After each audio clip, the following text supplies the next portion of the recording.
probably not talk too much trash about all my friends in town.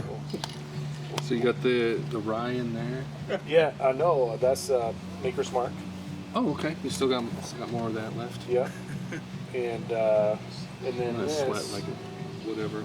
Buffalo Trace, but it's a single barrel that Cocopelli Liquors. So they go to Kentucky or Tennessee or wherever. They taste the barrels and then they pick the barrel that they want and then they label it for their store. So it is a single barrel Buffalo Trace. Oh, by the way, I haven't made the joke yet. Riley, you're looking really different. My son usually sits there. Oh, well, I can move. No, it's good. It's just not looking yourself, Riley. And we've had another gentleman join us who normally I've sits been here ill. off camera. Oh, yeah? Doesn't want to be on camera. He doesn't want to be here. Which suits your fancy? That looks... Well, because that's what you're trying. That's what you're trying? I'll do that. I've already tried that, so I'll probably just have to... Before my ice melts anyway. It's been a long time since I've had Buffalo Trace at all, actually. I'm sure I'm going to like it. So. Oh, thank you very much. It's good. It definitely tastes like Buffalo Trace, but I'd say maybe it's just a little, almost like a little one-off of Buffalo Trace. Like, I don't know if normally they would just, even though they're barrel aged, if they would just end up blending them all and just bottling a bunch. Possibly. I don't know. It depends. I feel like Wild Turkey and to some degree like Woodford Reserve. Like I feel like they would never do that, but like Maker's Mark, Buffalo Trace, like they might be, cutting it or kind of mixing the barrels a little bit. That is sweet. It's I like it. definitely has what's the proof? 90. Honey. Ah, really good. Yeah, definitely some honey notes in it. It's a little bitey.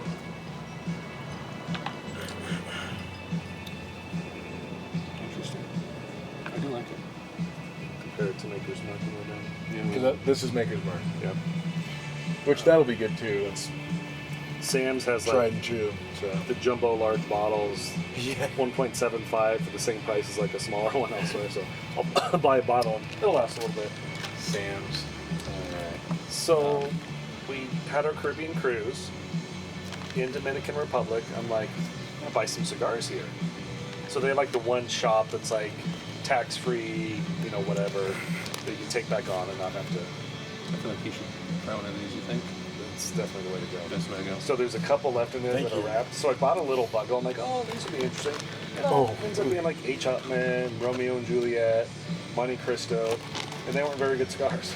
So I'm like, yeah, That sucks. it's like $90 for 10 cigars. So it's like, what, $9 a piece? Sure. So it's not the end of the world, but that there is one of the best cigars you'll ever have.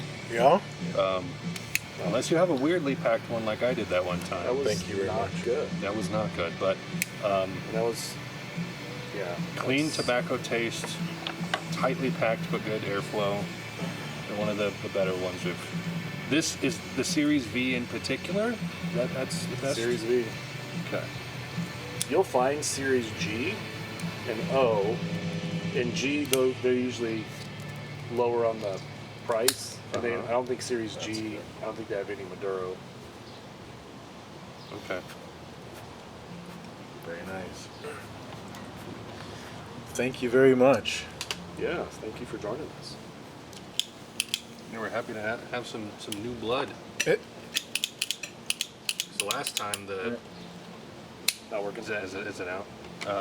Greg's is here. Try that one. last time what? The gentleman we had on last time who wants to stay anonymous, he was just kind of here because he was already here Yep. and just sat in. So it's like our first actual like legitimate Invited guest. introducing I hope Riley. it's all. Hope we can live up to the hype. What is your guys' like? Do you have like agenda items or something? You're just kind of like. The whole point of this was kind of around the time of like the pandemic, just before I had posted on Facebook I'd posted on Facebook, like, you know, I just want, like, some guys to, like, sit around with, smoke pipes and cigars, drink whiskey, and, like, talk about, like, life and the Bible and stuff like that. It's really the theology. best. And I'm like, I heard about people who did that, that I knew about. I'm like, I want that in my life. And so I put that out there, and Daniel, the other doctor who was in his office for a while, Daniel Vaden, like, took me up on that and started having me over to his place, and it got to a point where we had, like, upwards of, like, 10 guys over one night, which was nuts. Like, a bunch of people from, like, Vineyard and all that came over that he knew. There was one night where he had a bunch of people from his own Messianic church come, and so that was, like, an interesting conversation. But then, like, once he left, we were like, we still kind of, like, want to do this, and so you started. And I popped in on one or two of those. We had one in his garage because it was so stinking cold we just smoked in his garage. But then we kind of wanted to resurrect that, bring it back. Yeah, and so we had just finished the backyard, put in the fire pit. Yeah. So you had come to my place a few times. It was a little kind of awkwardly positioned, didn't have any good way to do it that was out of the sun or anything. We even did a few sessions out here and didn't like, record on the front porch, but then I thought, like, you know, I could, like, because I was thinking about, like, you know, Joe Rogan's long form, like, 3-hour-long episodes, and, like, it's just nice to sometimes, like, put something on to hear a conversation that goes interesting places, and because, like, a Joe Rogan episode isn't structured, they just talk for as long as until the well is dry, or even they have to cut it short. I don't think I've ever seen the end of one. I know, right? I have a few. And, they're really good though. And they just like, all right, gotta catch a flight. Bye. See ya. It's so good. But I was like, you know, these conversations I feel like could be valuable. And even when Dan was here, we were floating, like, just putting, like, an audio recorder on the table. Quality would have been terrible, but I'm like, we could maybe they're do interesting something. Conversations, yeah. And so I finally was like, with Greg, I was like, do you want to actually, like, try this? Are you comfortable, you know, chatting on camera? And so now this is probably episode 9, I think, 8 or 9. Yeah.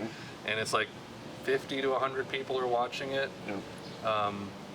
But it's like, we would be having these conversations anyway. Yeah. And so I was like, I don't mind putting up the camera. They're easy to edit as long as I know, like, any moments that I need to cut out, like where you go to pee or something. Yeah. That happens. Yeah. And, you know, someone walking on camera and talking and not wanting to be on, because Andrew's done that a couple times. So I just edit her out. But, like, super easy to do. So as long as whoever is here doesn't mind this setup, it's like I'm putting it out there in the world, and at least someone liked it. So Yeah, why not? yeah. That's the way. That's the story. I thought it was a great idea. I was thinking in my head, I was like, you gotta hang out with more, like, reformed guys, because that's, like, their thing, is, like, drinking and smoking. It really is. And arguing over how many angels can fit on the head of a pin, kind of thing. I'm very much not reformed in some ways, which I find really funny, because you're right that it's like, that's like that culture. Like the Baptists and the they don't. The what's the Presbyterian?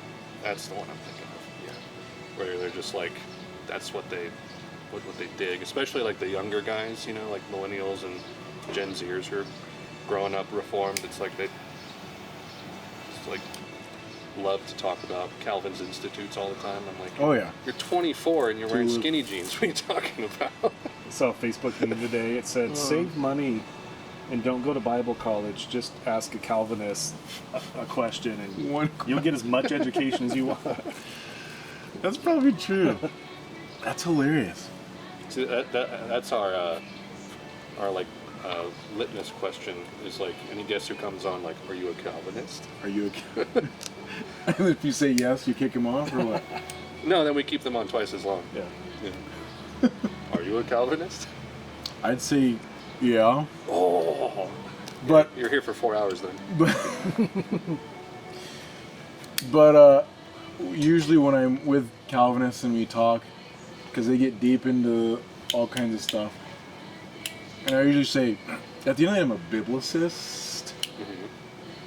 So if what Calvin's talking about reflects Scripture in what I think is at least an honest attempt to, interpret it. Because there are divisions, and there's still honest attempts, and then there are totally dishonest. But if Calvin's what he's trying to explain is Scripture, I'm with him. So then I'm a Calvinist. If he's not, then I'm not. Sure. But I know a lot of guys that are like, oh, I know the Bible says that. We got to check what Calvin or whoever says, and I'm like, yeah, that's where you lose me. But hold on, did Stephen Furtick do a sermon on this? I want to hear what he has to say. Yeah, or Douglas Wilson in my circles is like a big name in that. And so yeah, I'm not with that. But usually we're all in the same thing. Yeah, I bet our thing. I do. Every new guest. You're Calvinist. Like, Get out. Dead-eyed stare. I'm listening to Blurry Creatures. It's a podcast. It's like excellent. There's just all the cryptid creatures they talk about. Yes. But they're two Christian guys, and it all came out of like COVID. They're like they got into Sasquatch. So the first question they ask every guest, regardless of what they're going to talk about, is, "What are your thoughts on Bigfoot? What do you think Bigfoot is? Do you believe? Do you not? Is it a supernatural being?" And give them no indication like where you're at. That's what you got. And then they just say stuff. And you're like, all right, cool. And then they go into whatever they're talking about, the giants or the Nephilim or... I love that. We're just like flat. So there's flat or what? I thought actually, I was like, I hope they don't bring up the alien stuff, which I don't mind, but I was like, I have completely not read any of the recent stuff. So it'll be complete all opinion and no informed nothing. Wasn't it like it was just like a sworn testimony in some case, some court case, and someone said that as testimony, and people took that to mean like there actually are aliens because it was sworn testimony that someone said there were aliens? You mean the recent subcommittee hearing on UFOs? I think so.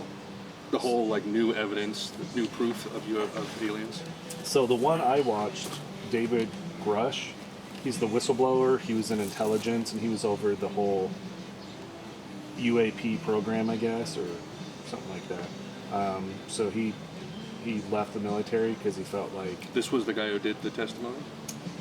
Yep. And then Okay. there's two others. Another guy was a captain that was flying the fighter jets off of San Diego on the Nimitz aircraft carrier, and they saw the Tic Tac.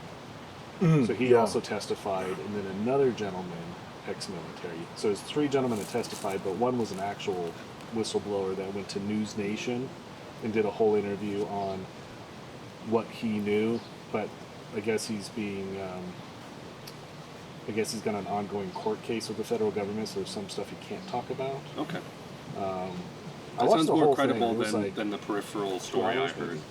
Yeah, it was a lot of content. Daily Wire did a awesome. whole article on like the top 10 things that came out of that Okay. subcommittee hearing, and it's So it's notable?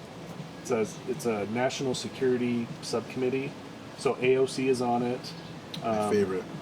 Matt Gaetz is on it. So it's really diverse. What's her name? I could look it up. Janet Reno? No. But some interesting people and then some not so interesting people were on there. But some of the questions that were asked, it's like, do you feel like maybe you're unsafe? Have there been threats? He's like, yeah. And they're like, okay. Have people been murdered or killed over the stuff you know? He's like, basically shook his head yes, but I can't say more. It's like, X-Files, man. he's like, do you guys have actual downed aircraft? He's like, yeah, and I know where it's all being stored. Do you guys have alien bodies? He's like, we have biologics, he said. Okay. Pretty weird stuff. He seems credible, Yeah. but he has himself no evidence, but he's interviewed over 40 different people in the military and intelligence, and a lot of people went to him to basically confide and say, like, man, this stuff's crazy. They're reverse engineering these craft that they found. It's like, I don't know what to think of any of it. I mean, I have opinions, but I don't know. Huh. Do you follow David Alberino at all? No. So he produced all those Gen 6 movies about the giants and the Nephilim, and Christian guy, but he's a little out there on some of his theology. So he's been following all this really closely. He has his own podcast, and so he's kind of chiming in on. He thinks the Greys are real, but he doesn't say what they are, and he thinks it's going to basically be this big false flag, and then the giants and the Antichrist will then come to save us from the Greys. So there'll be some big event. The whole thing could be staged. Perhaps. Oh, that's yeah. And then that'll be kind of a end times deception. I don't know. It's interesting to talk about, but I don't think any of us really. I have heard a lot of versions of that, especially like with the Greys and all the stuff it's actually like demonic. So instead of extraterrestrial, I guess it wouldn't be technically terrestrial, but interdimensional. Right. But demonic. Nether terrestrial. Yeah, nether terrestrial. Is it? Yeah. I hear that a lot. But too. that they kind of because that's a pretty popular theory now that like they basically play to like what we're expecting. Like we're in the era of like space aliens. So we're like, okay, well we'll look like space aliens. That's what you need. Where also, 500 years ago they were fairies. Exactly. Or whatever. Exactly. Also, in doing that, post-Enlightenment, where you have all of these people looking to Darwinian evolution as an alternative to creationism, just using anything that they can, or realizing like, oh, we have ways of like arguing God out of the picture. Right. So why don't we do that? And I think one of those things is the idea of a necessary universe, being that like the God isn't the necessary being upon which everything, the foundation rests. It's the universe is the necessary thing. It's kind of that ancient astronaut theory that they came and seeded the planet. Has an infinite past. So a demonic deception to show that yes, there are other life forms, I think it would be an intelligent way for demons and Satan to like undercut Christianity, because aliens show up. There's going to be a lot of Christians who are like, how are you supposed to deal with that? Exactly. And by the way, Independence Day is the #1 trending movie on Apple TV or Apple Really? Movies right now. Really? funny. Just after that hearing, everyone's like, I love Independence Day. "That's a documentary. Let's go watch it." But I haven't seen the second one. That would also reinforce what the secularists want, like they're, it would be confirmation bias. Like, oh yeah, like we thought there might be other things out there. Now look, we're vindicated. God isn't real. Right. Yeah. So it kind of has multiple positives for the demonic realm if they can convince, if that's the case, if they can convince people that aliens exist. So that would not surprise me if that's the case. I try to put all that together. So I'm a big Michael Heiser fan. Yeah. I've read all of his major books. I'm sure he's got some other weird ones out there. But, so Supernatural, Unseen Realms, Demons, Angels, Reversing Herman, which is his weirdest book. And like Bart Ehrman? Mount Herman. Mount Herman, where supposedly the walkers came down there. Okay. And that's where Christ transcended, was on Mount Herman. Okay.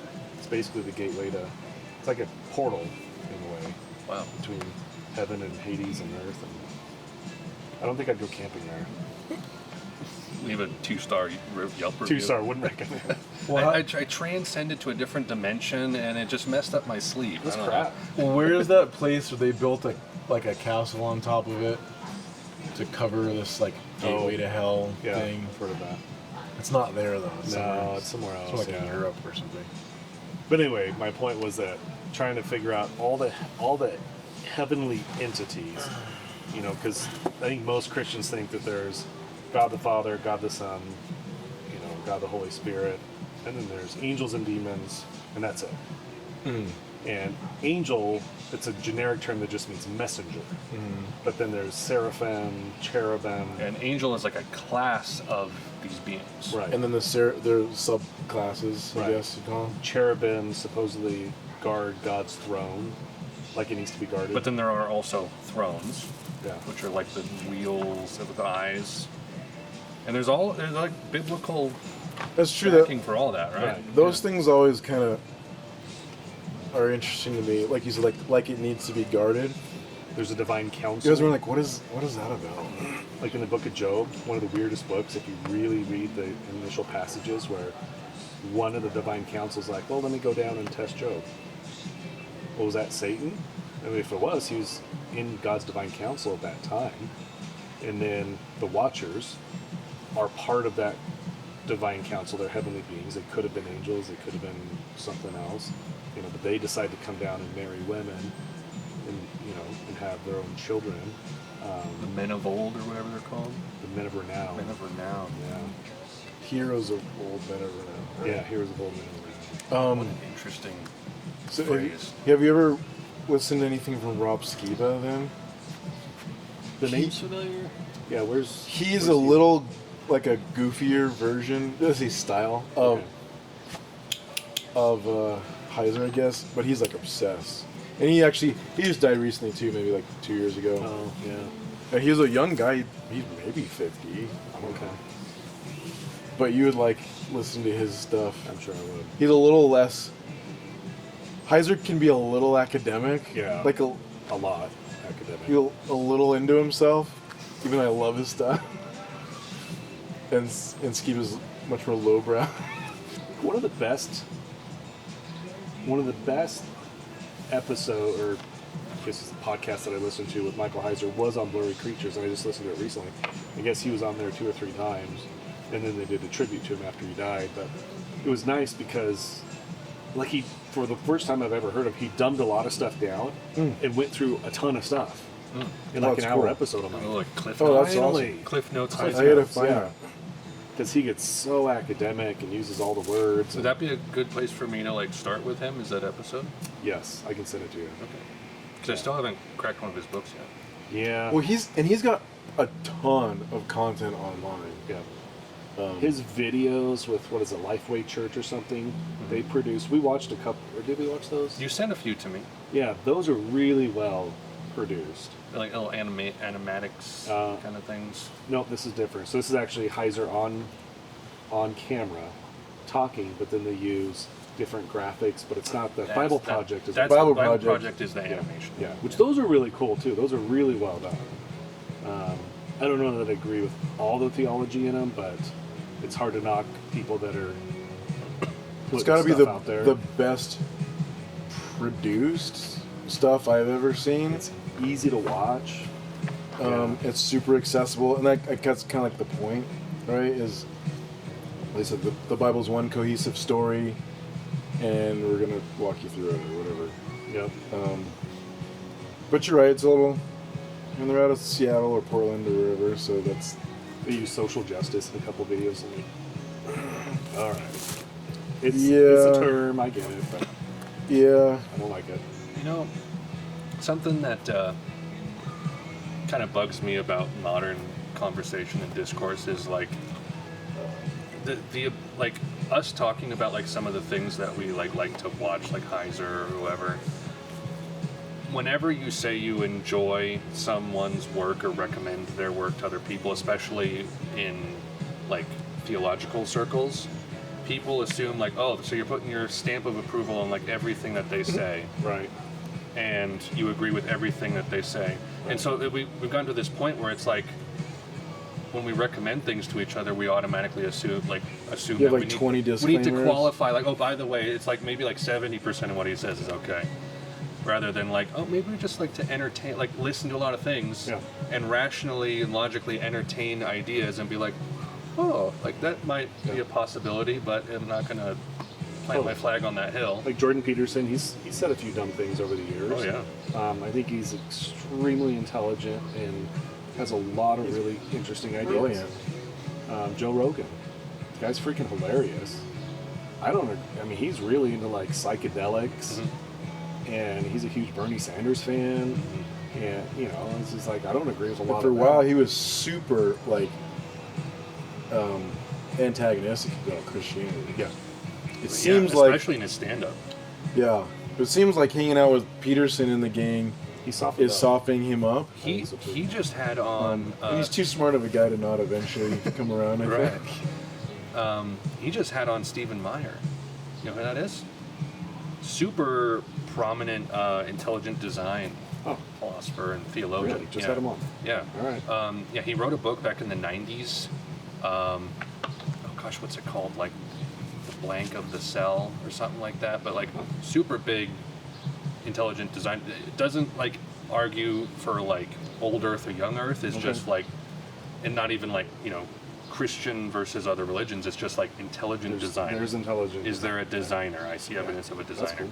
And then he started to do some, like, branch into some other books or do other books about like basic apologetics and.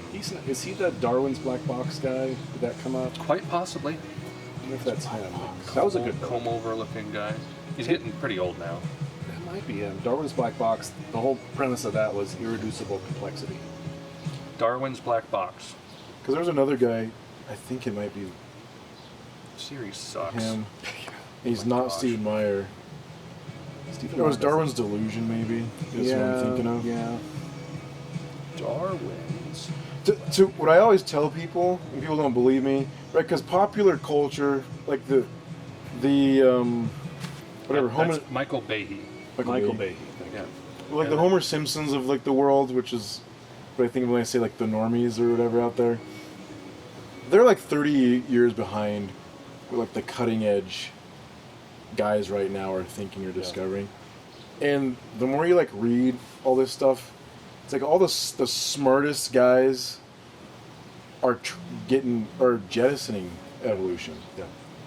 Yeah, But all the, like- even skeptics, even like agnostic guys. Yeah, because it just okay. We've run this for a while. It just doesn't work. And I've got to say, with that ash hanging there, you just seem even more wise. Yeah, impressive. I was gonna say nice ash. That's like Winston Churchill ash. I like seeing how long. That's gonna fall off right away. Right. Thanks. But In your right life. onto the jeans. Yeah. but right. I mean, don't you notice that? Oh yeah, I agree. And then all the like pseudo smart guys, like the whatever Sam next. Harris, Richard Dawkins, It just- all that. Yeah, they're like pop smart guys, Pop like are atheism, yeah. doubling down. But the kind of guys that aren't necessarily interested in being public intellectuals or something, that are just kind of doing the research and doing their stuff, they're just like, Yeah, Richard Dawkins Yeah. is like academically like pathetic these days. He's just a hack. Yeah. And I think that's the problem. It's academia. These guys teach classes, write books, they write textbooks. They can't jettison that. You've got to, like you said, you have to double down on it.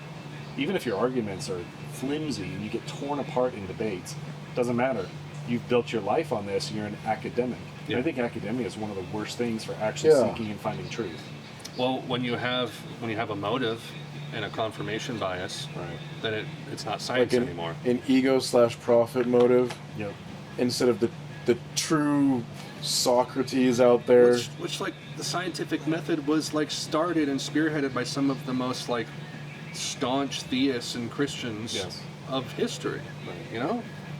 What's the thing? I mean, virtually everything that we appreciate about living in the modern world, like, stems from, like, Christian thought Oh yeah. being mulled over for hundreds of years and coming out through. The birth of the Western world, man. Yeah, and I guess that's what happens. You get to a certain spot where you say, "Who is God?" And then God says, "Oh, you think you got it from here? Just go have fun." Right. Pretty much. But to at least challenge the status quo, challenge orthodoxy, you know. I mean, it's never been super welcome. You know, some of those people get burned at the stake, you know, but, you know, to say that the Earth is not the center of the known universe, you know, it's like those are pretty controversial things. But it was nice that people were willing to do it. And they didn't have, there's the peer pressure, but now I think you've got academics, you know, all the other academics in your department are going to make fun of you and ridicule you. When I was at Mesa State years ago, Dr. O'Rourke, he was a history professor, he had a class on it was like the history of the early church. All of his academics in his department kept asking how his Bible studies going. He wasn't even a believer. He's just. I think the early church history is kind of interesting. I mean, when you think about it, a seismic shift in the world, it was Christianity. Well, what was going on in the early church? What was happening there? Oh, they just reamed them for it. You know, it's a joke. The start of the early church and how it impacted society, just like statistically, is incredibly compelling and fascinating, regardless of whether or not you're a Christian or not. I mean, it's one of the reasons we don't have the Temple of Delphi here in Grand Junction. I'm also reading Return of the Gods by John Kahn, I think is his name. Mm-hmm. He did the Harbinger. I don't know if you read that one. That one was... Yeah. It was hard to read. It was like a conversation between two people, so it was like, it's easy to get lost, but his whole thing is like, when Christ came and died and resurrected, he took all the authority of earth away from Satan and away from all the principalities and powers. Because that was one of the temptations of Christ, was like, all this is mine and I can give it to you. And Christ is like, no, that's not how this works. And little did Satan know, he was going to take it back from him. So back to like our original conversation. Forgive me if these are gross, sweeping, generalized, but one of the stark differences I found between like Calvinist, Reformer type, I've got to get a picture of it. thinkers, The biggest ash on the block is that difference between seeing Christ's resurrection as taking authority at that time, and the idea that he's going to have authority someday in the future from now. Does that make sense? Because there are a lot of Christians who are like, well, the prince of this earth is, Satan today, where they would argue he was, but it's been 2,000 plus years since then, Right. and now he's not, which has allowed Christianity to spread as much as it has. But that's like a really divisive thing, like within Christendom. It is, and I guess I understand it to a certain extent, but it's kind of like, I mean, I believe that God lives outside of time. And so I think those two things are true at the same time. But we're stuck here in time, and so it's kind of like you've got, and this is what Bible probably does a good job about, it's like you've got the heavenly realm, the earthly realm, that used to be on top of each other. And now they like kind of intersect and a little they're kind bit. of intersected, like maybe a third. And that's the blurry stuff. That's the portal of hell under the castle. Right. Under the castle, yes. But Christ defeated Satan, and he's claimed, ownership of this realm again, but it's not really been completed, or Yeah. is that the way maybe to put it? the Satan still has a little bit of time. What do you say, here but not yet? Yes. Yep. Here but not there. Yeah. But I guess even so, like there's the camp of like, sure, outside of time, but like in this time, in this realm, within inside time, Satan's still running everything. Yeah. And then there's the like, no, he's not. He's running scared type of thing. And I think that would be Christ's spirit, the restrainer that's here, perhaps. There's also like, I hate to be the actually, raise my glasses, but every Where's your time monocle? every time I hear God is outside of time, I always think that's not technically completely true, because like Christ lived temporally on this planet. Yep. It happened. Oh, Man, timestamp, the only timestamp in the video. I got proof though. The ash falls. The ash has It fallen. only took 40 minutes. It happened. I got cocky. Where was I? And then like the Holy Spirit, Yeah. has been existing to a very pervasive degree since Pentecost in this world. So it's like God is in time, but it's like, is the Father also in time? You know what I mean? Like, because to some degree God has always been in it, Right. and active and moving and sustaining it. Right. So that's been like a really weird like. One of the better, and then it's Head just a scratcher for 50-cent me. word, but like that he transcends time. which leaves a little bit more room from like he's playing with it. Yeah. Instead of just like completely separate from time, you picture him like floating out there or something. Transcends time. Paints more the picture of like he's just not bound by its limitations. That I think is like the right way to frame it. And so like when people want to say like outside, they're just trying to convey that he's not beholden to it, right? Yeah, that's what they're trying to say. Yeah. But what they're actually saying is almost like a deist type, like Exactly. right. He wound the watch and then Wound he's it up and took gone. off. Yeah.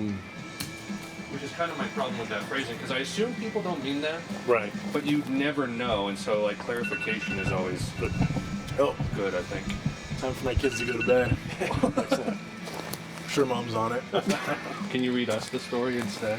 Sure. What are the What are you reading right now? what are the bedtime stories? Well, I've these got a days? new kids book. I don't know if you saw it on the counter coming in.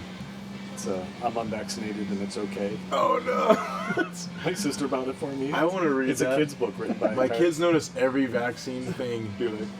because we talk about it a lot, Yeah. and we don't do that. Those and are good conversations to have with your kids. And so now they notice it. No, actually, what we're reading right now is a kid's version of like biography of Alexander the Great. Oh, really? Like just finished it, so Wow. he just died, and they're kind of wrapping up how impactful he's been. The kids in They actually love it. Really? I have a friend that's like, can't believe you read that to your kids. My kids would never tolerate that. And first of all, I'm like, whatever. But they love it because I think, well, at least my kids and me, like, they love seeing the connections. Yeah. So you can read Berenstain Bears, which we have, which is fine. Yeah. But there's no relevance to the rest of the world, other Right. than I guess bears technically exist, but they don't wear pants. But that guy comes up because they watch another show. It's a Christian show, but it's about these kids called Friends and Heroes, which isn't a very popular show, but whatever. They live in Alexandria in like whatever 100 AD or something. Yeah.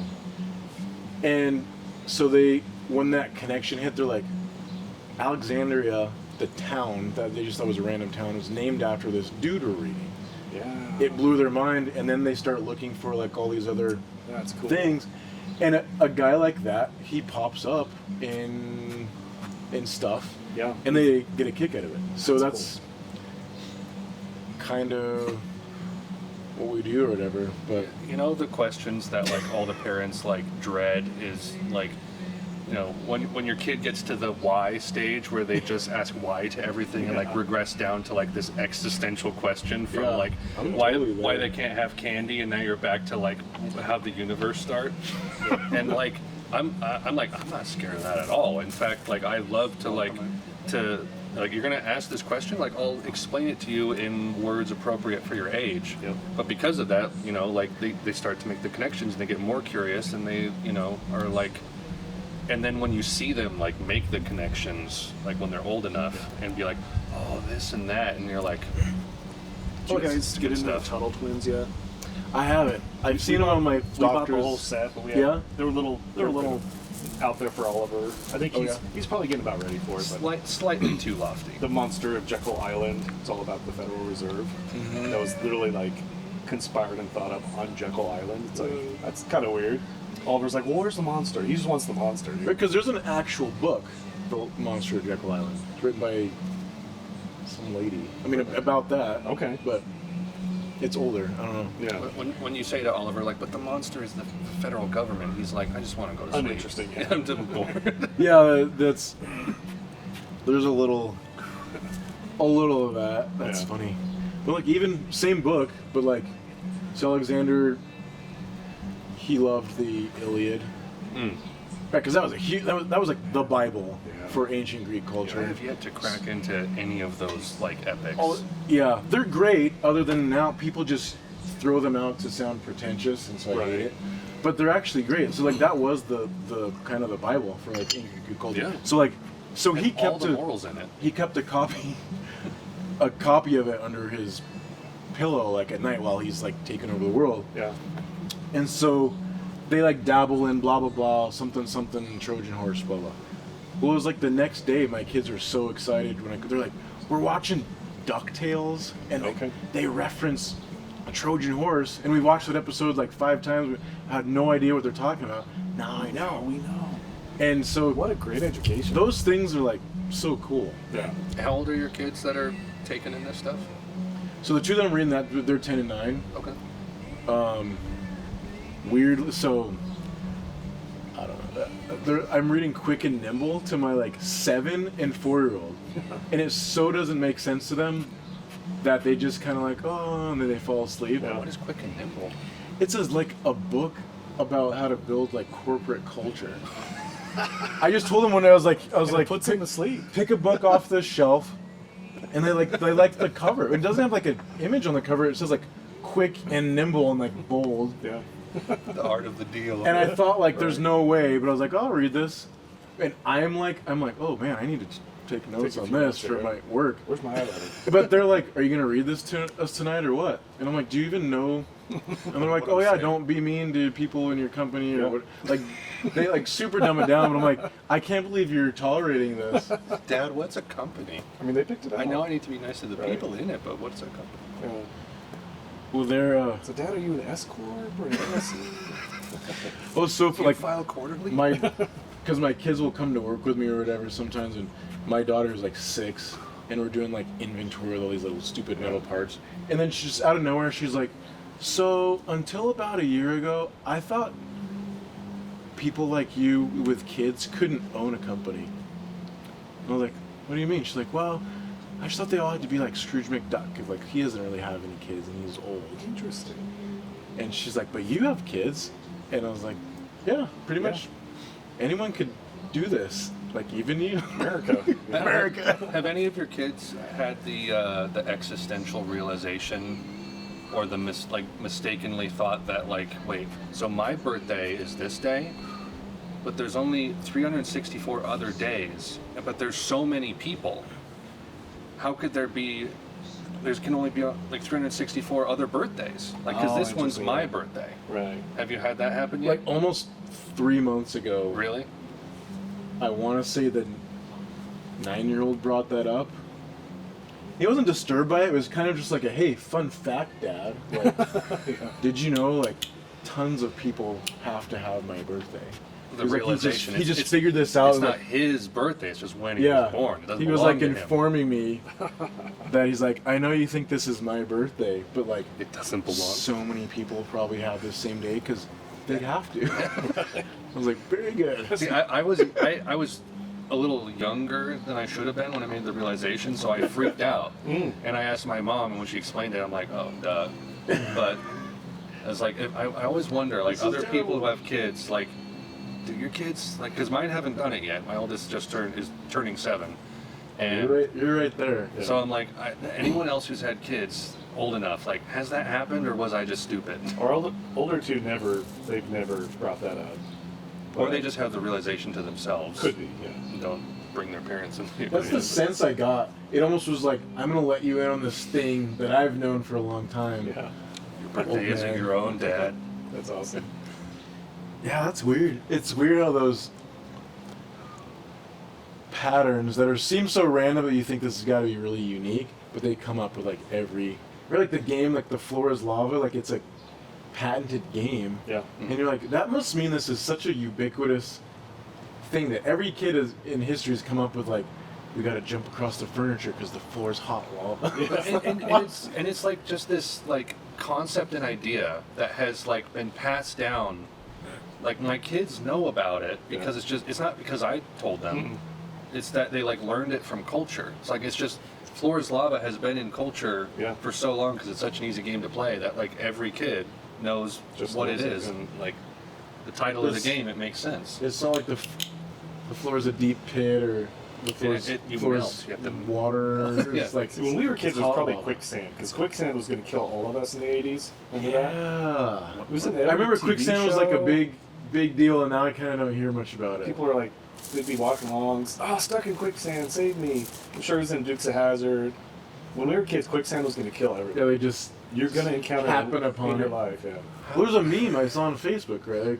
It's like, Sounds like I really expected quicksand was going to be a much bigger Bigger like, deal player than- in my life or something like that. It just didn't really pan out. are so funny. I didn't know that was a thing. I don't know. Kids are the absolute best. I don't know. Let's just say that. Or just like now you're making me reflect on like, man, this is so cool. And I'm like starting to get to the age, because I have a 7, I'm turning 7, just turned 4, and just turned 4 and just turned 2. So I have basically a 7, 4, and 2, and like we're finally starting to get out of like the era of like bickering and arguing and not being able to communicate with the older and younger siblings, and we're maturing a little bit, and like I said, like getting to see like the connections and the realizations in my 7-year-old is like so great. It's so well now. So like the big thing, and now it's just turned into a game because they all know, but they don't know. So like they get. This has turned into a very expensive tradition. I give them a 1 ounce silver round when they lose a tooth, but I thought that would be cute, and then it just became like expected. So we're doing this. Yeah. But my 7-year-old, but he's still not like cognitively there to see how he screwed this one up. Where he's like, okay, Dad, I lost, because his tooth's been wiggly for like weeks. So my tooth finally came out. I was like, oh, that's awesome. He's like, I was talking to Jesse and Denzel, like the older ones. He's like, we're pretty sure you're the tooth fairy. So our plan is, I wasn't gonna tell you when I lost my tooth, and then if I'll put it on my pillow, and if it's something, then you're tested. You know, and I'm like, you just told me you lost your tooth today. But so now they're all like, they have this big suspicion, like, I'm pretty sure you are, but I'm not. I don't know. Our family had I like the silver coins. Yeah. Our family had a pretty, probably drove our mom nuts, but a pretty ardent tradition of like making the tooth incredibly difficult to get out of the envelope. Did your family ever do that? Grow up making like stapling it into there? No, that wasn't. I took a tooth, Poor mother. and I wrapped it in toilet paper into like a little cube, and then I put Scotch tape around it. And I woke up in the morning, and there it was. I was so just. My mom's like, can I just, I don't know, open it up and see. Open it up. I'm a dime. That's what we got as kids. What you deserved. No way. Somehow, just like the tooth is gone and the dime was there. Dude, That was impressive. Independence Day, right? End of the world, and I feel fine. That's right. That's right. Sorry. Brand. Yeah. Connections everywhere. Or when Clinton first got elected. Is that what they play? I was like a kid when Clinton got elected. I'd take him over our current administration. I know, it's funny because like He was very hawkish on He's the not border. half dead. my parents were conservative. They would have told you they were Democrats, Okay. but through principle they were conservative. But they loved Clinton, and therefore I thought he was awesome because like of course. But I remember he was like the first black president. Do you remember that like going around? Or maybe it was only cool for like black people to say. But he was like the first black president, and I was like, that's not true. Do you remember that was the thing? I Like, don't remember that. man, wow. Maybe this was a Mandela time, but For Clinton? yeah. And of course it was like this facetious, like he was, Like I guess, so good on whatever black issues were at the time. I see what you're saying. Yeah. That he was the first black president. Like, just by like Policy. and like heart and motive and all that. yeah, Okay. I see. yeah. I thought you meant like he was actually black. No. I was really confused. No, like that hit me like when you just brought it up. I was like, oh, that's something I haven't heard in a long time. Because of course, I'm sure Obama would have wiped that out of the lexicon or something. He's as black as Elizabeth Warren is Indian. Hey, 1,000%. I mean, 1,024th. 24th. That's Yeah. One drop. That's all it takes. I have a Christian geneticist that I follow, and he shows up every once in a while. Trace is the guy that wrote Trace. I don't know. No? Younger guy, probably 30s, really smart. But he's doing a whole genetic thing, looking at. He said, if you really want to trace genetics back, don't trace the female DNA, It's just a mess, and there's a bunch of junk in there. This is the guy Just follow the. which is kind of male the popular motto is to follow the female. Right. But it. Nathaniel Johnson. Yes, that sounds right. Yeah. No, you're right. Follow the Y. Nathaniel Jensen. But he really argues that we're all shades of brown, basically, which is very true, right? We all have different levels of melanin, and it's kind of shifted over millennia. You would But assume no one's actually white. has it kind of like gone down, like it's been like mutated out? I don't know that I've heard him say that. Like, but- has it gone like What's mutated out? like melanin shades? Like, has it been like up here and then it like fades out, or does it like go up and down through history? I don't know that I've heard that actually addressed, Okay. But yeah. he may very well address that. I suppose, from what little I know, because I think we're following the same guy about him, and kind of the current secular view would be that it goes up and down through history, Okay. right? Kind of like adapts to the culture. Because and we're all the environment. same species, and then you select for, like, with modern conveniences, like, it doesn't kind of doesn't matter, but when you've got no sunscreen and all this Right. stuff, it's like my skin tone is going to be selected for. We're just going to survive better Sure. in more sun than whatever. But I was reading something the other day that, like, blacks in the Northeast, well, some of these colder, darker regions, their cancer and stuff rates are like through the roof. Wow. And they were connecting it to D deficiency. Yeah. Oh yeah. That makes a lot When of you sense. say it, you're like, makes tons of sense. Yeah. If I'm out 'Cause in the I'm sun s- for 10 minutes, I'll produce as much D as it probably take you Yeah, an hour. or more. because I'm designed to screen it out, Yeah. because my ancestors got tons of it. Right. Yours were begging for it, and You so. never like too much. But Right, because I'm Scandinavian. You Yeah. know, so any melanin would have been a health risk to me. yeah, Why does America have to be so good? We want to stay here. yeah, but so now, like, we can all live in the same regions, and it's like maybe in the winter I ought to take some D Yep. more, like supplements, Yep. and maybe you don't necessarily need to, but you ought to lather up in the summer, and I don't necessarily need to, and we Which kind was of all called racist during COVID. But even RFK Jr., he made that point. He's like, certain ethnicities had lower just general serum vitamin D, and they were more prone to poor outcomes of COVID because of that. And he mentioned blacks and Hispanics, which is true. Unless you're supplementing, or you're like, or your living in lifestyle is you're the exposed. Sahara Desert, yeah. you're gonna probably need a supplement, because makes sense, but you can't even make those arguments anymore because it's all racist, which is just ridiculous. Yeah, it's then. Or, like, as Christianity fades in our culture, as science does as well. Yeah. Because I do think they go hand in hand. I do too. I think there's a very subtle Christian revival happening though. I think that, like, gender theory and all of this, like, postmodernist thought is kind of reaching its breaking point in culture, and people are having enough. I agree. too. I Like, agree. in the last, like, year or two, like, it's been really recent, Yeah. but I've just kind of sensed a shift back to, like, traditional conservatism and Have you heard of the trad wives? yeah. I love. No, tell me about this. I love you. Probably. Oh, I do. I just heard, like, recently. It's like a hashtag or whatever. Like, women that are being pretty public about, like, I'm not gonna get a job. I'm gonna have a bunch of kids and be a stay-at-home mom.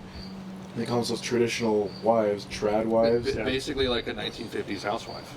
Yeah. But it's like, Or at least whatever the luxury, stereotype of like, it was from back I'm wealthy then. enough to be able to do this. Yeah, like, my husband makes enough to Yeah. support the, pay the mortgage and do everything we need, so I will stay at home Yeah. and, bake cookies and Join a book club. wear a dress. I've made some, like, comments on, like, basically, awesome. And you should see those, just, like, of course it's all women that are just, like, descend from their siren perches. Yeah. You always like to stir the pot just a little bit. I kind of do. Yeah. You notice that? But you try It's to do always, it in like, a subtle. thought-provoking way. And Yeah. unfortunately, most people don't have thoughts and like think rationally. Yeah. So they just, Makes it how dare fun. you? Yeah.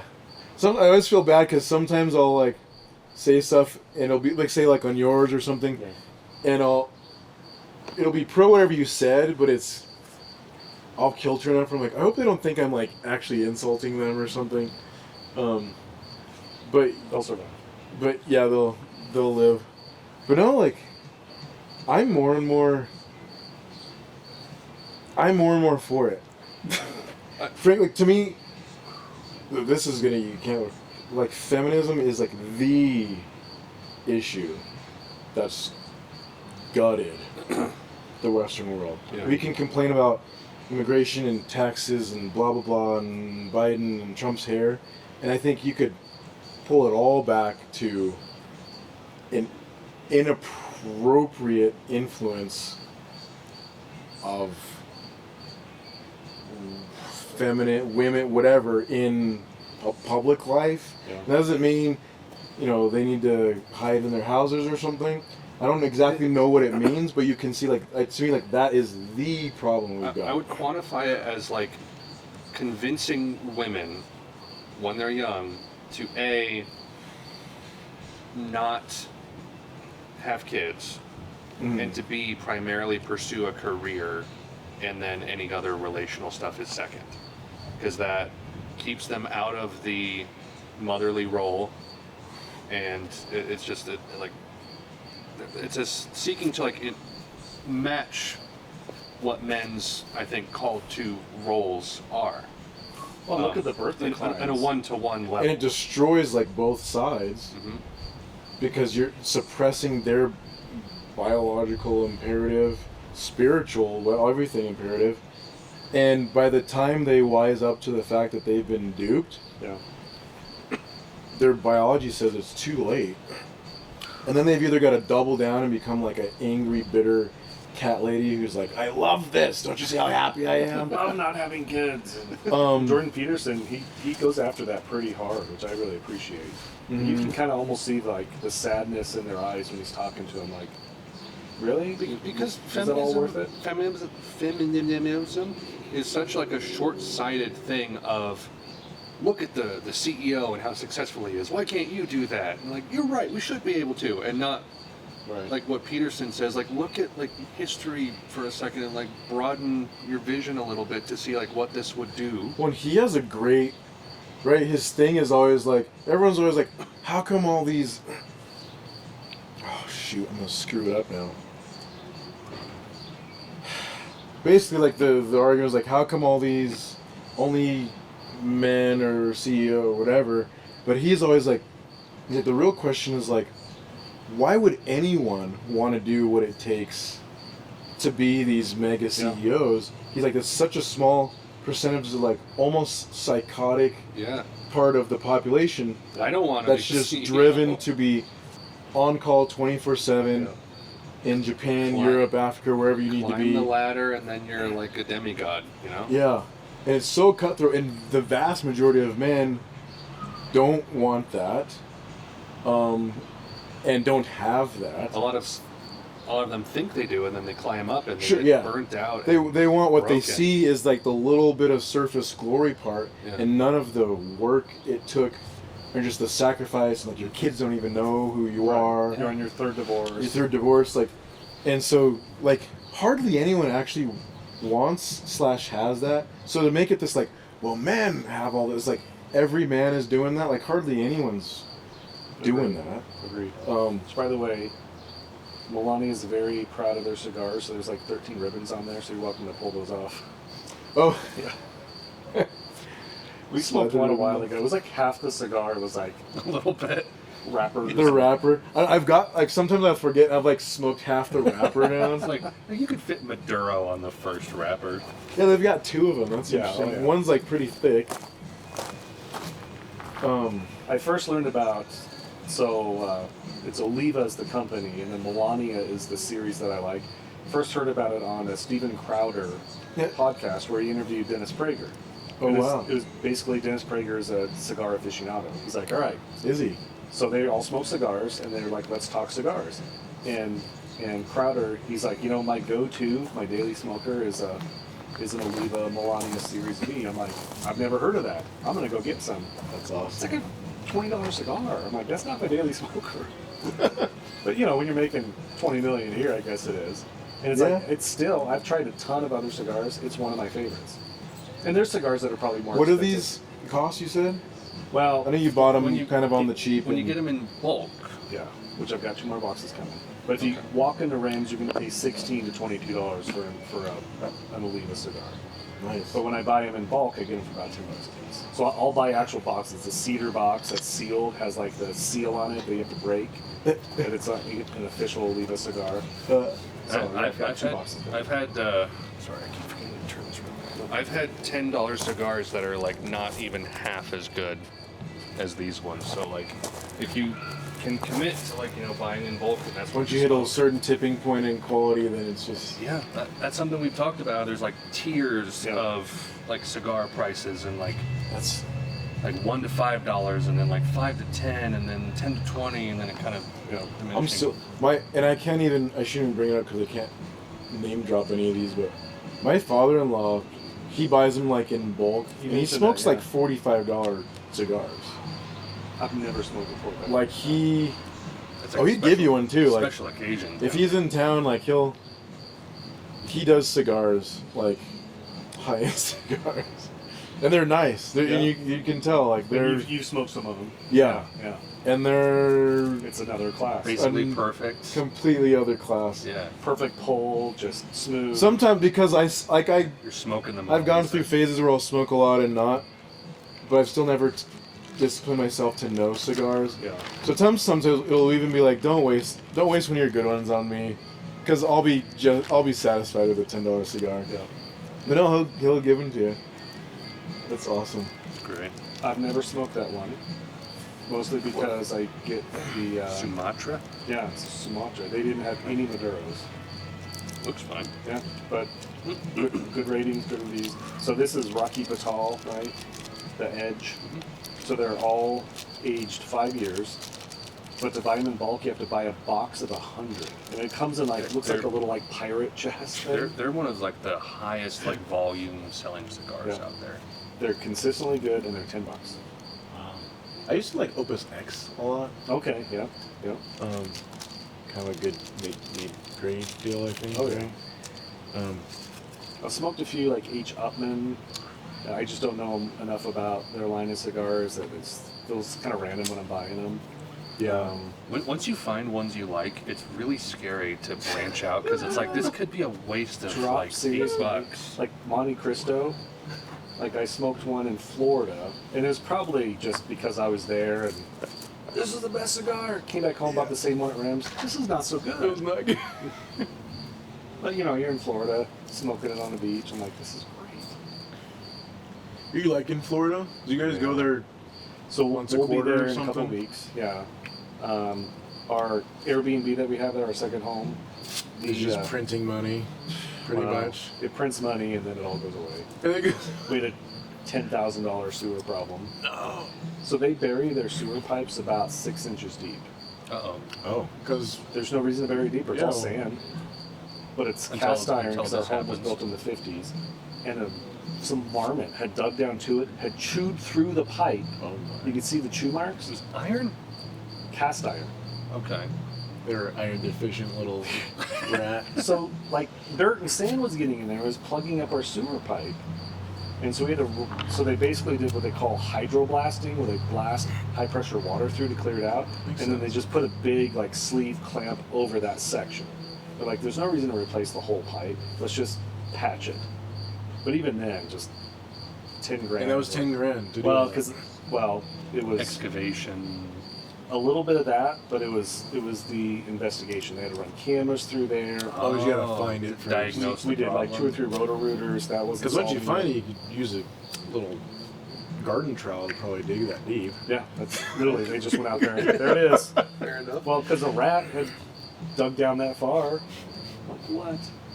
Yeah. Hey, you don't think of that being from here. Or We have irrigation sprinklers and a pump. I'm like, what irrigation water do they have in Largo, Florida? It's like 10 minutes from the beach. They're like, it's just salt water. It's sulfury groundwater.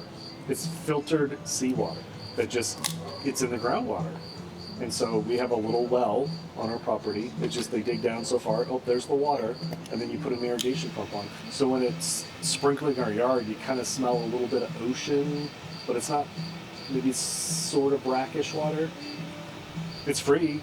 It doesn't cost anything, but I'm like, how's their irrigation water? Well, it's not, well, they call it irrigation, but it's just water that's like 5 feet deep. It's so weird. So weird. Yeah. And the grass there, it's like this thick and it's spongy. It's that Bermuda grass that creeps and crawls, and it just grows into like this thing on your front lawn. It's the weirdest grass. Like you step on it, it's like, this is really spongy and strange. Wow. It's not bluegrass.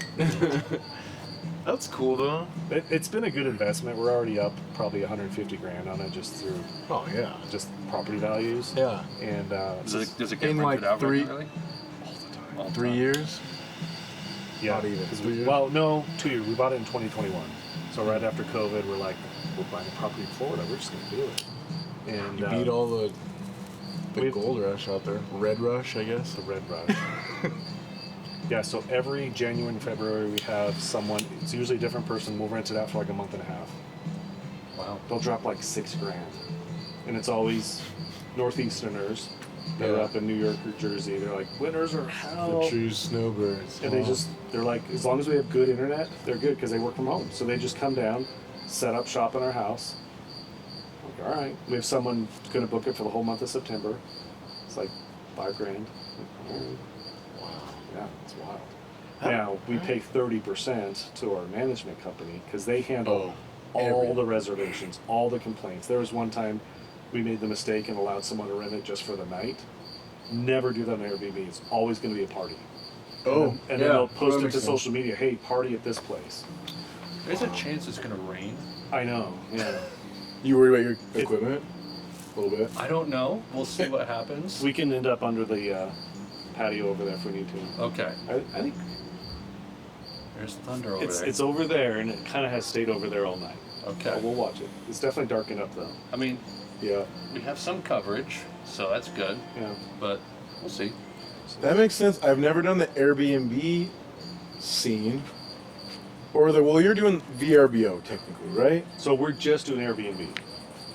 It's the same, but you'd have to be on both platforms, and you have to be able to talk between the two. So if one gets reserved on VRBO, then it has to block out on Airbnb, and it's just not worth doing both. Okay. Yeah, Because I just thought Airbnb was like, I'm renting a room. that's what it started out. And It I'm was living literally there. an air mattress on your floor. That's why they called it Airbnb. But they've just expanded it to whatever. yeah. So it's, Because you can do of one room, you can do whole house. The creator of it, like that's what they did for their friend, right? And they Yep. just came up with the idea Yeah, yeah. of like the short-term rental. Capitalism. It's amazing. Pretty brilliant. Hey, most of the photo shoots I do are for Visit Fruta, and they Oh, yeah. specialize in short-term rentals. Yeah. So I'll go and shoot a rental for them. And thankfully, Fruta City Council appreciates capitalism and free markets, and because Grand Junction City Council just capped how many Airbnbs can be in the city limits. If it's your house, you should be able to do whatever you want with it. If you want to bulldoze it, bulldoze it. If you want it to sit there empty for 10 years, you should be able to do that. They're like, oh no, that's taking inventory off the market when you make it an Airbnb. It's my house. Okay. If I want to raise lizards there, I should be able to do that, right? Personal property rights. Yeah. I see the argument, but I also think that your argument trumps it in some way. Thank you. Well, if it doesn't, then we've got to rethink our whole society. Yeah, agreed. That's true. Which maybe that's the point. And if you don't want Airbnbs, then move to an HOA or subdivision that has an HOA that restricts them. Ours does. We can't even have long-term rentals in here. So Bob, who lived across the street, he went to There's no renters here. no renters. He went to Denver, fell and broke his hip. His house sat empty for 2 years because he couldn't rent it. That's weird. Like, because I have rentals in the valley, and we always get hassled by like the old folks in the neighborhoods, like, oh, renters are the worst, and blah blah blah. But I was reading some, who knows, who trusts statistics, but something where it's like rental properties are far better taken care of than owner occupied Yeah. at large. Yep. Because you're kind of, well, for one, the owners probably put something in place to handle whatever needs to be handled. Yep. And the renter is always kind of like, oh, I could get kicked out of here. Exactly. You can evict them. And the owner's like, what are you going to do? Yeah. That makes sense. Right? But the kind of, the whatever conventional wisdom is like, oh, renters, they're bringing the neighborhood down. Yep. Just not good evidence to support that. Yeah.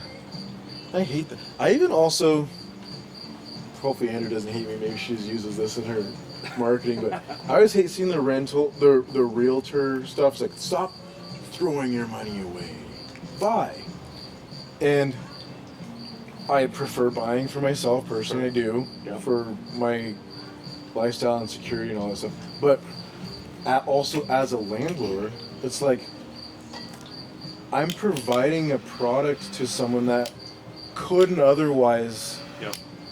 have a place to live, and I'm actually pretty proud that you treat them well, and you're not throwing your money away. Everyone thinks like you deserve this triple investment thing of like equity, like appreciation, and this and that and this that kind of comes And all along the with- risk that comes with it. and all, but it's like you're not throwing your money away. You're paying $1,000 a month. I know that's very antiquated in Oklahoma somewhere. You're paying $1,000 a month for, I guess, time, like for 30 days that you didn't sleep in a car or in the rain, and that's worth something. And if something breaks, it'll get fixed, and it's not on your dime. Yeah, so you're not throwing it away. No. I know that. Okay, you didn't do $1,000 a month, and someone else is paying it for you, and you got an equity, and you got this, and you got a HELOC. Okay, but you didn't throw your money away. I'm not a scam artist You don't because throw I'm your a money away landlord. when you stay in a motel room. Yeah, There's an It's- exchange of oh, it is a money long-term hotel. It's too generic of a like. But that's like a realtor Advertising. marketing go-to It is, thing. It is. but it's too. You're right I that feel like it's disingenuous. it's too general of a thing because like even like us, we're at this crossroads right now where it's like we're in a house that we feel is too crowded, and so it's like we want to be able to like upgrade at some point. Do we sell this right now and then even like sell it, rent for a while, and continue to like live off of the equity or whatever we made off the house, it could make total sense for you. and then use however much of that for a down payment on a new one later. I was like, even me who owns currently, we might go back to renting for a little while if that's where we're led. So it's like, even still, I'm not like, oh, I'm done with renting because finally I own. You know what I mean? Well, like you said, the vast diversity of situations everyone's in. Mm-hmm.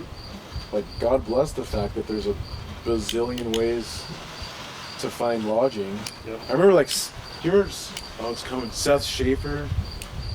Yeah. He has Opticopter. He's a big media dude, but I think he moved to, like, Tennessee. But They did. Which when I first bought, like, my first house, and he was decidedly a renter, Yeah. but very successful, like, easily could have. And he was explaining, and I didn't get it. I was like, why would you ever rent? Oh. And then, like, years later, it dawned on me, I was like, no, for, like, what he was trying to do, just the lifestyle, like, I don't want to hassle with all that stuff. I just want to do X, Y, Z. Like, that's the smart play. Yep. I do admire your softness towards landlords because I think that they do get like a bad rap and they're seen as like evil. But it's like that's a pretty decent service that they're providing because like most people, unless you were incredibly frugal with your first job, like don't have a down payment for a house, and so like going out on their own and earning their own money, they kind of just need a place to live for a while. And I was very thankful that I was able to live in an apartment for a couple of years until we were able to buy. Yep. Yeah, because if there's no landlords, I guess either the government's going to be the landlord, which again is probably the point, Right. and I'm sure that would work out great, or we're just going to live in our cars, because not everyone can afford a house. Yeah. Exactly. So to be able to rent someone else's 3-bedroom, 2-bath house, great opportunity. Yeah, and like I guess like any business that you can take advantage of your customers, or you can be an honest businessman and not. Yep. But Not every landlord's a slumlord, right? yeah. Yeah. It's not an apartment complex with like someone who comes banging on your door. Oh, where's the rent? Where's the money? Throwing your Basically the mafia. your kids out on the fix street. my sink. Oh, we'll fix it next week. Where's my rent? I mean, because Slide under the door, you're out of here. there is that. I mean, there's got to be. In the metro cities, which of course are, And it's Urban tougher, paradise. you know. Like I talk to these. It's weird to call them kids because you think of yourself as perpetually 25. Yeah. And you're like, oh, I've got them by more than a decade. Like these kids are like 25 or approaching 30, and they just have no clue. Like, how could I ever buy a house? And you sit there and think, you're like, oh, it's easy because oh shoot, yeah, it is different. But I think I bought it 25. Did you? I think so. I 25, wish I would have 26. bought at 25. I bought at 25, Did you? and then I bought my first rental property like 6 months later. Excellent. Wow. But that's because I decided like that's lots of people like they hit like 40 and then they're like, huh, like how does Joe Bob have all this stuff? Oh, that's how he does it. I had a girlfriend's dad who gave me Rich Dad Poor Dad, and I know it's almost a cliche now, but that was like a pivotal. Yeah. Reading that, like my dad had died, and my dad tried to explain all this stuff about money, because he was totally from the school of hard knocks, and he learned all this stuff, trial and error, and he tried to explain it, and I didn't get it. I didn't get it at all. But I was right out of college, or about to graduate. No, I was like in college still, but you're kind of doing the math, and you're like, okay, well this degree is probably going to do this. If I'm lucky, I'll start here, and then I was broadcaster, so I was like, okay, well. Who's the biggest, like, okay, Anderson Cooper, like the biggest name I could think of, Wolf Blitzer or somebody. And you're like, okay, they're making the money. We're like, wow, that lifestyle though. Like they're all over the world all the time. They got to be up on so how to, and even then it's like, and then you start thinking about wages, like, okay, what if I made $20 an hour? Because back then that was like big money. That was a lot, yeah. 30, 50, 100. And you start doing the math and you're like, you still couldn't work that much to live these lives that you see these people doing. Like, what are they doing? On an hourly rate, yeah. And someone gave me Rich Dad Poor Dad, and I read it, and it like connected all these dots from It should be required reading in school. every old man that tried to speak knowledge into me as a young person. I was like, that's what they were talking about. It was all there, yeah. And so right away I was like, I want to do this. Yeah. I want to do this. Wow. So I haven't done it at the rate I thought I'd be able to do it over Same the here. years. I know. I wanted to get one a year. I'm like, yeah, right. I know. But you dabble in this, you dabble in that, you have a couple kids, you have a wife. We're like one every 5 years. Yeah. So to that point, not to tell you what to do, but what if you kept that house as a rental We've talked about it. and you can make 3 times the amount on rent? It's not working. Oh, it's working. Which that then I counts refilled it. towards your income. Even if you break even or lose money, all the rental income is considered income. Right. They would qualify you for more. To a certain amount, right? Isn't there a cap on that? I think it's like 75% It's a lot. of the income Yeah. they'll count towards it, Okay. because they assume you'll have a couple months of downtime. They, They can Between raise it, leases. Yeah, Okay. which I've never experienced that 25%, but I happen to have landed in a town that's growing leaps and bounds. Yeah, So have you had rental properties ever since you had that Yeah, first I mean, one? I've sold some, bought some, so it's not like I've built this huge empire or something. But you've yeah, always had one. Since 25, I've always had at least 2. And Or, well, you're like since I what, bought 30 now? I'm 37. I'm Thanks. 30. I'm 30. No, that's There was a time when I had 4, and then I got into my current business, Surtech, and it was really cash strapped and really whatever. And so again, one of the like trifectas of having it is just the leverage. So I went to the bank and was like, I need a couple $100,000 to meet payroll on this company. I didn't tell them that, but But for whatever, and they just look at the equity in your house and like blah blah blah blah blah. We'll give you 75% of your equity. Here's what I got, and you do whatever you want with that, and theoretically buy the next rental house or whatever. Nice. But I did that to bolster a different investment, and then when that investment comes back, you pay that off. Yeah. Did you ever have to manage any of them yourselves, or did you always like? No, You went there, fixed leaks. I like manage them like still. Really? So I've dabbled in property management companies, and here it's like the standard's like 10%, and if you give them more than one, I found like they'll give you a break at like 8%. Maybe 8%. That's what I've just never been. experienced. I've never been satisfied long term. Okay. Like they're not meeting your standards. Well, like they'll get people in, and you're making money, and that's great, and you're paying them. But then I've noticed, and once I started doing the math on looking into being a property manager myself as like a company, I was like, oh, I kind of get it. Again, I'm going to do the dumb, simple math. Like, so $1,000 a month, 10% on that. Like, so they're pulling $100 from me. Right. To make a living, like if that's your like a monthly income from, you have to have tons of clients. Right. Yeah. And to manage tons of clients, you're gonna have to have tons of personnel. Right. And really, to me, like the math doesn't work. And so, because what I noticed is like stuff started needing to be fixed.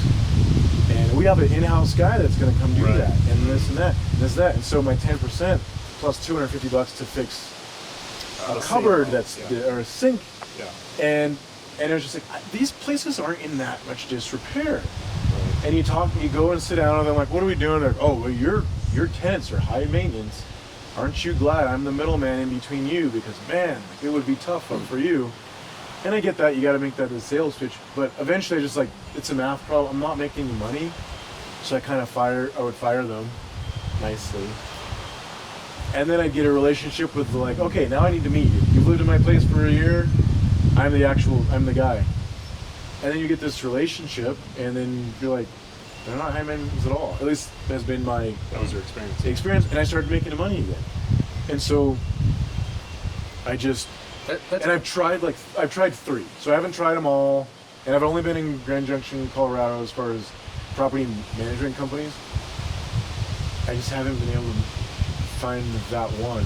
Yeah. But I want to, because I imagine someday I'll move or whatever, and it reminds me of like the argument between like a public school and a homeschool, because it's like when you're doing the homeschooling, like you're you're able to like make sure all the quality of the teaching is great and everything.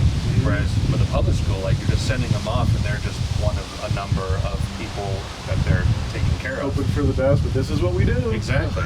Yeah.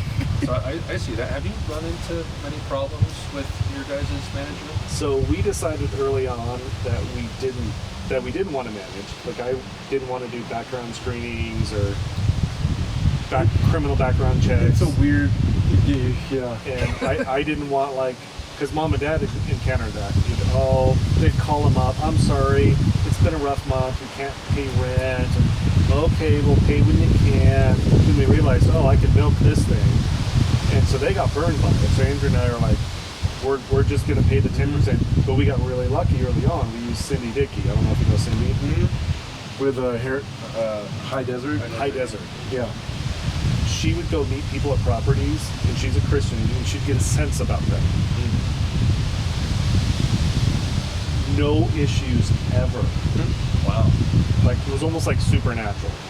I'm like, and then she retired. I'm like, no. Yeah. So she joined another company we're now with, and we've already gone through a couple of people that have come and gone through the company that just doing stuff we didn't know about. And I think we're in a better place now, but I agree it's an ongoing frustration, because you've got to have hundreds of properties to even remotely feel profitable as a property management company. Yeah. And you've got your in-house repair guys, and it's like, all right, you guys gotta gouging keep them a little bit. It's like, really, did it cost $1,200 to replace the swamp cooler?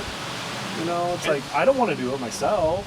And Yeah. And I don't want to go out and hire someone to do it because I'm busy. I've got 2 other businesses I'm running. And there's something like inherently intimate about like a renter to landlord relation where it's like, this is the house that I have that I'm willing to let you live in. This is your, this is where you call home. And so for a property management company to be able to successfully emulate that care a landlord would have about their property for hundreds of properties, that sounds like a nightmare. I could not handle that. But at the same time, do you really want them to know who you are? Like, that's kind of been my thing. I'm like, I don't want to know who you're renting it to. I don't care. Just find the right tenant. And if it doesn't work out, you go and evict them and find someone else to replace them really fast. I like that. That's the trade-off or the risk or whatever. It is. It totally I've is. only And I can evicted see both sides of that one coin. person, but it got weird, and it could have got way weirder. And the sheriff was involved, and all the stuff. You never know how resistant people are going to be to that. Yeah, and again, in a small town like this, you know, you don't need too many enemies. It's inevitable. Yeah. But you don't need to make them. But I like their relationship. And I because some renters are like, want to be buds? And I'm like, nope, we're not buds. Yeah. But I like their relationship as long as you have the appropriate boundaries. Because there's a sense of care, like you're my guest. Right.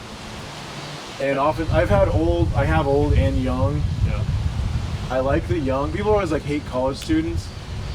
Because they have this weird. I love college They've been students. our best. Yeah, because They've been our best. They're never there. Yeah, They're always studying. they're unassuming. They call to change a light bulb, which is corny, but you almost feel part of the that's parenting cute. process. Yeah, that's cute. I'll help you. I had I'll show these you how to do it too. I had these girls call me like, the freezer's broken. It doesn't blah blah blah blah. And then I was like, okay, we'll come over. There's these 3 college girls, and you come over and once we investigate, it's like one of the girls doesn't shut it. She's just kind of lazy, and she just kind of whatever. And like, oh yeah, that's how it works. So they got on Let her. me show you how to shut the freezer door. But See, and I think you're unique in that you're not emotionally involved, but you care about your properties, and you've created that healthy separation. I think most, like my parents, they weren't in the business of being landlords. They got caught in it, and so they got duped over and over again to the point we had to evict them. Andrew had to help them. She's like, all right, there's a legal way to do this. We have to call the sheriff. We've got to give them several notices. We have to post it on their door. Then we evict them. They pull all their SHIT out to the curb. And then this lady ends up living in the back part of the property between 2 fences, builds a little tent back there. oh my goodness. I think she was cooking meth in the apartment or in the duplex or whatever.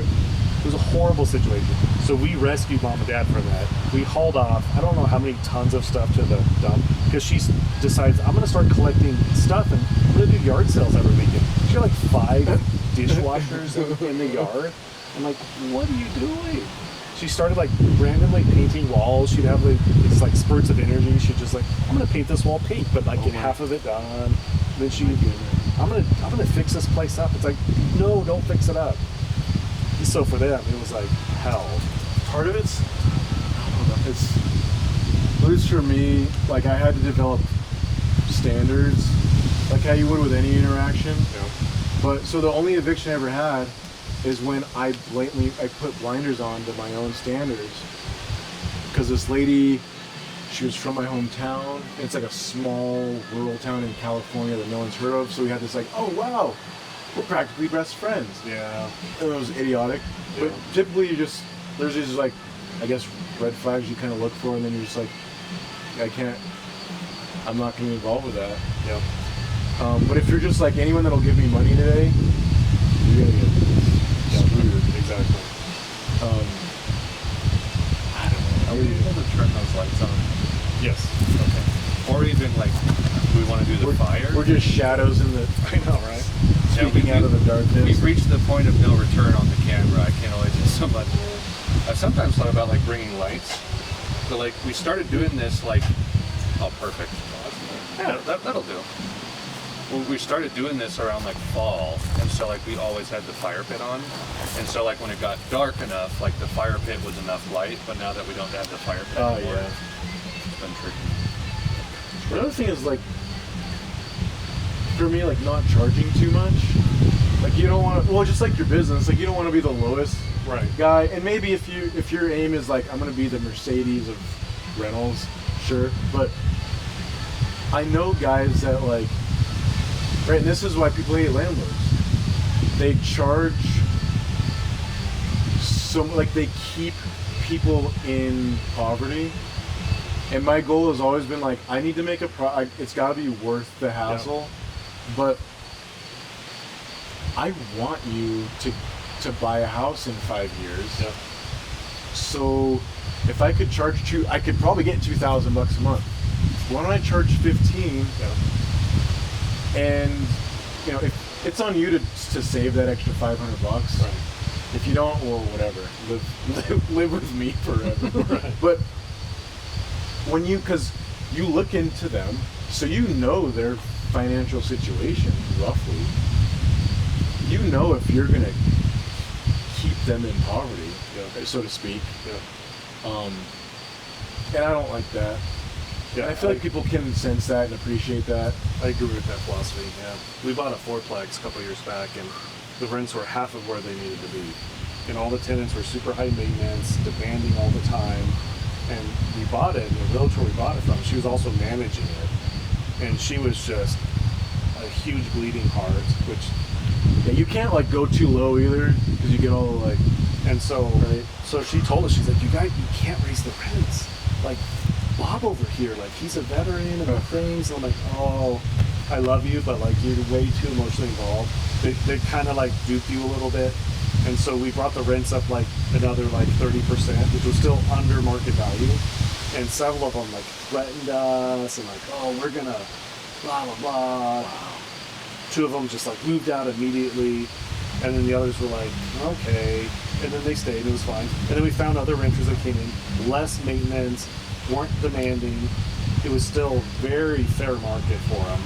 And so she was keeping it really low and attracting people that knew it.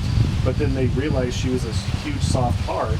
And she was over there all the time, just like all their little whims, like, well, can you put grass in the backyard?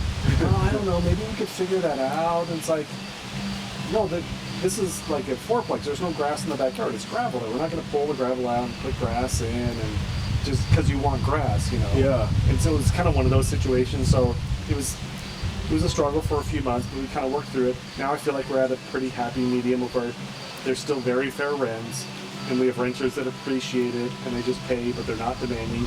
And yeah, it's just like your business. There's a balance there. If you're too low, I don't care what you're selling. Yeah. People know the market. If they're in the market for a rental or a TV or a massage or whatever, they're like, well, what's wrong with it? Yeah. Or this guy's desperate, or this person's a student, or this guy doesn't know what they're doing. But if you're appropriately high, they're like, that's fair. Do you think we need to move? I mean, unless it's like drenching my stuff, it'll be fine. Okay. If you guys are uncomfortable, we can. I'm not. I want to make sure you're. This is kind of welcome after the last. It's refreshing. The temperature dropped about 20 degrees. I was gonna say like, okay. The audio is probably all over the place. It might be okay. I got the windscreens on the mic. Oh, nice. Okay.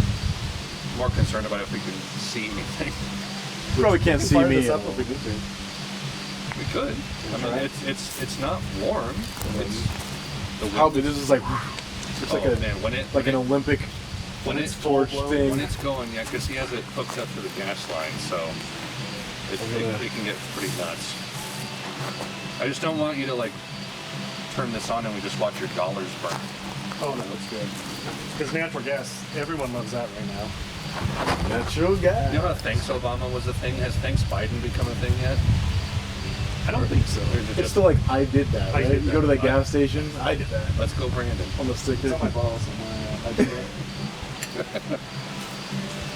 I love going to gas stations and seeing like their best attempts at removing like 6 of them, and there's just still little bits left over that they couldn't get off. Right, well, Alex, could you turn that? Maybe like a quarter thing. Which way? My poor eyebrow. Oh, that's cool. Nice. I think that adds something. A little too Poor much. Biden. No, it's fine. He lights us up. My wife gets all on me because I feel bad. Like, when you look through the tapes of history, it's like, he's a jackass throughout his public life and private life, if you can, you know, right? Yeah. So I don't feel bad because it's kind of like you reap what you sow. But if I just think of like, you know, today, late 70s, fun of a doddering old man. who's being like abused and taken advantage of by abuse. some shadowy entity that wants to ruin the world. Yeah. And they're just using him as the face. I'm like, that poor old Then man. you feel bad a little bit, but And he's the face of all this suffering. but then you look back at the old videos of Yeah, then you don't feel he's bad. lying about his No, education, lying about being top of his class, and then he admits it on camera. He's like, I've said stupid things. I'm probably going to say stupid things again. Like, he says that publicly. That's the thing. He's getting How do you get what he elected? deserves, but it's so hard to be like, how can you as a party? How can you do this to somebody? He's brought it upon himself, and he also is kind of being used. Is sort of the thing.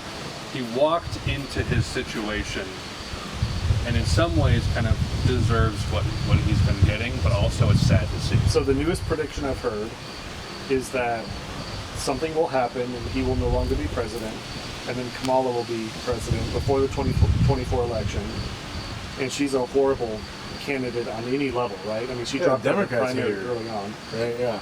and then they'll put forward Michelle Obama. That's what I'm hearing That's too. the candidate. I could totally see that happening. That sounds outlandish, but then I remember that Trump was elected, so And he was not supposed to be elected. it's So he better watch Wouldn't be himself surprised anywhere by that. he's around staircases. man, those staircases. It's a He might get pushed. everyone's like looking for the next Lee Harvey Oswald. They don't realize staircases. Staircase. Air Force One staircases. Jared. They're oiled, man. Or a hard question. Or what just happened to you? Mitch McConnell, did you see that? Yeah. He That's froze. yeah. I'm watching it. Someone comes up and touches him, and immediately he freezes for 30 seconds. And then a few people in the background are smirking in the Republican Party.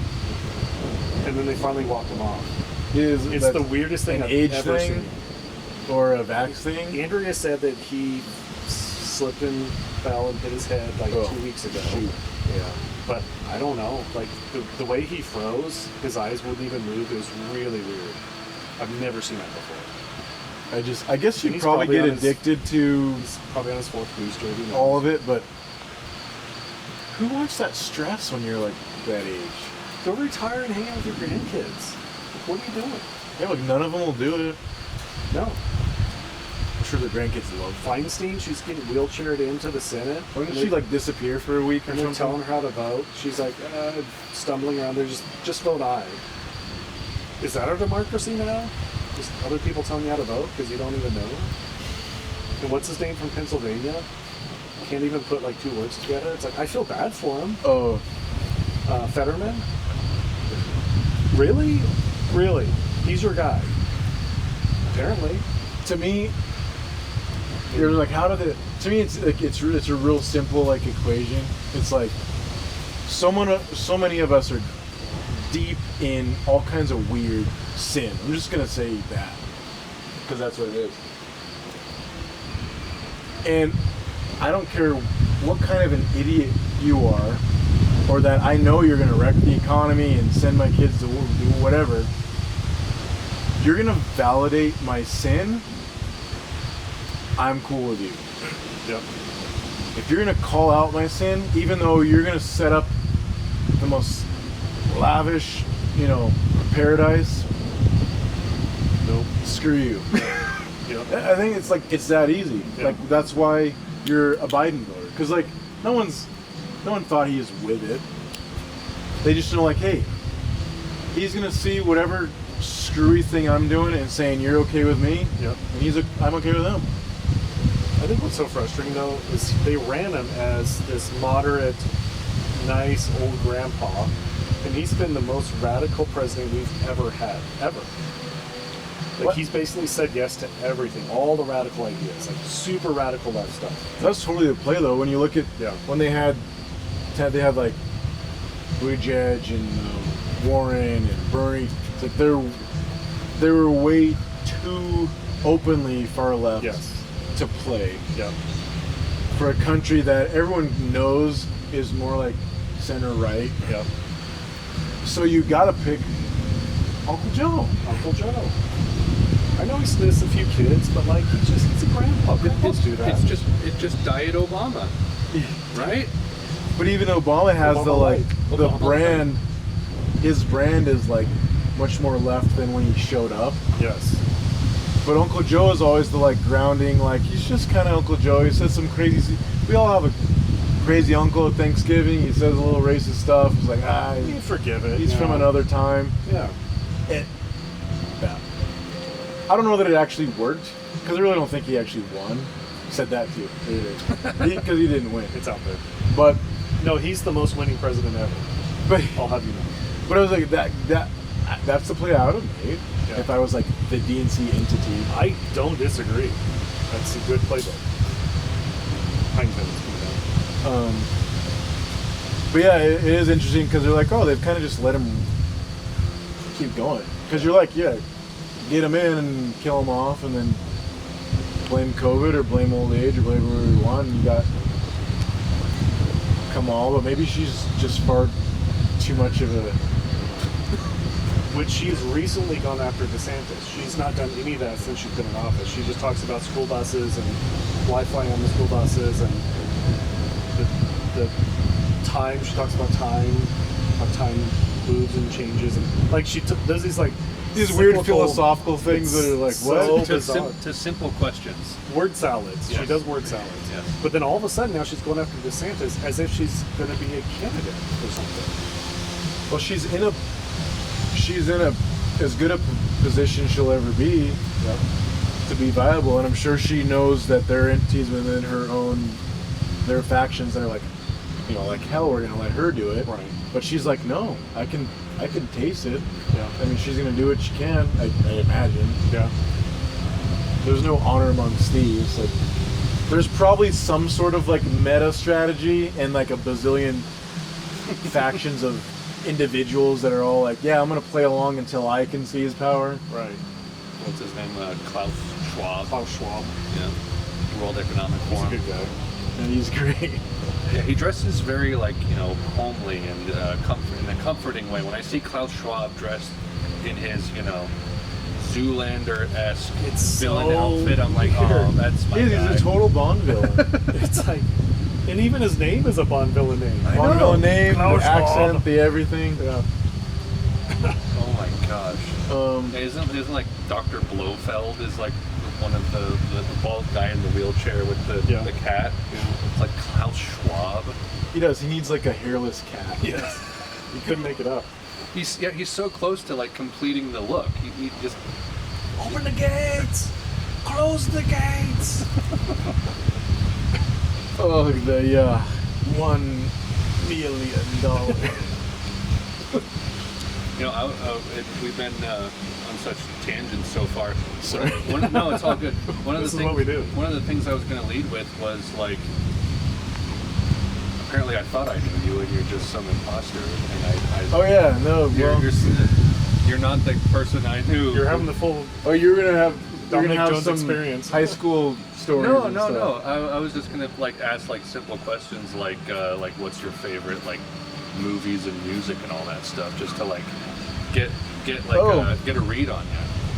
So like, should we ask that now? Yeah, favorite movies. Hard shift from politics to movies. Nothing nearly as profound as I would it doesn't matter. I would like to say. It doesn't matter. My favorite movies like that just captivated me and still do is like Jurassic Park. Sure. The original Star Wars trilogy. Sure.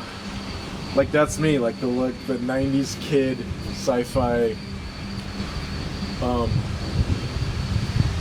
So I was born in 92. When were you born? Oh, 85. 85, okay. So yeah, Jurassic Park, you were like 7? Yeah. So and I can't, like looking back, like my mom took me to see that in the theater, And she was like, Gosh. clutching my Yeah. arm. And I'm like, this is great. Yeah. Because I was a total dinosaur nerd. Like, It must have been super cool at that age. it was epic. But now I want to watch it with my kids, and I'm like, no, you're not ready. Not quite. You're not ready for that stuff. I let Felicity, my oldest, watch the first Pirates of the Caribbean when she was probably like 4 or 5, and she was able to stomach it fine. Okay. But like, she had this like shift where she started to become sensitive to like scary stuff, and I'm like, I don't know if you're ready to like rewatch that again, even though you've already seen it. Like, you're just barely getting to the point of like you can handle probably Harry Potter, the first few. Oh yeah. Yeah, I'm out of the cigar, so now it's time to drink. Hey, we have more. I don't Yeah, know like how we don't do scary stuff at all. Just gauging my particular kids. They're not ready for that. Like, seeing what affects them and stuff. Yeah. You know your kids. Yeah. Yeah. And so like we'll have friends over and oh, let's all watch this. Oh, my kids have seen it 1,000 times, and I'm just like, We're not there. we're not there. Yeah. Because I remember like there's stuff Okay. that it affects you. Yeah. And you re-see those things like in your mind, even as an adult, things that like hit you hard as a kid. The wrong scary alley takes you right back to like, I don't know, some scene in The Exorcist or something Sure. that you were too young to see. Sure. And I'm like, I don't need to. That's gonna happen enough to my kids like organically. Right. I don't need to introduce them to things that are gonna follow them. I was like, given that I grew up in a household of like 9 kids, which like when I was born, because I was kind of an oops baby, so I showed up like 7 years. Are you the after- bottom? Second to bottom. Second to bottom. Yeah. So I have a sister who's 4 years younger than me, who was kind of conceived because my parents thought that I should grow up with someone like to, Well, we entertain- had one oops. We might as well. And yeah. ironically, like, we fought all the time and never got along. But like the sister above me, I think, is like 7 years older than me. So there was like a clump. Greg's second oldest. There was like a clump of like 7 kids, and then I think they thought they were done, and I just showed up. And so, growing up, there were probably only ever like 4, maybe 5 kids at most in the house, because most had like grown up and moved Yeah. on. But like I grew up with my older siblings watching stuff, and they were pretty good about like shielding me and being like, you shouldn't be in the room for this and whatnot. The only exception was I got exposed to like Nightmare on Elm Street too early. Oh man. And that was a tough one, because that, like, as a kid, you're like, I don't want to go to sleep now because I don't want to dream. And so the 80s, they knew how to they get, knew how to get it. The 80s was That was the only thing growing up where like What was it? Nightmare on Elm Street. Oh gosh. Like, because you guys were pretty good about shielding me and Bethany from, like, don't watch this. Like, I remember you were watching like the X-Files movie, Yeah. which was like, looking back, like not all that scary, but had scenes in it where you're like, don't watch. But I just got exposed to Nightmare on Elm Street somehow, and the only antidote was to listen to a choir practice recording CD that Cammie brought home from Bible college. And it was just like the choir people at the college like singing hymns, and it was just like the only like Christian CD I had in my room at the time. And so like I slept with the door to my bedroom open, because I didn't want to see my bedroom door open and someone creep in. Freddy Krueger pushing the door. Yeah, and had that choir CD on, and that helped me go to sleep. Interesting. Only like 1 or 2 times, and that was it. But I saw Freddy Krueger at a friend's house. yeah. It's always like Put it on TV. His The parents were friend's totally house. fine with it. There was like a scene where some gal's topless. Remember, his dad was up in the kitchen. He's like, "Oh, it was in a hospital." I don't even remember. He's like, "What hospital's that? Wow, that's interesting." I want to go there. And then like she gets like torn to shreds. I'm like, Right. ugh. It's always the friend's house. It is, because wherever I saw something suspect or whatever, it's at a friend's house. like that kind of stuff, like that level of like subject matter, I feel like should only be for better or for worse, only be experienced by people whose like brains have stopped developing. So like An adult 25 who's and made older. the decision to watch Right. it. Because that's not going to affect me in the way it did when I was exposed to it before I was even like 10 years old, right? And even like probably post 30 is Right. when you're like really. Yes. Because we have this arbitrary 18 thing, but It's totally arbitrary. To this day, I still can't stomach like extreme, like the Saw movies are literal torture for me to watch. just gross violence. For no purpose. Like I can't, For no purpose. I can't do it. Even in movies that I love, like Seven, the Seven Deadly Sins movie. Guy kills people around the different sins, and it's like there's not even any violence in it, but like it really makes me uncomfortable. So Riley and his dudes, his bros, decided to watch that 2 months ago. Yeah. And in our house, in the living room. I've seen it. I actually really like it. Seven? It's Yeah. Seven, As an haven't seen adult, I really like it. Seven is great. And I really like psychological thrillers. Yeah. But as a young person, I'm like, you guys understand what you're watching, right? Like, this is like the big fat guy that's like spaghetti. It's like, it's intense. You never see a single murder. No. It's just the aftermath sometimes, No. or like victims' testimonies, and it is harrowing. It is tough. Agreed. And fantastic. the bros kind of struggled with it. Yeah, I struggled with it when I saw it at like early 20s. Yeah. And there's no violence in it, but like that is a subject matter that still is very like sensitive to me, even though I'm like 30.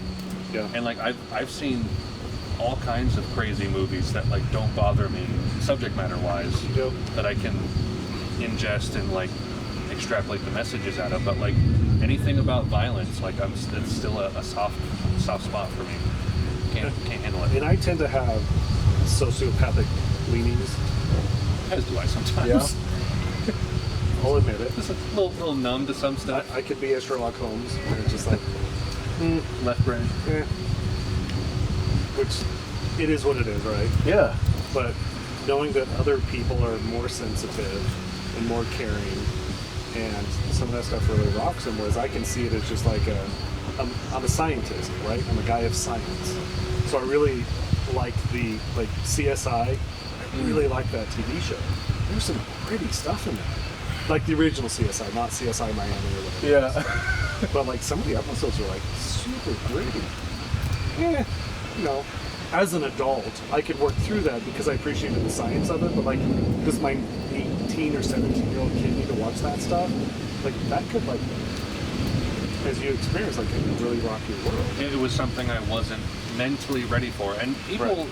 kind of like what you were saying, like people arrive at that at different points. You can kind of sense like, hey, this kid isn't quite ready for this thing that I saw Right. at their age when I was a kid and I could handle it, but I can tell that they can't handle it yet. You know? Like this song, So I Married an Axe Murderer. Shut up. Well, it's yeah. good So song. I'm more. You're leaning more like even conceptual stuff. I don't have to see it, or just like you think like I can't believe someone would do that to someone. I mean, I Right. believe it, but I can't handle it. But now, even as I'm older, I think like, what am I getting? Like, this is glorifying to who or to what? And to what end? It's like to what end?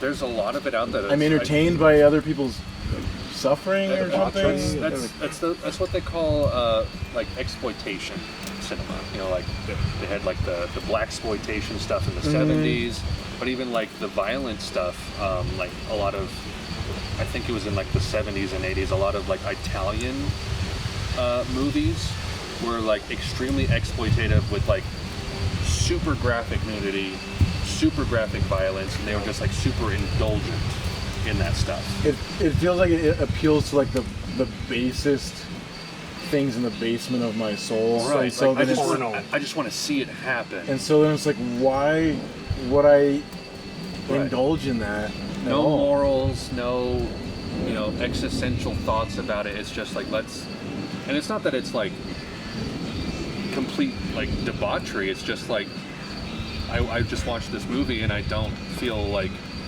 I have thought about anything profound. I just feel like I witnessed a bunch of gross stuff. So to a lesser extent, I've heard the argument also made for why would you watch a movie about sex trafficking? Sound of Freedom. Sound of Freedom. Why would you watch that?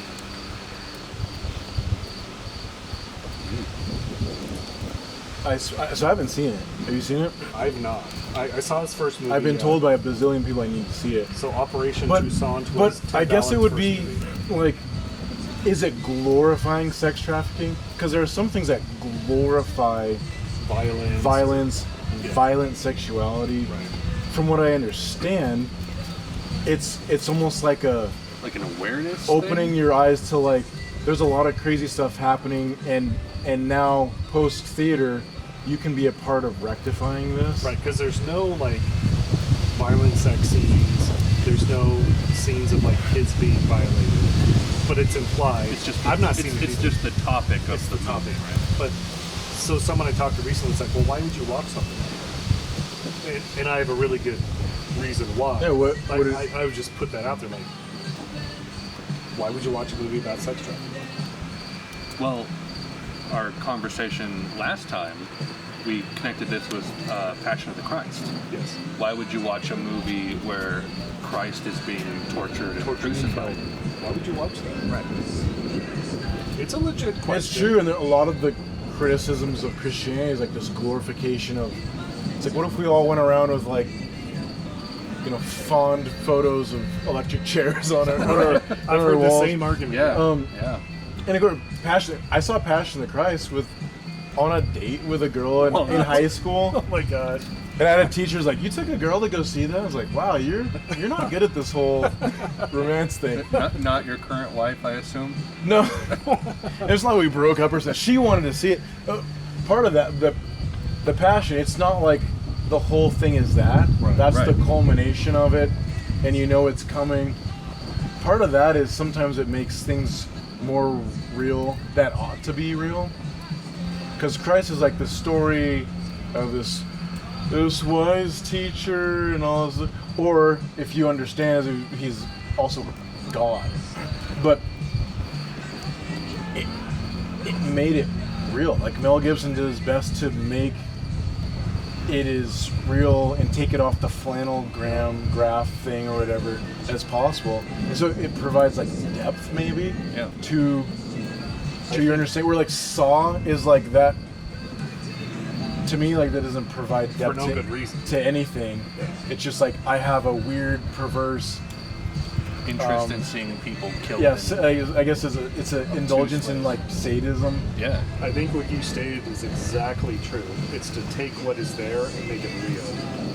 And that's a little What bit. really happened to Christ? What really happens to kids in the sex trafficking? That's a little bit of what we talked Know about. that and understand that, Last and then time. to take action, right? Hopefully. Yeah, because I guess that's why you'd see a movie about sex trafficking, not how cool it is, because there's a lot of that. Or the But voyeurism of it. It's not Or like voyeur, Blood yeah. Diamond, where it's like this really big, interesting thing of like, oh, look at these people in the diamond mines in Africa, and, making an adventure out of it, so to speak. Yeah, it's funny. Like, so maybe I'm going off topic, but like my dad is black. He's born in 1944. I'm not trying to drag it here, but so all this stuff that everyone complains about. How old would your dad be? Our dad is 43. Yeah. So he's Be approaching. late 70s. Yeah, he'd be approaching 80 now.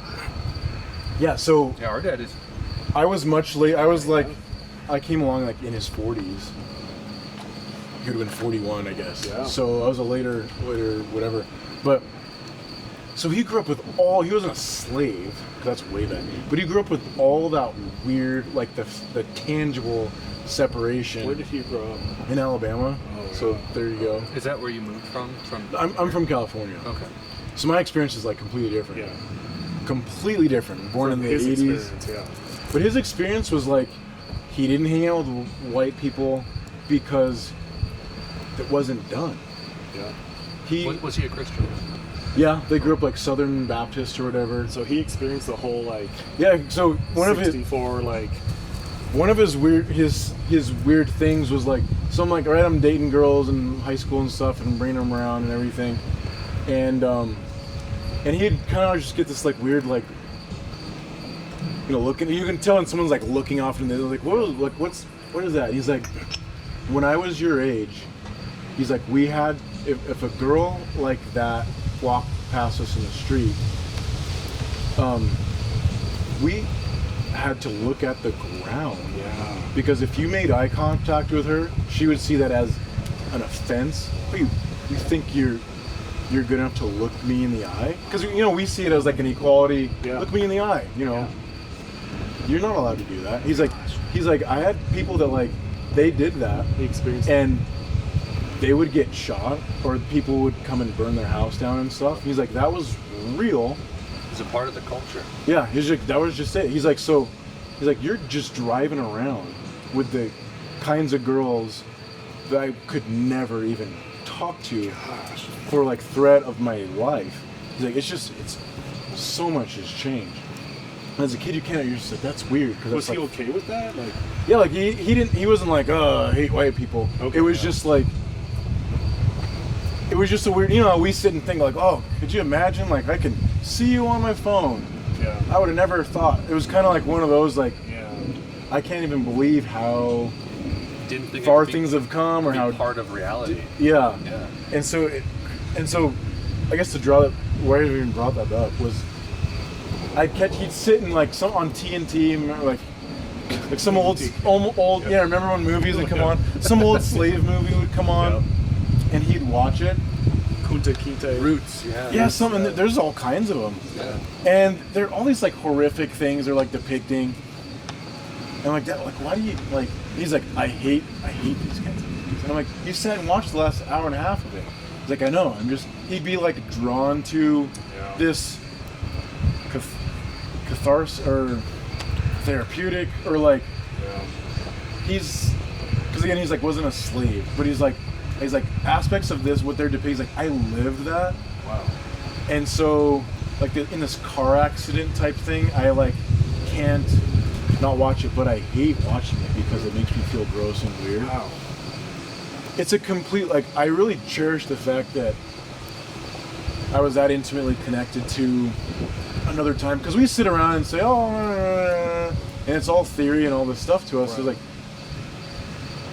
I get why, like, a different, maybe if he wasn't Christian, or if whatever, if he was different, I can see why a lot of old people are just bitter. Yeah. Right, because you think the woman that was like raped when she's 16, you're like, well, not all, most men don't do that.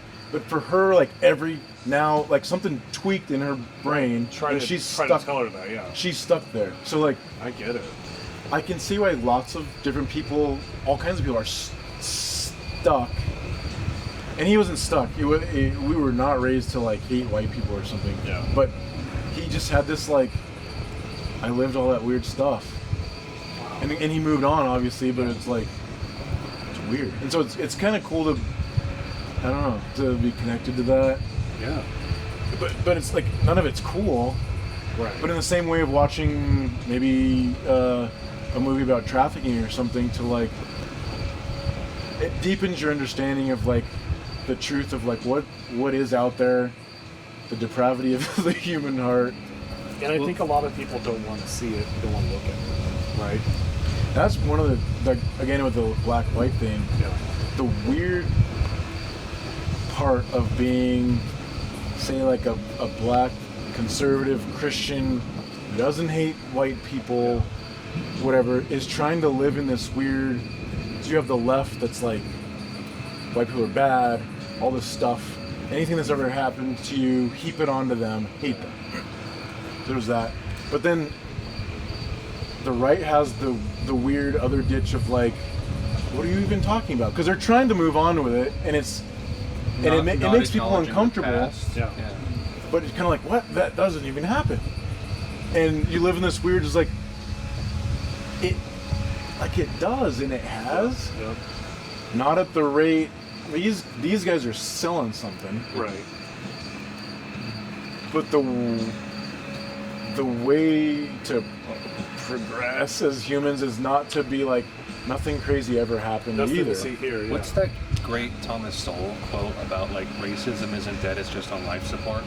Yes. Yeah. And Thomas Sewell's a Oh, he's He's a badass. I'll just say he's brilliant. He's great. I'll shed a tear or two when he finally passes, but he's getting up there. all my grades are dying. I struggle. I know. I guess it's our turn to become those. Yeah. I agree. His emphasis on culture has been is great. That I mean, no other person notable that I know of is commenting on like racial history in America the way he is, where he's focusing on culture. Yes. Yeah. No one wants to go there because they know like that's the correct answer, but everyone wants to keep it on life support for political reasons. And Well, if you don't, without that explanation, you kind of are left with some weird versions of racism. Right. Because how do you explain some of the things that we see now? It's like, well, certain culture, and you can look into, like, he'll talk about, like, well, it's the geography of where the little island they were from, or the this or the that, like, shaped their traditions and emphases, and then you extrapolate that over hundreds or 1,000 years, and you have people groups that major in this, Yep. but it's all just mindset and what they're practiced in over generations. Right. And if you don't look at it that way, then you're just like, well, I guess some people are genetically superior to this, and then you get back towards, because the left is like as racist as they come. Yeah. They just kind of like have this like, well, blacks or whatever group they're talking about are just kind of dumb, but we need to be nice to them because they're dumb, right? Where it's like affirmative action. it's like no, it's like they've been taught, or they themselves have decided to major in things that aren't working for them right now. Maybe they worked in the past, but they don't anymore, or they don't in this environment. It's the bigotry of low expectations, which is evil. Yeah. I do want to say thank you for sharing that thing about your dad and his like kind of conflicted nature about like watching those movies, because like that's a facet of that type of upbringing and culture that like I don't know unless I hear it from Someone people. talks about it. No one talks about it, yeah. And like I'll admit, and this is great. And we're losing it because my dad should be in his late 60s, maybe, as far as me being 37. Can I ask why he's passed? Yeah, he had a heart attack at 61, so pretty young. Supposedly, like, fit as a fiddle. Saw the doctor 2 weeks earlier. Like, oh, you're doing great. And then he just had a heart attack walking the dog when I was 20 in college. So we get the call type of thing. That was a horrific time, yeah. So yeah, he's been gone now 17 years now. Like I always say, like, well, I don't mean to do this to my mom, but like anything that is good or wise or anything about me is like I had like the greatest dad ever. So I always resent like this idea, right? So you get again back to the right-left thing. The left's coddling, and it's not like because they care. It's just a weapon to fight whoever they're actually fighting. Right. But I feel like the right's short-sighted or simple or unthoughtful counter to that is the like, well, blacks don't take care of their kids, right? Like, Yeah. And so agreed. I get they're trying to, even like people who are really popular, like Candace Owens and stuff. Like I feel like she can lean into that. I was going to ask you next what you thought of her. Yeah. Like I get what she's trying to do. So in that sense, I like her. I feel like she's doing a great disservice because then you just harden the right and the white right into being like, well, yeah, I mean they're not. We don't hate them, but they don't take care of their kids and they're blah blah blah. And so you almost circle back into this like subhuman animalistic thing without trying to. And to me, when you listen to soul and stuff and read a lot of other things or talk to people from bygone eras, it's like it wasn't always like that. Like this culture that you think black people rap and play basketball and whatever it is we do and loud, that's a manufactured culture that's like 3 decades old, 2 decades old or something. Fresh Prince of Bel-Air. Yeah, that's not what that people group ever was about. Yeah. And frankly couldn't have been. If you think a whole people group's taken from where they are to an alien place and are slaves for hundreds of years, they couldn't have been that shallow to survive. Yeah. Like there wouldn't be any left. Right. If they were all killing each other and not taking care of their kids and stuff. But that's been a manufacture, and you can look at like the 60s and the Lyndon Johnson and all the things that have like gone to this quagmire of like a certain people group now like reinforces it themselves. Yeah. And so it's tough to get out of because whites expect that from you, and you have this sort of like performance anxiety of like, right when you're growing up, it's like, oh, rap's cool. Like, you're black, do you rap? And you're like, oh, I don't. So I probably ought to. And you get dragged into that when you're like, I'm a kid from the suburbs. I don't know anything about gang culture, but how many kids do you see trying to do that, now whites included, because it's cool, and like, especially as you're black, it's expected, so you try to live up to that. Yeah. Next thing you know, you're 25, and you've lived up to that, and you're in jail and doing all these stupid things. But then the white culture that's looking around and saying like, what happened to our society? And now they see you as one of the like, well, your culture is doing this, and then they think it's innate to you, and it's like, it's not innate. It's a manufactured like American thing that we've exported to everyone. Yeah. We watched like the first couple seasons of Fresh Prince. Like, Really? I used to love Fresh Prince when I was a kid. Yeah, It's funny. Haley grew up Smith. loving it, and so like we were watching it like as a family. We watched the first couple seasons. One of the things I love about the show is like you have Will coming in to live with his aunt and uncle in Bel Air. I barely remember. Start singing the song. Yeah. It's so good. And like his uncle Phil is this like wealthy lawyer. Yeah. And like admits that he voted for Reagan, and like there will be times like in the show where Will like complain about, because he grew up in the ghetto, will like complain about certain things, and his uncle will like take him aside and be like, no, you are responsible for like your own actions. And I'm like, this show couldn't exist nowadays. Right. And I think they rebooted it. It probably is woke as hell, but like, It's wild. the fact that like there was this show of just like And the black family, and the that's Cosby's message. again, which is now like disgraced, was a similar thing. It's unfortunate. Depicting like just a normal family. He's a doctor, and his wife's some other well-to-do. She's a lawyer or something? Probably a lawyer. Yeah. And they're just this, I guess, upper middle class family just doing their thing. And that is anathema to left, because you're not a really great weapon to use. Right. Because the point of my existence is to beat you over the head, to submit to some other thing that has nothing to do with me or anything. But neutralizing you is what they need to do. That TV show's wildly successful. Yeah, It was, yeah.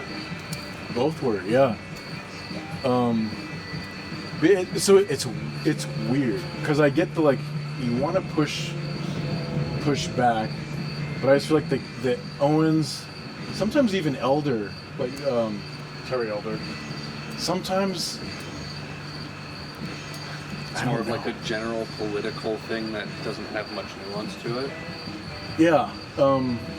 I guess you just start developing these like ideas that like these traits are like innate in people and not a result of a real bastardized mishmash of what America's become to be. Yeah. That makes sense. And of course it's leaked into everywhere now, Yeah. right? Like whites have the same rate of divorce and all the fatherlessness. It's destroying everything. So soon enough, generations to come won't think it's a black thing because it'll just be a thing. It'll be a thing, yeah. But it's a weird thing, right? Because I get the right's trying to push back on it, but I don't feel like that's like the helpful way. Yeah. Because it was normal.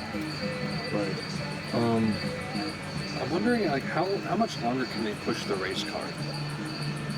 Like, will it come to a point where like like we've gone far enough from like the civil rights movement and everything that like they have no more fuel anymore? I'm always afraid that eventually people will just stop caring, and then which would be like good. Like it to me, like, so you're political and stuff. If someone calls you racist, I would just say, who cares? Like, I'm not. I know it's easier said than done, but it's like I've the had kiss of YouTube death. commenters that call me racist and say I hate black people. Yeah. The kiss of death is just start saying, oh well, no, look at my black friend here, like to start, because now you're like conceding. Now you're bowing to it. Now it's over. But what I would hate to see is to get to a point where whites start to see me as the villain because I've been used as the face on the shield of someone who hates all of us equally. Yep. Like Klaus Schwab, I'm sure wants to kill and neuter your children as much as mine, right? Yeah. But they use me, my face. I feel like you're gonna get angry at me. Does that make sense? It's gotta be so frustrating. And eventually, when you stop being afraid of being called a racist because you can't escape it, Yeah.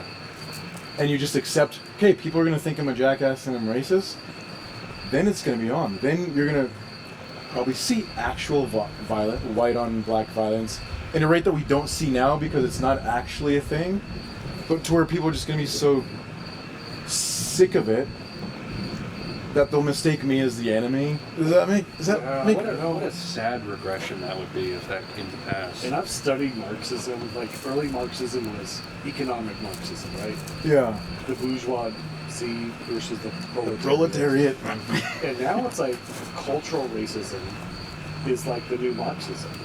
It's like, let's like pit people against each other. And if we can do that enough, then the government can come in and save the day. Like, that's the new Marxism. It's neo-Marxism, which is absolutely disgusting. Yeah. And I thought, I did not vote for Obama, but I was hopeful. Like, That wasn't a real. I just. You didn't? Why am I even here with you people? hope? That was I'm sitting with two racists and I had no idea. Perfectly Even timed. vote for Obama. I love it. I thought, oh my gosh. Sorry, we're not Calvinists either. Oh gosh. Sorry, I just stole your point. Little recovery That's here. perfect. But yeah, people at least like hesitantly hope like, well, he's got some crazy ideas, but I hope he can be was this hopeful. great unifier that he says. The first black president, like, I was hopeful, like, man, this is the opportunity, right? And I think he actually maybe thought that when he first got elected, and then, oh my gosh, like, those bitter clingers of their guns and their Bibles, and it's just like he doubled down on all the crap. It's like, what are you doing? I really resent the fact that, like you said, he squandered a just fabulous Such an opportunity. Because really, like, half of America was super proud to be like, look, you know, I don't agree with all his policies, but like, look at where we've come, Look at because where this would we've be come. unimaginable I was 50 right years there. ago. Yeah. And yeah, I guess he talked that game like he was gonna, but he didn't really do much. He divided us more than, and I feel like there was a lot of things he could have done. Like, racial division was at its all-time high when he was elected. And then after he was elected, it got a little bit better, and then it just precipitously went down from there, which is so unfortunate. It really is. And that's again why this. Good work, buddy. I was gonna try to way to tie it into Calvinism, but no. Part of it's like we've lost track of who we are, right? Like, because all of us collectively, we can think back to like 1950, but like the American way now is like you go to school, you go to college, you get a good job, you raise some kids, you tell them to go to college and get a good job, and you're just like this Groundhog Day, where, again, to bring it back to my dad, and if you start studying history and get like a much wider scope than like this 50-year thing. Okay, so white people are the worst. I'm just gonna go with that premise. Yeah. They were terrible people, and black people were amazing, and all this stuff happened. Do you think so? Like my great-grandfather would have been like maybe a young slave, maybe. Yeah. And my grandfather wasn't, but he was just like the Have you ever traced it stereotypical. back? Yeah, we're I didn't. Some of my family's traced us back 12 generations in America before it kind of got murky. Yeah. So Wow. That's I guess less than we're us. as American as you can get We're more on, American than we on are. that side. And then my mom's side is Greek, and she's like, I'm third generation American on that side. But anyway, so say my grandfather was a slave. He's owned by another man. Like he has no agency. Yeah. Yeah. His son isn't, which is a huge thing. Like that's huge. He's a free man. Yeah. It's dirt poor and a sharecropper and all that. He died of like black lung, like working in like a mine, but he also had a farm. Yeah. Didn't go to school at all this stuff. But he was a free man, which his dad didn't start out. Yeah. And my dad went to school a little bit. He quit in 6th grade because his dad died when he was 13. Yeah. Went to school a little bit. It was an all-black school because they were segregated. Yeah. Quit on the farm, blah, blah. And 40s, 50s, 60s, moves to California, gets a good paying job, Yeah. blah, blah, blah, blah. Does well for himself. I'm born in the suburbs in the 80s. If I had to guess, my parents had a net worth of a couple $100,000 maybe or something. Which is probably more than the net worth of the 50 cents that my grandfather had. And his dad, who, again, was owned by someone. Yeah. And I have a net worth of a couple million. I went to college, and I'm sitting here with you guys over a fire, drinking alcohol, doing whatever, Yeah. not worried for my safety or that you guys are, scared that your neighbors will find out. And when you start thinking like these multi-generational like progressions instead of the Groundhog Day, that's just what I call it. Right. Yeah. I get it. Then even if racism today was as bad as the left says, it's still miles ahead of where my dad dealt with, and his dad dealt with, and his dad dealt with. Totally. And so to me, I see it as this several 100-year progression of like, we're going somewhere. Yeah. My lineage is, your lineage is, we're gonna have dips. Yeah. Maybe my kids will screw something up and whatever, but we can't appreciate the upward trend of They don't. humanity. They don't want to admit that it's happening. They don't want to admit we've made progress at all Yeah, because it defeats their end goal. What they're. that thing is like beautiful, Yeah. and it's not that I'm glad any of my ancestors had a bad time, Right. but having the privilege of the vantage point that I have, it's more beautiful than if they were always just this static middle class, well-to-do, or middle class, which none of us were if you go far back enough.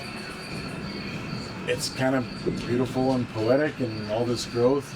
Yeah. And you're right. So like no one wants to admit that, but we have to look and see where we all came from, where we are. Yeah.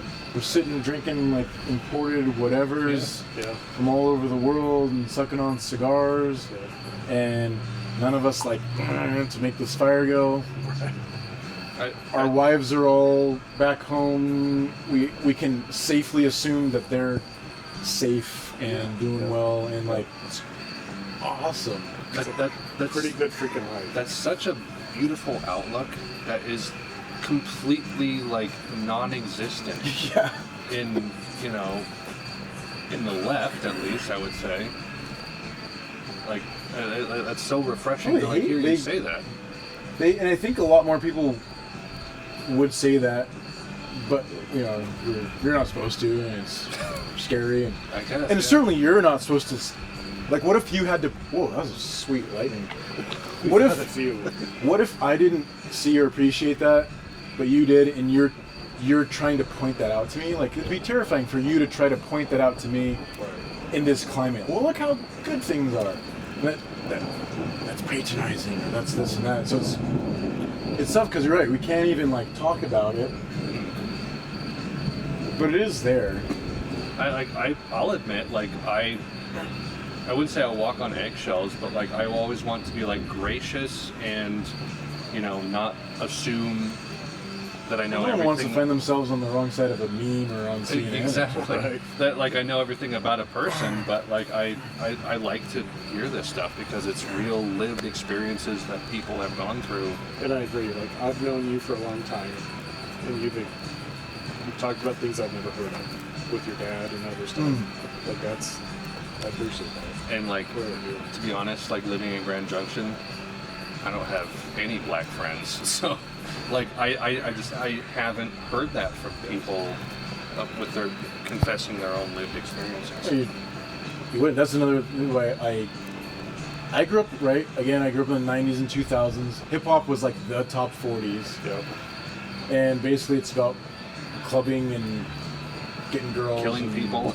Yeah, if you go, depends if the lighthearted stuff is like dancing. In the other level. And it Straight goes outta down. Compton. It goes all the way down to like F the cops and Exactly. and stuff.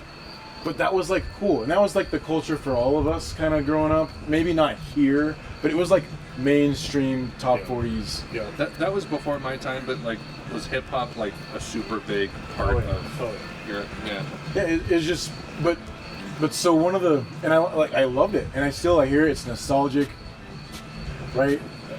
But when I sit down and think, I was like, I don't want my kids to listen to it, and I resent it because it built, right? So you grew up in Grand Junction, you know, like 2 black kids in town, so you don't know what to expect, but because there's a popular culture around black people, you feel like you know black people. You can expect, maybe not you, but I've found this when they're probably into this, they probably think this, they probably this, and when you sit and think, you're like the guy from youth group who think.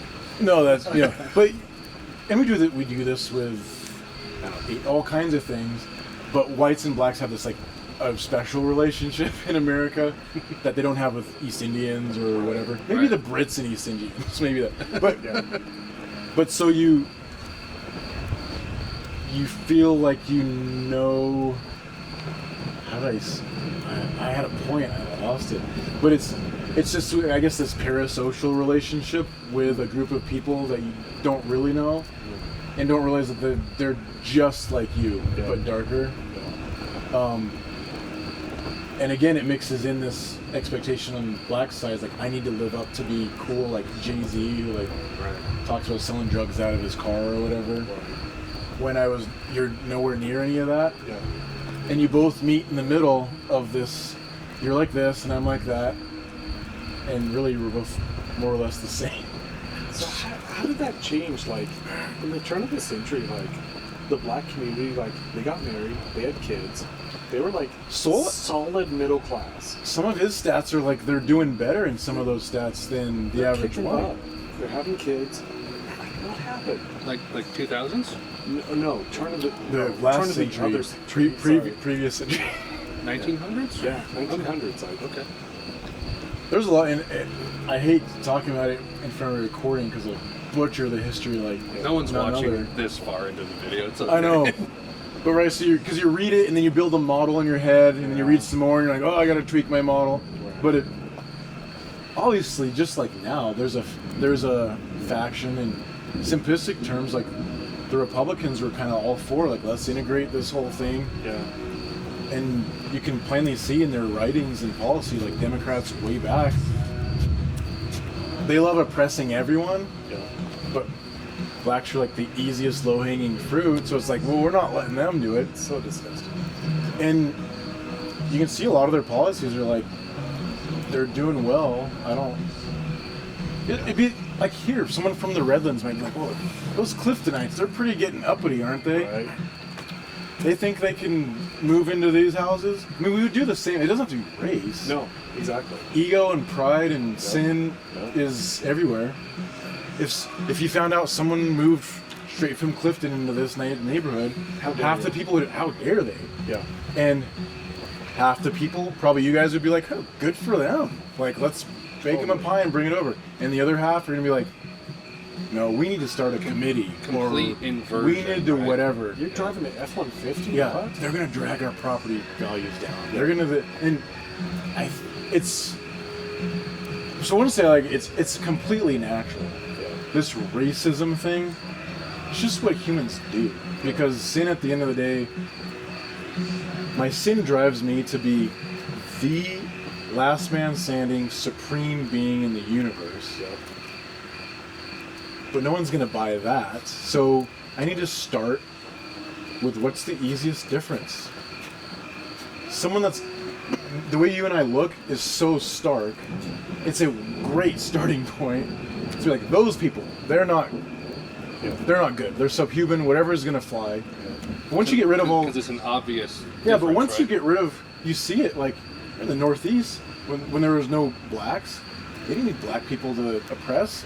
Because the Irish and the Italians, they're all white. But if you get all of one group, they're going to... Well, all the tall people, they suck. Yep. Because the end game is me on top of the heap as an individual. The word slave comes from Slav, right? Mm-hmm. So the Slavs were like one of the most primarily like oppressed and enslaved people. Well, that's the other thing is like, that's again what we do. Right. We enslave each other. Yeah. Yeah. It's just the black-white in America thing is just it's not even the most recent, but it's just like the most popular culturalized Cultural thing. It is. But it's like that's what we do, and that's why I say Christianity is how we got out of that. Yeah. Where you see societies that aren't enslaving each other. What's funny when you read about, because like the transatlantic slave stuff was not always just like a race thing. It was like this society's advanced enough to do it to the next guy, which is kind of how it always happens. And it just happened to be Europe. It was easy to do it to Africa, and we're moving over here. Right. What's funny is, and this is weird, because it almost like defeats my point, but it really doesn't. Christianity to me is where it became a race thing, but then ultimately where it pulled out as you're watching Christianity mature. Because as Europeans are working through their Christianity, they're saying it's wrong to enslave another man. Yeah. You don't own another man. Yeah. God doesn't respect that. It's like William Wilberforce stuff. Right? Yeah. And that's, they did it much less bloodily over there. But right, it's wrong to enslave another man. But as these things die, systems and stuff die slowly. So as you're sure, okay, you're right, I'm convicted, I can't enslave another man. How do I loophole this? So you make the people you're enslaving not men. Right. Yeah. And so, like I said, Christianity did that, but it took generations for eventually people to say, you know what, we've been fooling ourselves long enough, they are men, we can't do that still. But again, you need a long, that's why the left's like, we realize something's wrong, darn it, it needs to change by this weekend. It's like, that's not going to happen. Yeah. It's not going to happen through policy. Because Christ didn't rise from the grave and then just like, boom, Christendom just, it took a long time and like oceans of martyr blood to turn, pagan Rome, who had a pretty sweet level of sophistication themselves, Right. but they're still worshiping every god in the book, and they're crucifying dudes on crosses as like and then Western Europe's just like a boggy backwater. But fast forward 2,000 years, it's because of Christ and that expansion, that Western Europe rules the world, morally, technology, all this stuff. It's right back to Christ. Yep. And that's why we don't have slaves in America, because of Christ. But it took this little kid standing up and falling and whatever, and now he's running. Like, let's let him keep running. But now we want him to be a toddler again. Yeah. I'm not sounding nuts. No, dude. This is good stuff. I would say one of our best episodes. I must sound absolutely nuts. Don't let me drink. We're doing the Joe Rogan thing where it's like, let the guest talk. You know? No. Okay, I'm done. No, I was actually going to ask, because some of the things you were saying at the end, it made me wonder, like, what's your opinion? Because you seem to be more politically aware than I am. I don't know about Greg, but Probably not more than this guy. We're pretty equal. I was gonna say, like, what's your Flattering. what's your No, general seriously. opinion, both like politically and like racial, culturally? Your opinion on Martin Luther King Jr. Oh, I'm not qualified. Okay. Because you grew up with the normal great guy, Christian guy, the face of why we're not racist today. But now there's so much pushback to that Even narrative. Even that. Really? Oh yeah. Someone the other day was like, dude, he's not Christian at all. He was faking it. He's a Marxist. He's this. Yeah. And a lot it blows my mind because, like, yeah, I mean, no one's all knowing, and I believed or still believe that narrative or something. I mean, but you run into people that are like, well, no, because he was a pervert and had all this women stuff. Which he did. And so you're kind of like, correct. well, that's just a way to discredit an otherwise great man, David, for instance, or something like Right. whatever. But then there's just more and more of it, and right now I'm confused as to That's like, a great comparison, actually. yeah, because right, you fast forward David today, so the fact that he's in the Bible and the Bible says all this great stuff about him Yeah, is the why heart we're about it. forced to say, well, David's a great guy. But if you just knew David, you might say, wow, what a low-life jackass. What a tool. Right? In our pious Yeah. self-righteousness. Totally agree. So I Yet always the have Messiah is like prophesied to come from his lineage. Yeah, I always have to use that lens when it's like, again, because it's a great tool of like, Greg's going to do all this great stuff, and then one day someone's, well, in the 6th grade, he pushed Sally down because she was taking too long at the water fountain. did. Which means he hates women, turns out he's a terrible guy who's never done anything right Yep. in his life, and he doesn't even know his times tables. Like, that's what we do. And so Dang it. David's great because he forces us to be like, that's not exactly how it works. You don't get sucked into that. So then a lot of times I'm like, well, we're just trying to discredit this otherwise great man. Yeah. And Which you could do to Solomon too. Oh, Honestly. oh yeah, and the Especially Bible at the end of the day towards discredits him itself Yep. in a lot of ways. And all these dudes that were great men, right? Because like newsflash, they were post-fall, so they sinned a lot. And they're sinful. And we have like accounts of their sin. Yeah, You know? yeah, It's part of the Bible. yeah. But Please don't count all my sins. We'll put the You'll Bathsheba have part plenty. in there, please. Yeah. But so I'm tempted to do that. Granted, I have a little bit of a bias because he feels like in some ways like my champion, where he's not a Yugoslavian's champion or this guy's champion. So I'm biased towards wanting him to have been a good man. Yeah. But the more you hear, the more it makes you think like, well, there's all this other crazy propaganda out in the world. I mean, if I was 16 right now, I might think Bernie Sanders was a great man. or so have I been duped by that? So in that, I say I'm really not, I haven't looked into it enough to be like, wow, I've changed my mind about this guy. Or no, I'm sticking to my guns.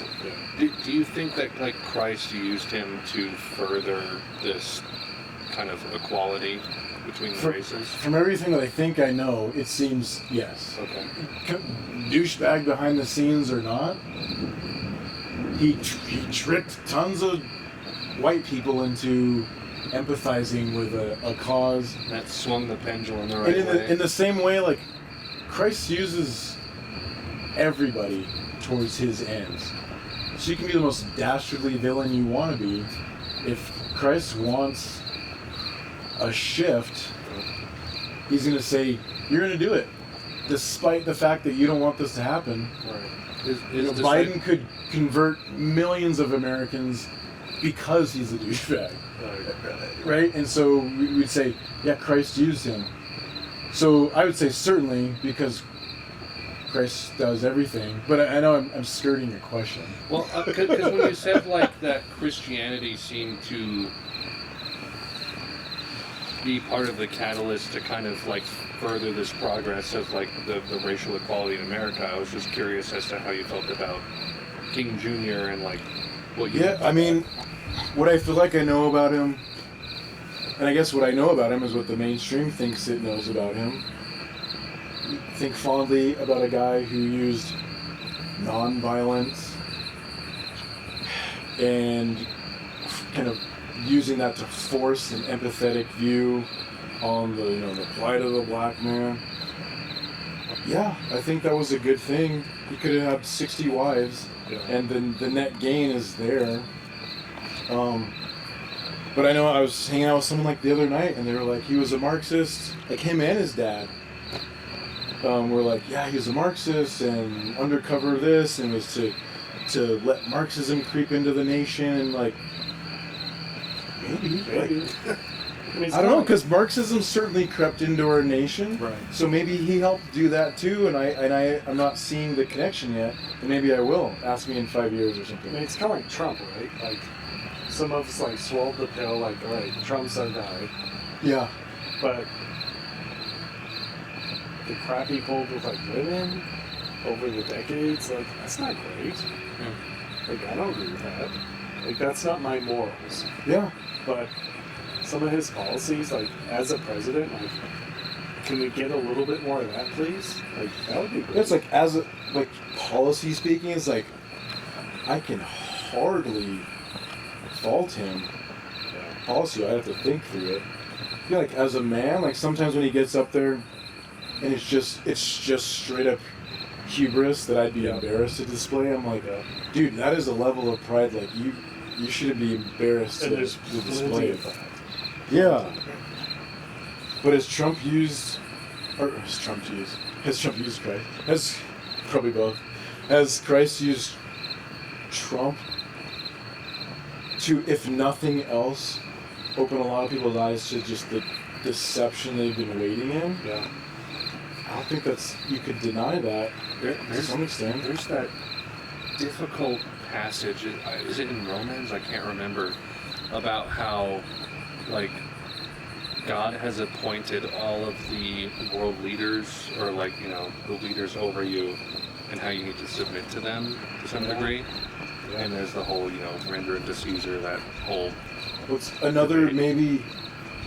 Here, bring it back to Calvinism. Right? Because there's these factions in Christendom that are like, God doesn't... Like, so I would say, like, God ordains everything. It seems, to me, plain in the Bible. Yeah. Even the stuff that we think is horrible and heinous, and I can't explain in some moralistic way, like, why would he do that? Yeah. Like, if you're talking about a being that created everything, every molecule in the universe, knows everything it's doing, like, he's the puppet master behind everything, not just the good stuff. Mm-hmm. Yep. But for some, cliche master plan that only he quite understands, and therefore it makes total sense that, like, God decided that Obama was going to get elected. Right. And plenty of times, and God says it plainly in His Word, that He'll raise people, like wicked leaders, up to, quote unquote, teach us a lesson that we need to learn. He raised nations up against Israel. He Yeah. did it purposefully. Yeah, because it's Stomach like, that. oh, we need a revival, we need a this. And God's like, yeah, you do. Yeah. Good, I've got just the thing. The Persians are coming, How or about whatever. Babylon. Yeah, Babylon's coming, and you're Stomach like, that. no, can't we just have like a tent thing and we all sing and Nope. it's like, no, this is how I'm going to do it. And so like, yeah, God decided that Biden was elected. Yeah. And does Biden glorify God small g or whatever? No. He's doing all kinds of stuff that's spit in God's face.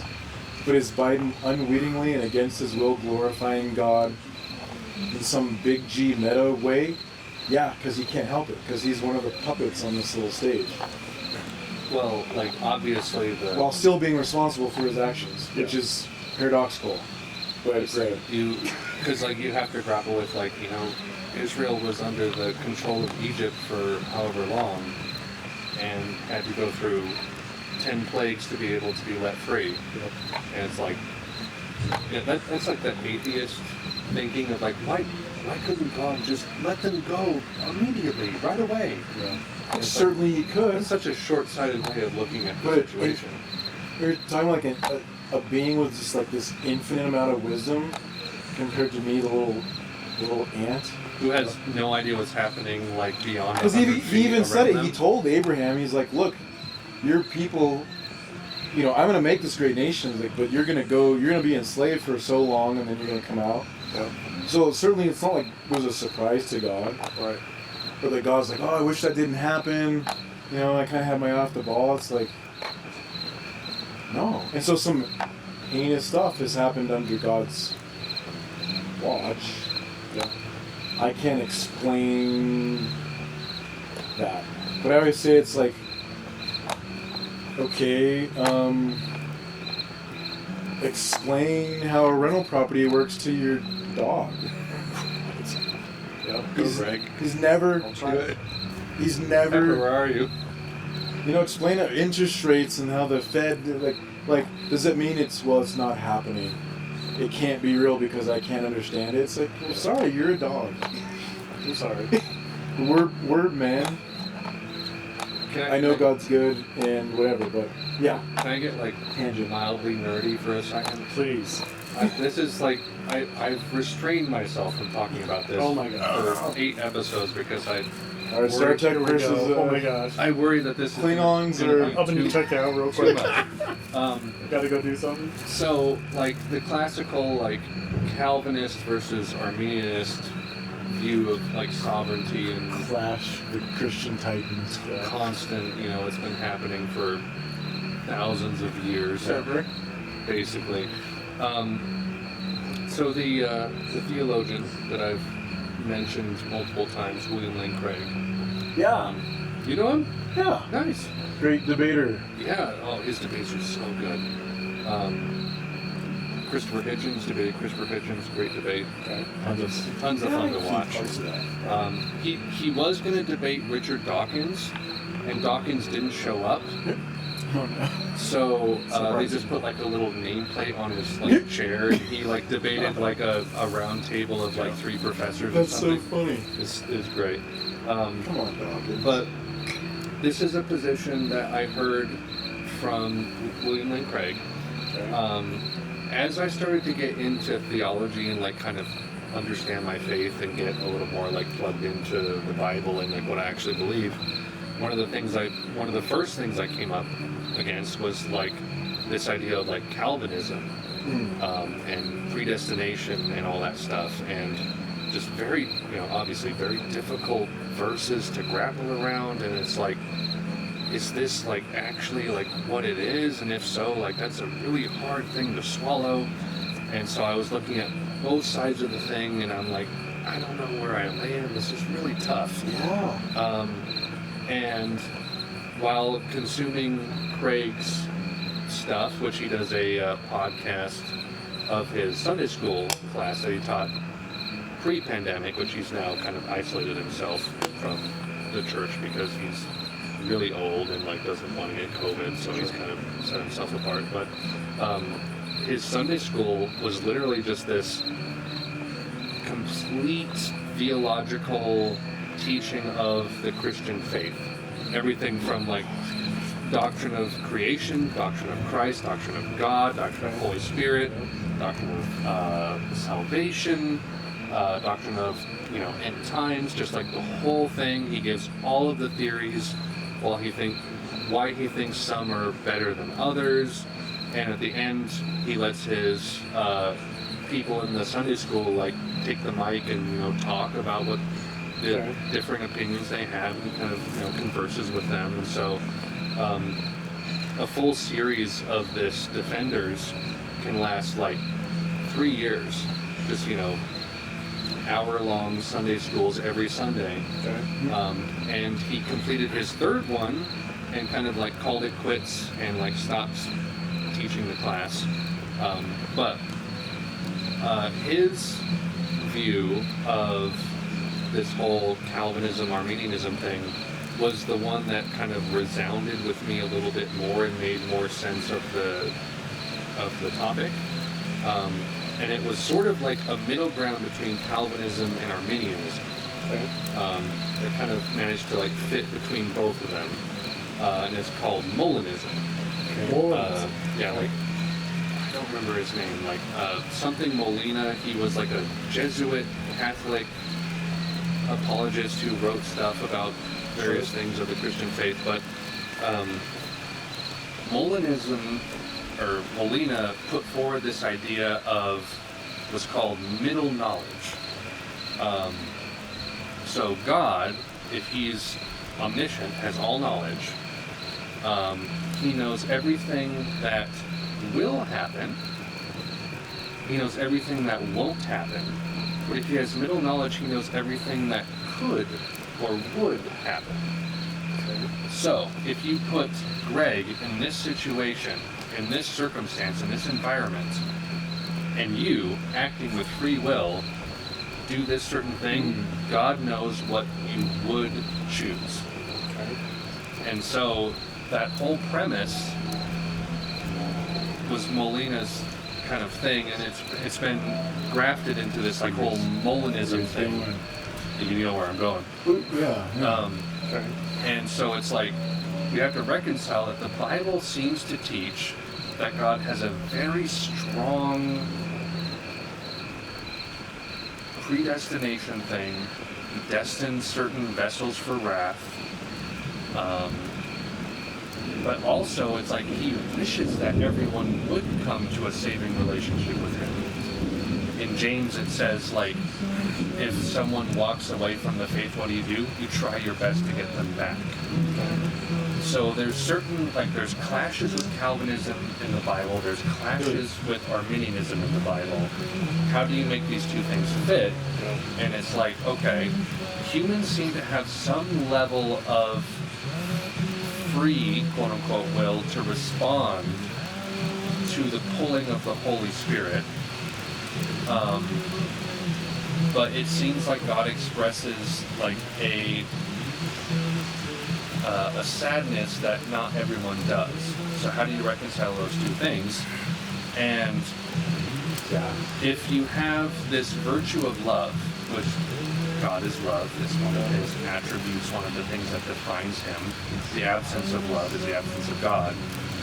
In order to be able to love God, we cannot be robots programmed to love him. So that has to be something that we choose to be able to love someone and desire the best of that being. So to some degree, we have to have some level of free will. We're not just complete puppets, but also God has predestined and ordained history and reality in a way that he sees fit.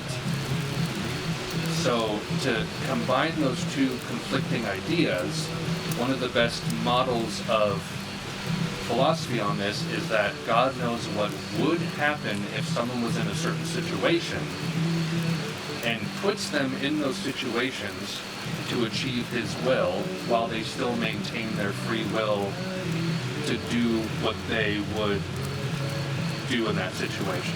Does that make sense? So I would say I agree with most of it. Okay.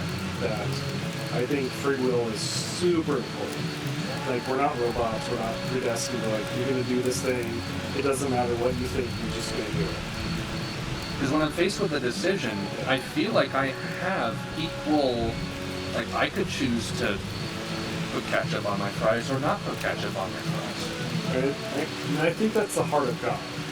But I think at the same time, like God said, like, I think it's what, Ephesians, where it's like predestined us to like certain actions and certain movements. And I think that's true too. And I think it's part of the heart of God. That's some serious rain. No, we're okay. As long as you're okay, I'm okay. I'm okay. The heat, Your equipment's fine. We're good. So good. But It's like a soft predestination, because like God in His infinite power, I feel like, assuming He has given us some level of will to choose to respond to the Spirit's calling to Him, that He would want a majority of people to come to Him and a minority of people to not. Yeah. I think it's important that people feel that they're not just robots, that they are called to a thing, and that they need to act on it. And I think that's important. I think, like, I know a few like super hardcore Calvinists who are like, I don't need to do anything because it's all predestined. That's Yeah, like, I- that's fatalism, I right? hate that. fatalism. Yeah. I don't think yeah. that's true, right? Yeah. It's like neo-Calvinism. Because it's like, well, why would I be a missionary to Africa? Because if God wanted them, they already wouldn't would have be. I would be there, right? Right. Yeah. That's the old argument, right? Yeah, and that makes you lazy.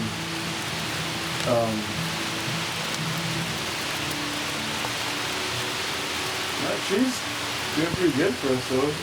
It's helping. Okay. But but that's fascinating, and it's one of the. You're right. Like, to pretend like that's not a very disturbing paradox Yeah. is you're lying, I think. But does it solve? Right, because the ultimate thing is like, it sounds like the reason that, first of all, we like to feel like we make our own decisions.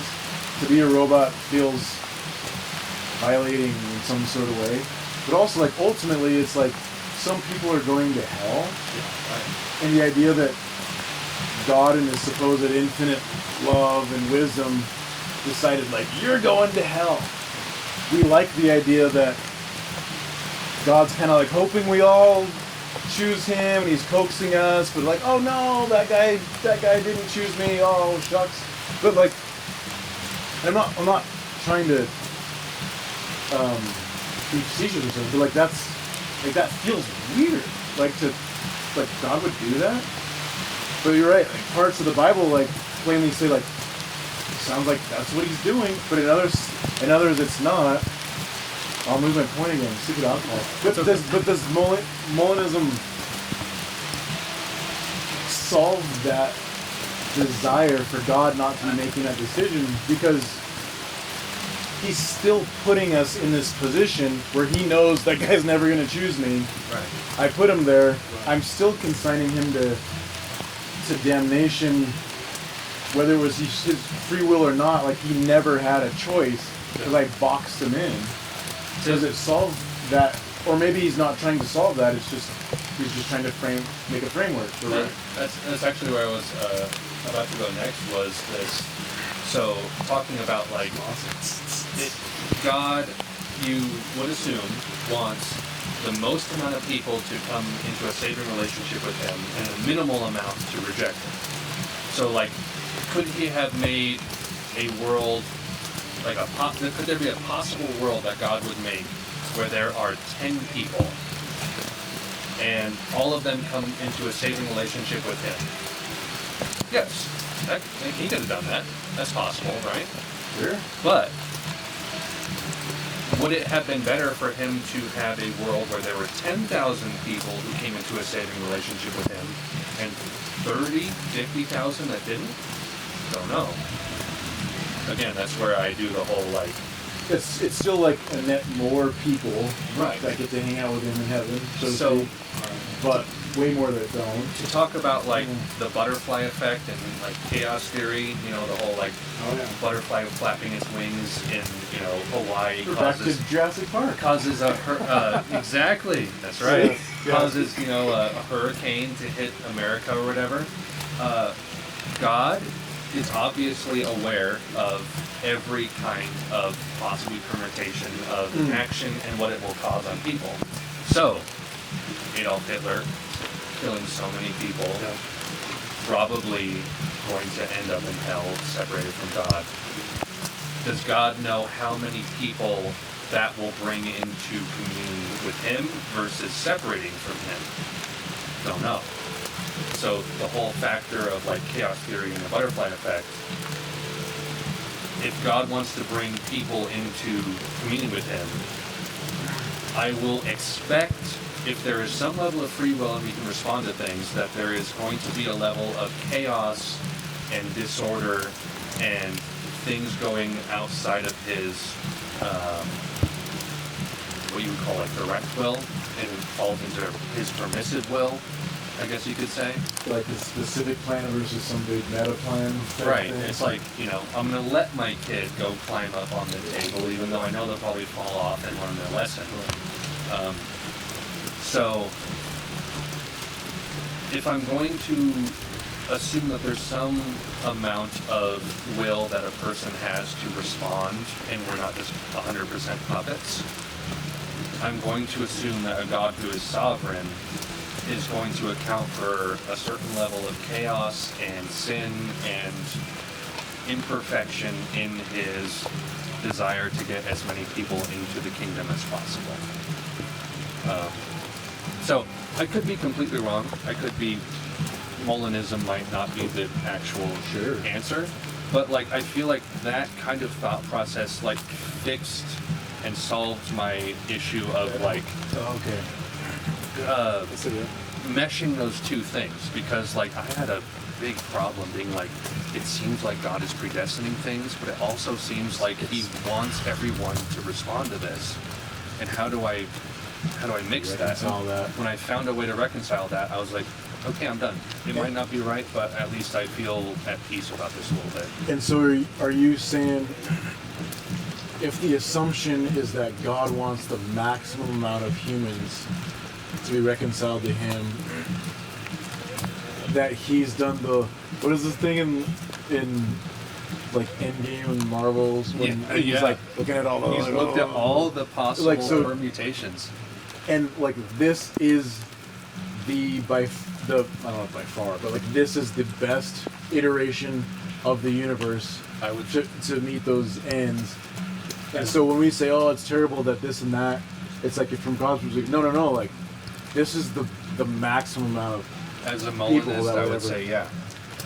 that's Which is a hard pill to swallow, but when you consider like he wants the most people to come in, the least amount of people to be left out, it's like it's not gonna be like a 12-hour world of 10 people. It's gonna be a millennium, however many long world of so many people that intertwine and interject, and you know. so we're at the end of the day, the amount of humans that have been reconciled to him versus not, Right. it's just dwarf the amount of people that are in hell. Where kind of the pop thing is like, we're the narrow way, the whatever, Yeah. which is also a biblical concept. It is. You get this idea that like everyone's going to hell, and like some of us. But you're right. The Bible also kind of flips where you get the sense that the vast majority of humans will be reconciled to our Father, and a select few won't. And it's still kind of a weird, like, well, why not that guy? There's that passage in Romans where Paul talks about like, it's like the passage where people talk, like whenever someone says like, oh, what about the people, you know, like the Native American who never knew about Christ. Yep. And there's that passage in Romans where it's like they will be judged based on the knowledge they have. And Well, certainly we have more book knowledge, I guess, of God than David did. Oh, way more. yeah, Maybe not more intimate, interactive knowledge, because Right. you read the Psalms and you're like, you guys are hanging out. Like, you're broing out a lot more than I do. But certainly we head knowledge know more about God than David. right. But to put myself up against that man in like a knowing God contest, I don't want to do that. Likewise.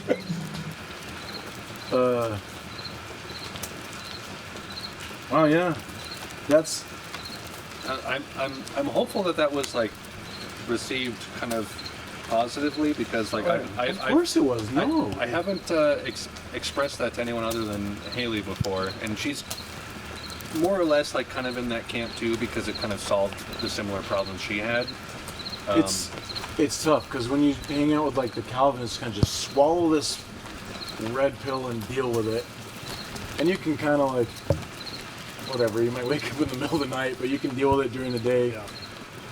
And then the other end is just like, well, you know, God's really hoping that he's hoping for the best. And you're like, yeah, but that unravels almost everything else we know about, we think we know about God. Both of those types of verses exist in the Bible, and like, I mean, in Ephesians, he says we're called to works that were predestined even before we were born. yeah, So we're called to do things before we're born. Like, what is that? Like, what if we don't do the works that we're called to? What does that look like? but then also like, just because God has like ordained the circumstance and the situation Yep. doesn't make us any less culpable for our actions. Yes. Because that's the hard thing. Is like, how am I responsible if God's controlling every molecule, which Yeah. he says he is? How am I responsible for anything? Agreed. But he holds me responsible. Right. That doesn't seem fair. Yeah. And again, a lot of times I've done the lazy thing of like, well, that's above my pay grade. I'm going to bed. Because you probably just claw your own eyes out. Like a because lot of pastors do that too, though, because they don't want to. It's a controversial topic, because people who feel very strongly one way or the other are not receptive to it, and Yeah. it gets their hackles up. Yeah, and so it makes sense where you feel like you couldn't talk about it because you're living in that middle, world of trying to do the work to reconcile what Scripture sounds like it's telling us. Yeah. And I've talked to a lot of, like, some hardcore Calvinists who are like, I don't need to do, that's serious, like Calvinists, like hardcore Calvinists are like, I don't need to do anything. I do not need to like share my faith with anybody because it's all predestined. Like, I don't think that's, To me, that's like what it's saying. third grade Yeah. I'm sophistication. good in Christ. I'm good. God will take care of the rest. Like, I don't think that's what God's calling us to do. I think so many things are in the middle, right? I think a lot of I think things. so many things are right in the middle. And I think we're called, but we're also predestined to walk in a certain way. And I think we have free will. We know we have free will. I mean, it's very scriptural. But at the same time, it's like you can't control other people either. So I think we're called to just share our faith, tell other people about Jesus. We can't control the outcome. But even Jesus said, like, God will call certain people to the Lord. Like he said that in Matthew, right? He said, I'm gonna call certain people to God, to the Father. That's a very specific thing. So if you're evangelizing to someone, they're not getting it, it's probably because the Spirit's not drawing them to the Father. You can't control that. Like, I can't force you to believe in Jesus. If the Father's not calling you, he's just not. And I'm not a Billy Graham. You can't control that though. I know I'm not. I think there's supernatural stuff outside of our control that's happening. And you just show up where you're at, you do what you feel you're called to do. God's in control of that. And if they're not drawn to the Father, they're not gonna see the truth. You can't control that. But that doesn't say like don't do anything. Just hang back because you're safe, you're It's good. such a lazy, dumb. It's so lazy. But this is a horrible like analogy. It's like with your kids or something. Like, say you want something to get done, chop some wood or wash the dishes or something. You're a grown, capable man. Of course, you're God in the analogy. It's like, it's going to happen because you've decided it's going to happen. Yeah. But like, you take pleasure in working with Oliver, who's like a kid and hardly capable of anything. Yeah. But it's like, it's pleasurable to you. And it seems like God's going to do what he wants. What God, like, there's nothing that's going to happen that God's like, oh man, that one slipped through the cracks. Yeah. But all through the Bible, he likes taking, and he almost likes taking, like, he's like, who's the weakest, dumbest dude in the room? You. Just to show off my own capabilities to myself or to the heavenly host or whatever. Like, that guy, the scrawniest little, he's like, we're going to do this. I totally And you're not going to do it great, but it's going to be great because I'm backing you. Because I'm backing you. I totally agree. Moses, Jonah. Maybe. Yeah, he never picks the dude sitting in the White House. Yeah. He picks the loser guy sitting in the gutter in front of the White House that hasn't had a job for like 10 I'm years. going to run away from you, go jump on a ship, and get like thrown in the ocean. That's what Jesus did. Like tax collectors, like worst of the worst. They It's were like, the scum. They were the scum of the earth. And douchebags. he picked them. Yeah. But you think if you're this being, or like, so again, maybe this stupid analogies. Like you're a man again, you're human, and you're, like there's an ant colony, and I'm gonna anthropomorphize them or whatever. Because you're looking at ants, you're like, maybe some of them have wings, maybe. Like, I can't tell you guys apart. And one of them's like, well, I'm the king of the ants. Or like, I'm a duke, I'm an earl, I'm cool. From your perspective, you're like, I don't give a crap. None of you are of any significance. I'm going to pick one of you, and we're going to do this. From God's perspective, we're like, well, why doesn't he pick Kings or Kanye West or like, so, you know? It's like, because God doesn't need any of our little prestige, just as much as like the prestige of some ant colony. Agreed. And he actually likes.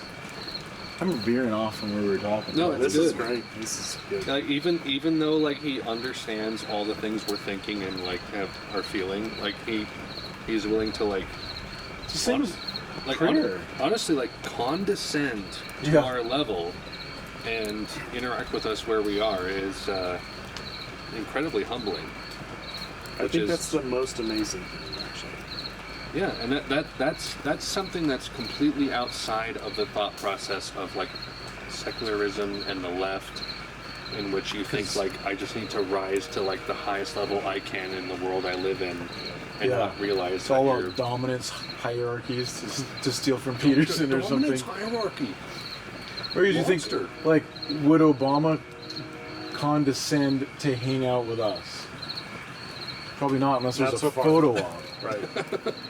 And how much higher is the supreme, like, ruler of the universe? But he does. And John the Baptist he's Bizarre. freaking eating like bugs. Right? I'm gonna have to Photoshop Obama into the thumbnail. Just have a cut out. He'll just be hanging out behind one of our chairs, Sitting, like, with a beer. Like, But who would John the Baptist be like current day? Like him? Homeless guy on the desert eating locusts and eating honey, and like he was like a vagabond, and he baptized Jesus. and he had the perfect attitude, because at first, because he could have been like, all right, yeah, you're going to validate me, but he's like, I can't do that. I can't do that. No, I No, can't do that. it's, I'm not worthy. And when you think, because you're like, oh man, these people in the Bible are so stupid, but it makes like total sense. Homeless dude in the desert, Yep. probably even us in our wisdom would be like, no, Yep. you're not a freaking clergy dude or whatever. Right. Would you go to seminary? Yeah. Yeah. Oh yeah. All that crap. I don't know. I wish I had answers for that stuff. Because like, right, I hang out with like lots of I hang out with lots of them, and yeah, everyone seems so like satisfied with like their approach, and I'm just not. All I know is what the scripture says is true. Like, and if you're trying to reconcile that, I respect it. The people that are like, well, I don't like what this says, so I'm gonna like just jettison it. Like, I don't respect that at all. But I'm very much the same way. Like, if there's any thought process I come across where it's like this butts heads with something else in scripture that I'm taking scripturally in context, I'm like, oh, that's a problem. I try to rethink what I'm thinking about. one beef with like the Calvinists is like, I definitely believe in predestination because I can't unbelieve it. Yeah. But like nothing else would make a remote sense. Yeah. Like, how could I even trust a God that can't control Right. everything, Or even know anything. or even know everything? But then that being said, I feel like that becomes like their hallmark thing, and it's like to the detriment of so many other more worthwhile like Christian endeavors. I agree. And then it becomes a divisive thing between people who are all brothers trying to follow Christ. Yeah. I mean, we haven't dived into it at all, but like, I'd argue like, so there's like the middle of the Bible that's controversial, which is like the Calvinism, Arminianism, sovereignty thing, but then there's the other ends of the Bible, which is like old earth, young earth, creationism, and then Those like, are more popular and to then argue rapture, about. end time stuff. Those are like Those are fun, too. Yeah, like the three parts of the Bible, beginning, middle, end, are like the most controversial, interesting parts to me. That sounds like another episode. It does. Greg's like, I'm going to bed. No, that sounds like a really great next episode. And we've talked about it a little Man, bit. please little invite bit, me. I swear I won't talk as much. No, dude, this has been so good. This has been one of the best. Because those are so episodes, fun, honestly. because I grew up like, the default was just like the rapture's coming probably Our soon, super popular. Our parents. right? Yeah. Like that was the world we lived in. I thought that's just like, you're Christian, like there's this Jesus guy, He'll he take died, you he out came when it back gets to life, bad. and rapture. Like that's what Christians believe. Right. Being exposed to like post-millennialism and all these things, like Yeah. preterism, like has totally like rocked my world. Same. And honestly, I can't say like I fully have left that, but I'm pretty convinced now of like preterism, or I hate the stupid ism words. Right. Like what are we talking about? You're very attracted to preterism, aren't you?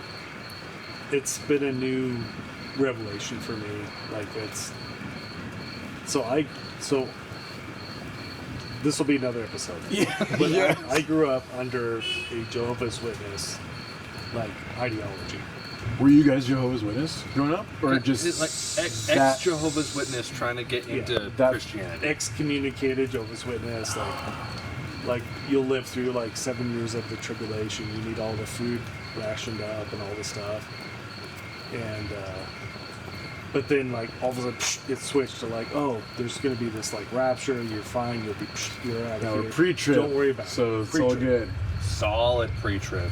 And so my theology is probably way weirder than most of you guys understand. But like I think a lot of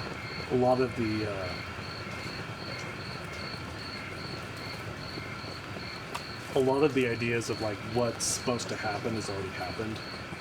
Like I think like 70 AD, like a lot of that stuff Yeah, has actually happened.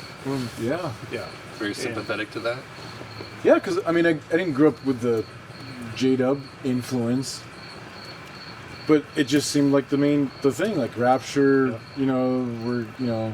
Which is a very recent, as far as Christianity. Like- Well, very that's really recent what like theology. when it Late 1800s. when it hit me how recent of a model that was. That's what made me say like, wait, really? John Darby. So most Yeah. Christians throughout time have not held this view. Then I was Yep. like, whoa, wait a minute. And that's Wait a when I minute. started digging into it. And you're right, like, most of the stuff you're reading in Revelation, and granted, Revelation's like tough, because there's all this symbolism, and you're like, what's going It's on? apocalyptic What's literal? literature, yeah. What's this? Agreed. And again, I love the Chuck Missler quote of like, the New Testament is the Old Testament revealed, the Old Testament is the New Testament concealed. I've heard that. So like if you haven't read and really like steeped in far beyond what I have, the Old Testament, you don't know what they're talking about. Because they're just referring to, like you and I we were all riffing on like movie quotes and stuff without naming the movie. That's what they're doing. Yes. And if you're not from that, like if you don't know, you don't know. Right. So anyway, but the more I'm trying to study, the more you see these like, oh, that happened to Israel in the year 70 AD or 69 AD or whatever. Yeah. Oh, that happened. So you're just like, wait a minute, was John really writing to that generation, which Jesus said a bazillion times? Yeah. You know, some of you here are going to see this. Yeah. You know, this generation will not pass away before XYZ happens. Yeah. And we've kind of extrapolated, well, generation means 1,000 years, or like whatever we need to do to fit this All of that is so lame. this model we already made, and we're just like Yep. shoehorning it. It's like maybe Jesus is straight up talking to like, yeah, some of you guys here are actually gonna see see this. Yeah. Once I changed that paradigm, I was like, way more of it makes sense. That is super interesting. Yeah. And that's, yeah, I don't know. That just like kind of changed everything. Yeah. And it keeps you away from this like, because I know a lot of people. So the Calvinists have their like, well, why should I do anything? Because God would have made the African orphans Christian if he already wanted to. Right. The other side is like, well, why should I do anything? The world's all going to burn tomorrow anyway. Yeah. I might as well hide in my bunker. Right. And it brings us back to kind of what I was talking about when it was, like the race thing of like, God's using us to build a kingdom, and it might not complete for another 5,000. Like, what do we know? Who knows? Right. Yeah. Now, once you jettison that model, you're like, well, 1,000,000 years is opened up potentially to this. COVID didn't do any favors to us though, because that, like, if you're looking for like the one world government that's going to bring the beast and the Antichrist and all this stuff, like, that was a perfect scenario. It's a prelude. Yeah. But to your point, like, I think God's very interested in what humans are willing to do and like reach out of their comfort zone. Like, he's actually very interested in that. Like, what are you willing to do? What are you capable of doing? Where's your faith? Like, he's really interested in it. And that's where we work out our salvation, right? It's not just like, oh, I'm predestined, so I'm going to sit on my couch for the next whatever, how many years. Or the other end of that. It's like, I don't think any of those are true. I think it's like, you guys are called to this really crazy calling. And it's gonna be kind of nuts. And there's gonna be stuff that happens. Where's your faith? Like, hold true to that. I'm still in control, right? God's still in control. We're still predestined to work through certain works and tasks, which we don't even know. Yeah. We just need to figure what that is, and just do it. Like, I think we actually have to do stuff. And just obey God. Yeah. He says go out there and do it, and I'll take care of the details. Just in faith, just go do it. He'll work out the details.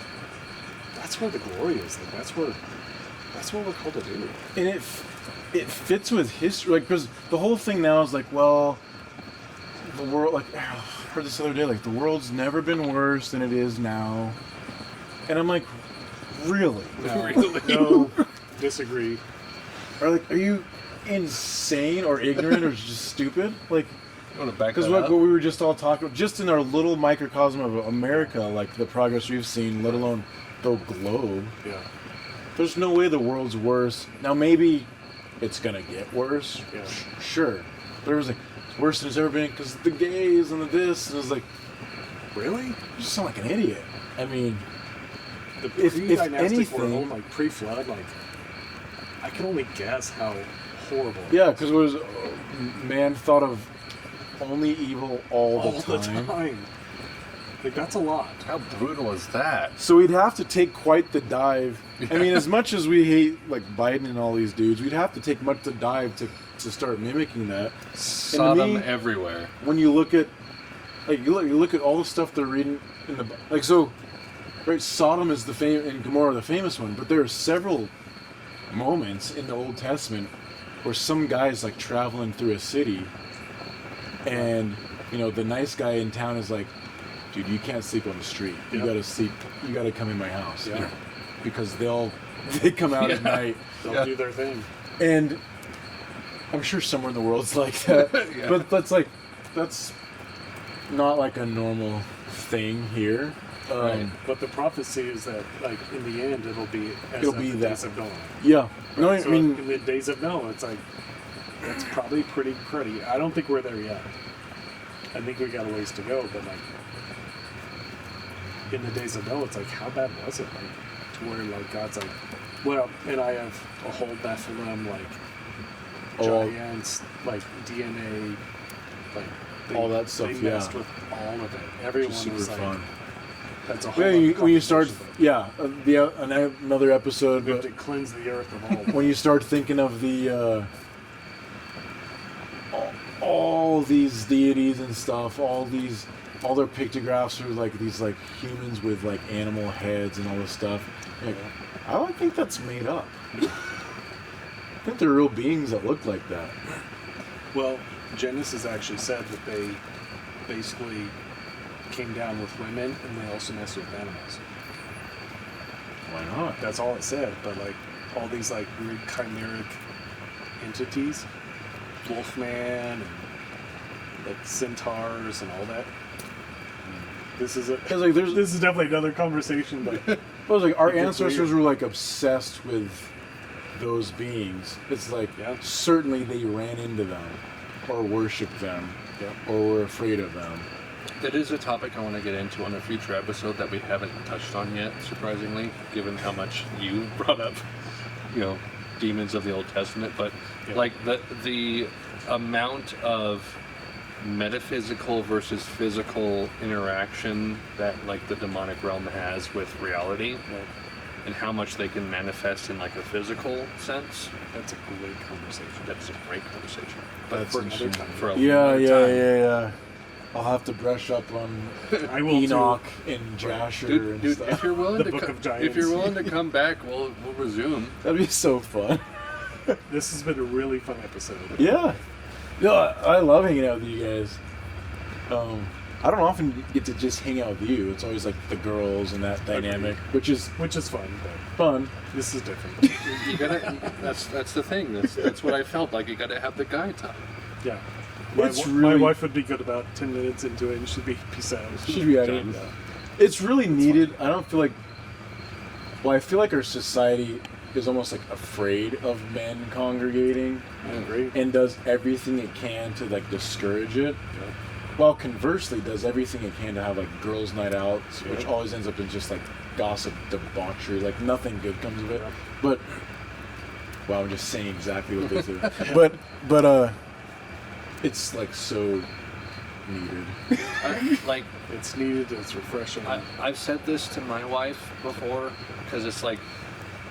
I mean, this is the first time I've like talked about like Molinism to anybody because I always thought that it was like I don't want to just change the subject and be like, hey guys, It's what do you How want? do you consider? Do you want to think about my You need like the hour and a view of half warm up. sovereignty?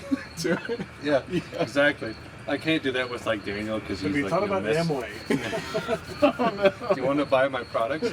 But like, I've had such a positive reaction to this, and then like my wife has had a hard time like connecting with women in a certain because she leans like in that like trad wife kind of sense of like I want to be able to be home with the kids and like be around women who want the same things I do. It's not popular. That's been very hard for her to find. And she joined MOPS, which Yeah, moms with preschoolers. she's My wife did that for a number of years. she's one of the leaders of MOPS Redlands right now. Nice.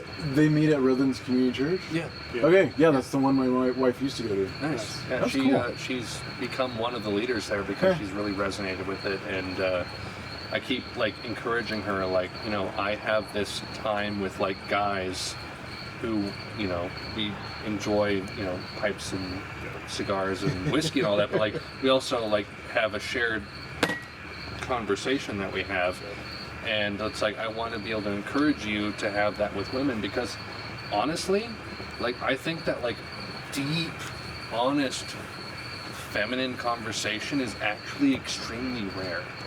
I would imagine, yeah. They get their stereotyped as like connecting really well and all this stuff, but Yeah. it's all this just surface, whatever stuff. Instagram level connectivity, and it's like she's always been disillusioned with that, and so like I wanted to encourage her. Like she's connected with one of the moms in her group that is helping her lead, and it's like go out and like have coffee with her, like anything, like so it's like somewhat similar to like what I've been experiencing with the guys I've been hanging out with, because like you need that. You need to be able to have a woman or women to converse with about like the things that matter to you, and it's like that's a deep conversation for women is like super rare. Super rare. And I imagine it's treacherous almost. A little bit. Because like you and I might disagree and I'll walk off and be like, well, that guy's a freaking jackwagon, but whatever. But At least we heard each other. yeah, but women will go and you cross the wrong woman, like she'll make it her mission to like go destroy your They life. kind of harbor it a little bit, right? Yeah, so I could, because my wife struggles with the same thing. You Yeah. know, she has friends and stuff, but she's really wary of like other women because they just you can't trust them as a woman. Yeah, Like yeah. as guys, we're not competing for the same things, Yeah. so we can talk to them and it's not as dangerous or something yeah. socially. That's been my experience with her too. It's like I understand it's not as easy, but like the thing that I'm getting, like I want you to be able to have that too. And it's hard to like I can't tell her like here's how you should do it as a woman because Yeah. I don't know. It has this whole different. It's like you just go have Dynamic. a tea party and gossip. No, that's not it. I don't know. Complain about your husbands or something. It's like for a guy, it's very easy to be like, okay, tobacco, whiskey. Like if you ever have a moment where you're not carrying like everyone else's load, once you get there, Yeah. then it's good. But Yeah. you hardly ever get there as well. That's another part of it. It's definitely another part of it. Andrew had the same problem. Like when we were first married, like I had a bunch of guys that, for whatever reason, like it wasn't organic, it just happened. But we just hung out, we like enjoyed each other's company, like talked about guy stuff. And Andrew had like no girlfriends, none. And there was like one or two girls that like were spouses, right? And they just like, we like a IKEA. We like to like shop, and like Andrew's like, what? Like, Oh no. okay, like that's not my thing, but like I like shopping, I guess. But she felt like they were really shallow, and so she really struggled. And there's not a good end to the story because I was in public school for 4 years, and she never like made that super close relationship. And since then, like we figured it out, and she's good with what she's doing. But like, it's really hard for gals. This is gonna sound super sexist, but for them to have like these close, really intense relationships where they want to get together, and I think your wife would be one of those, where they like want to have those deep conversations and meet, monthly. I don't know, Yeah, like some sort of frequency. and like talk about like the hard stuff about families and relationships, but like theological stuff and like dude stuff that we talk about. Like I think there's gals that they desire that, they just don't know how to find it, and it's just not intrinsic there. Well, and I would even agree that like guys, this is not normal, I agree. which is unfortunate. Like this right here, Yeah. I was actually gonna say like how many guys do this? I think it's hard for guys because I think that guys have to some degree been like feminized Yeah. to the To some point degree. to the all point the where degrees. we're like, What are you you talking know what? Like just Damn it, you're right. I Estrogen. want to smoke and drink and talk about angels with other guys. what? You're And crazy. but then like it's another level for women to be like, you know what? I want to like pour out my heart and like talk with other women about what it feels like to like how draining it is to be a mom Yeah. and all of that stuff. And so many women want to paper it over with that Instagram look and not admit that they're having troubles. Agreed. And so it's hard for guys, but it's harder for women. I agree. And so I'm very grateful that, like, you know, I have guys who are receptive to this kind of thing, because I think it's very important. But also, like, women need this arguably more. Yeah. And it's harder for them to find it. And it's a different way for them. They don't need to, like, drink whiskey and smoke cigars. And it's not really mops either. Like, mops is great. Yeah. But it's on another level.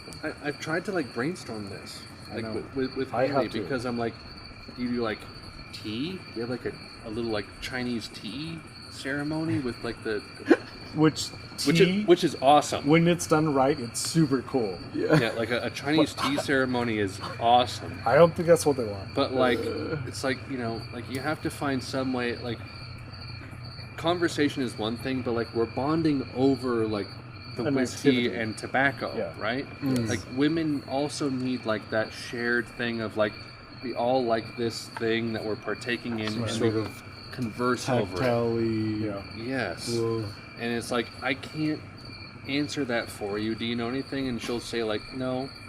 I'm like, okay, yeah. I can't solve that for and you. Andrew's actually gone out and bought cigars. Like Really? little cigarellos. Yeah. Dude, We have them Fisher in the likes house. those too on the kind of deal. Oops. But it feels like it's fake. Like she's trying to make it like something. She'll like smoke a cigarello with us. Like especially in Florida. When we're in Florida, we're just like, all the stress is gone.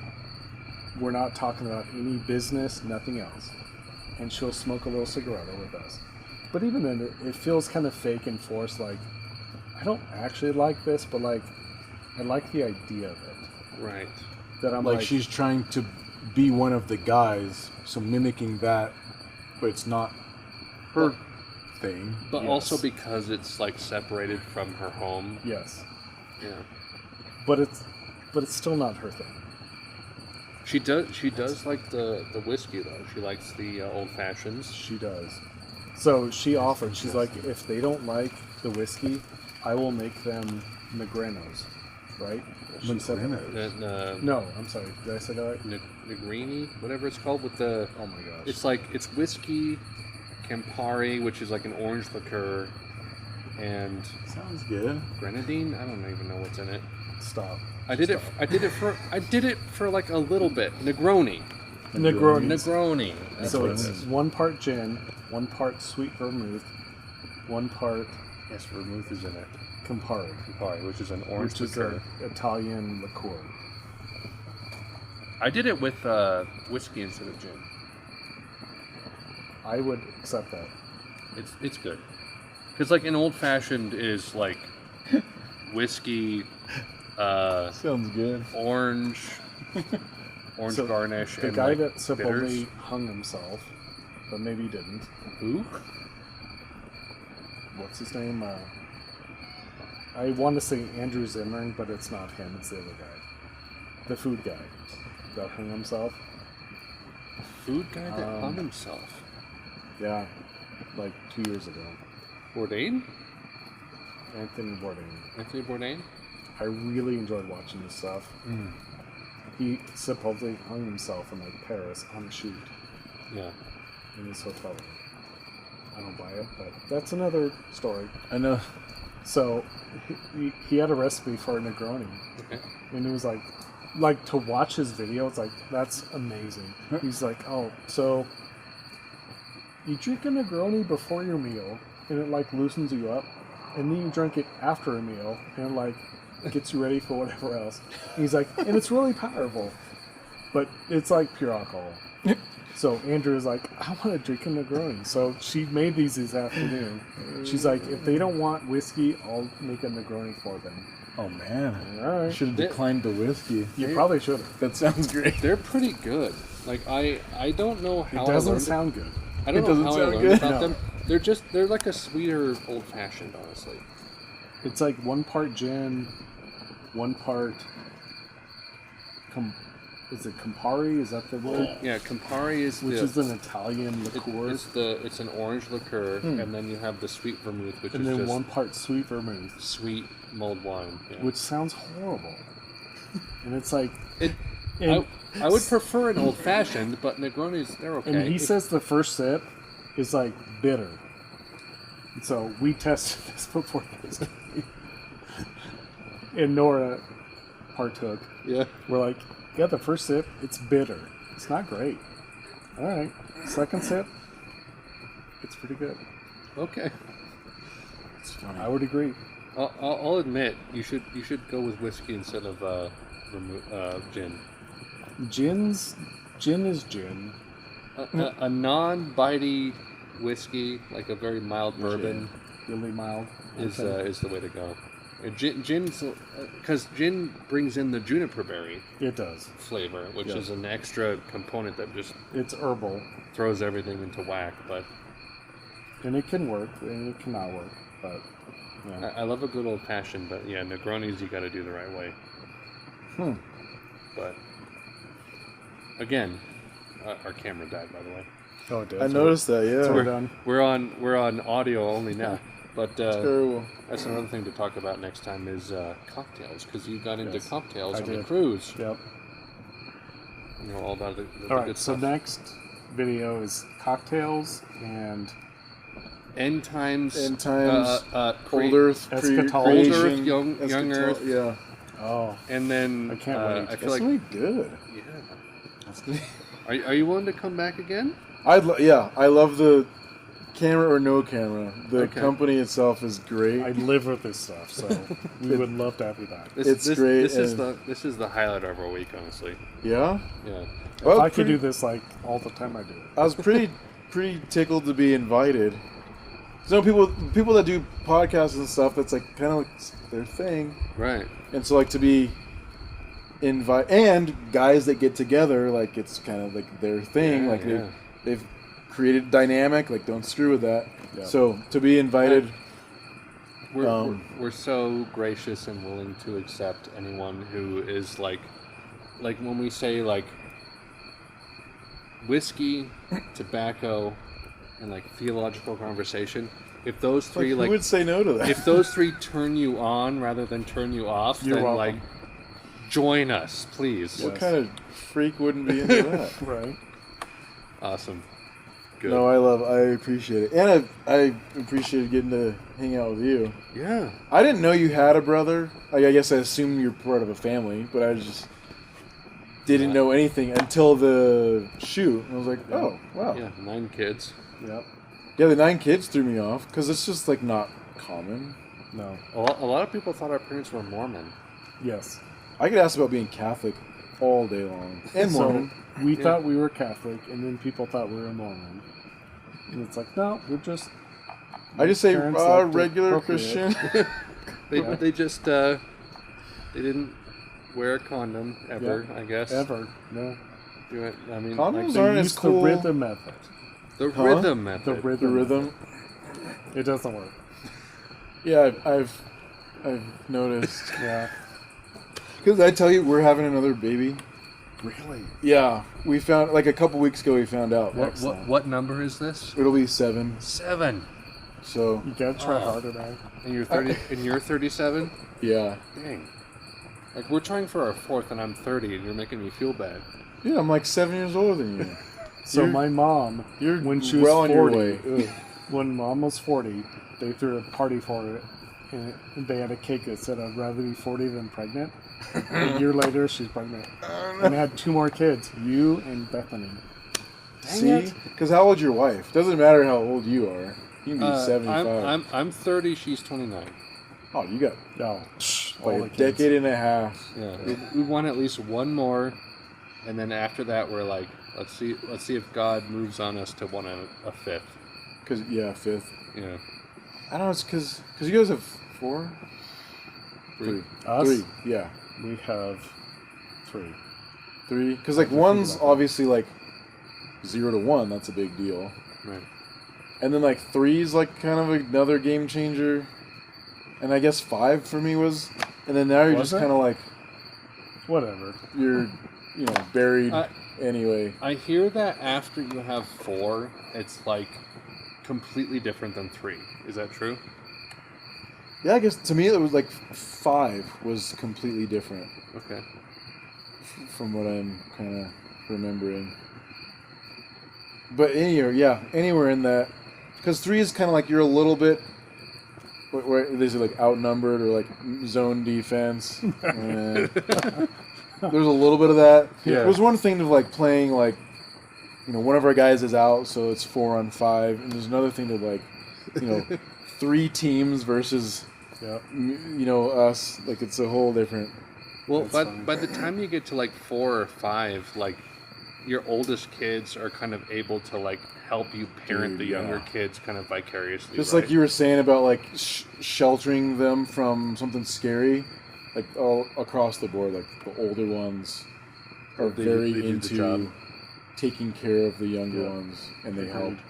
But it is tough. Like sometimes I feel like, am I doing my kids a disservice?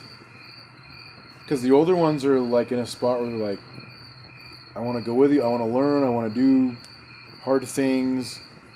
And we're like, let's do this. And then it's like, oh, Daddy has to stop to help little 3-year-old who's having an issue. Yeah. And you're like, I guess that builds care. Like, my wife's always like, oh, it's great for them. But sometimes I feel like, is it? I don't know. We're in the stage right now where people get upset at being interrupted. So, like, one kid will be upset that, like, someone else is talking over them and they get, And there's tons of like, Dad, are you listening? And I don't remember doing that as a kid, but there was like 2 of us. Like, wait a second, I'm having a conversation. But then it's like this arms race of like volume just to get the attention. Right. I haven't mastered that. I think the kids in the middle, you have to be careful with that. They suffer a lot. When they're in the middle, I think they feel lost. So we have a sibling that was in the middle, and she's the craziest, and Kenny. Yeah. And got like super into like all the stuff. She's super woke, and so I think making sure that the kids in the middle are still heard, because the ones on the top and the bottom, they get all the attention. It's just natural, right? Yeah, it makes sense. So make sure the kids in the middle, like, they still have a voice, they're still heard, you're still interested in them, which you guys are so good at that anyway. I don't see that as a problem, but just being People say that, and I feel like I'm failing. See, you want to talk like the real, for me, like the man stuff, for me is like, am I doing right by my kids? Like, that's what keeps me up at night. Not money. I'll make money. Not, am I serving God? Certainly. But, like, am I doing right by my wife? Dom, it's am I me doing too, right by man. my kids? It's not just you. It's me too. Like, just... It's horrifying. I mean, it's beautiful. I know. Like, the only antidote is getting, like, external validation, which is so rare. Yeah, so, like, when he said it, I'm like, wow, Greg, first of all, notices my parenting style at all. Cool. He thinks it's okay. Well, because I kind of look up to him, so, like, okay, maybe I'm, like, 1% less terrible, like, as horrible as I thought. But you're, like, right, because from my perspective, I'm just like, oh, I messed that up, You're at my middle kid, I'm thinking about him now, like, oh, no, I need to go home and just rip him out of his bed and just sleep with me all night. Just him. Yeah. No, dude, wait till they're, like, 17. Like, that's where we're at. I don't even know if I'm doing anything right. Is it like scary, like you're worried all the time, or is it more do you have like lots of regrets? All of it. All of it. All Great. of it, man. I can't even explain. It's hard. It's a heavy thing. I think she'll be okay, but Oh yeah, because so your daughter's 17. yeah. I'm blanking her name, the blonde one. She's beautiful, No, smart. She babysat for us for a while. Yeah. And she's going to school or something? No, what's So- her She'll be doing, she's a senior, in high school? Yeah. but she'll be doing WCCC, which is now like tomorrow. We'll be CMU Tech or something stupid. But anyway, she'll take some marketing classes, but like, it's so hard. Like the stuff she goes through, like I don't even know what to tell her. It's like mean girl Stuff. It's so stupid. So she works at Chick-fil-A. They're like ready to like have a revolt. I'm like, Nora, don't be insubordinate. Like just is she like calm down. Because who's the other girl? Remember the two of them would babysit? I don't know if you remember. She Jenna. brought this like kind of Jenna. Yeah. So Yeah. she still babysits for us. Yeah. And she comes over. They had a huge falling out, Oh man. Okay. but now they're okay. Okay. All the girls stuff. Just her drama, like at work. I'm Oh like, my you work gosh. at Chick-fil-A. Like, how crazy could it be? But when she like goes on, I'm like, they wow. drum up the drama. They do. The- It's girl drama. I'm like, Nora, stop. I can say, like, as a 30-year-old guy who has a 7-year-old daughter, Oh my like, gosh. I can relate to you as, you know, Yeah. a 49-year-old Stop. dad I mean, with, you know, older teenage daughter. It's like the disconnect of, like, you want to just tell them, like, ignore it. Like, don't think about it. they can't. And they can't. They can't. And, like, you want to be able to convey it's the drug. what you they're know. Just like, It's the, You want yeah. to be able to convey what you know to them, and Nope. it's like, Nope. I can't figure this out. It's so true. you're talking gibberish. Yeah. I'm not in like a 80s John Hughes movie. This isn't 16 Candles. Like, I can't I can't do it. This isn't Breakfast Club. Thank you for all the analogies. No, it's true. Like Nora, I'm like, just avoid being insubordinate. If you're insubordinate, they should fire your ass. Because I would. Don't do it. Because she's like, oh, they fired the manager and blah blah blah. And he was our best friend. I'm like, the manager's your best friend? Why did he get fired? Well, because he was like hitting on one of the girls. Yeah, and he's your best friend, and he likes all the girls. Oh, no. I'd fire his ass too. Oh, no. Sorry for all the expletives. Like seriously, That's, Yeah. wow. like Nora, like think about it. Oh, maybe you're right. I don't know. Okay. That's, Yep. this is way off topic and possibly insulting, depending on, Please do. like, in the firelight, you're like, spitting image of Kevin Spacey. Oh my gosh. I know it's terrible. I can't. I had to say that. Oh, American Beauty. Creepy. speaking of, yeah, speaking of, no, anyway, back Gosh. to Gosh. girls. No, same, my oldest girl is 6, and you can tell it's just a stark difference. She can't let anything go. Like her brothers, and it's that weird girl, like someone somewhere is having fun and I haven't given them permission Yeah. thing. Yeah. It's kind of, wow, talk about sexist. But like, it's like if the boys are like having a good time, but she doesn't approve of it for some reason, it's like an issue. Really. And I can't get through her head that like, who cares? Like, you're not even doing anything with them. Yep. But it's like, well, they're breaking the rule, technically break or whatever. And it's like, Dad sees it. Dad doesn't care. Yeah. And in ways, the boys couldn't care less what she's doing. Like they care, they interact. But if she's doing something that doesn't have anything to do with them, doesn't have anything to do with them. Yep. And she is not that way. That's such an Really. interesting dynamic of the genders of kids that you have in order. Because, like, we have, like, girl who's turning 7, boy who turned 4, Yeah. girl who turned 2. And so it's like we have a girl as our oldest. And so she's kind of, like, looking, you know, on her siblings as, like, the one who enacts the morality, just Yeah. so to speak. But, like, we don't want her to, like, feel like a control hog. And, like, whereas in your instance, like, you have two, 3 boys. you have 3 and then a boys girl. above her. Yeah. And that's it's a true. My completely different eldest dynamic. does still have the like. He's like the regulator. The like. This is the way things are gonna go. Like he definitely has that. But it's not the way I can tell my girl is becoming or Yeah. something. I don't. And we can only like gain wisdom and insight from like our own upbringing, which is like you could be like an only child and then you have True. 7 kids. Yeah, that would and you're be- like, what do I do? Like, I don't understand the dynamic at all. And so it's like I only understand my dynamic of being 7 of 9 kids Yeah. in the trajectory I'm in, and it's like, Right. okay, I have these kids. I'm gonna try my best to like give them the best upbringing I can give. Honestly, this is a conversation that a lot of people don't have post-internet era. Like the fact that I think about this all the time, especially like with how much screens my kids get. Yeah. Like I grew you up. always say like I'm not gonna do that, and then it's just Yeah.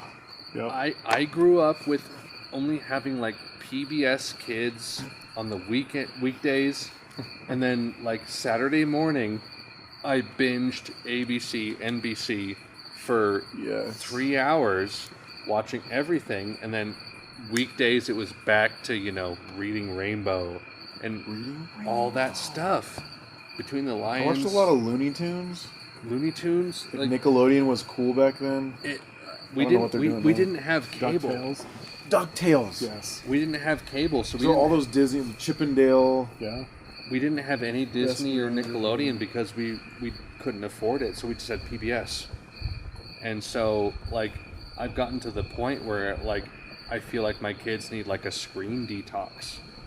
And so like I've emulated like my growing up where it's like, okay, I'm gonna download old episodes of Between the Lions and Reading Rainbow, which we can get on like Prime or whatever, but like, okay, on the weekdays, Yeah. you guys can watch PBS Kids, which they have an app for on Roku.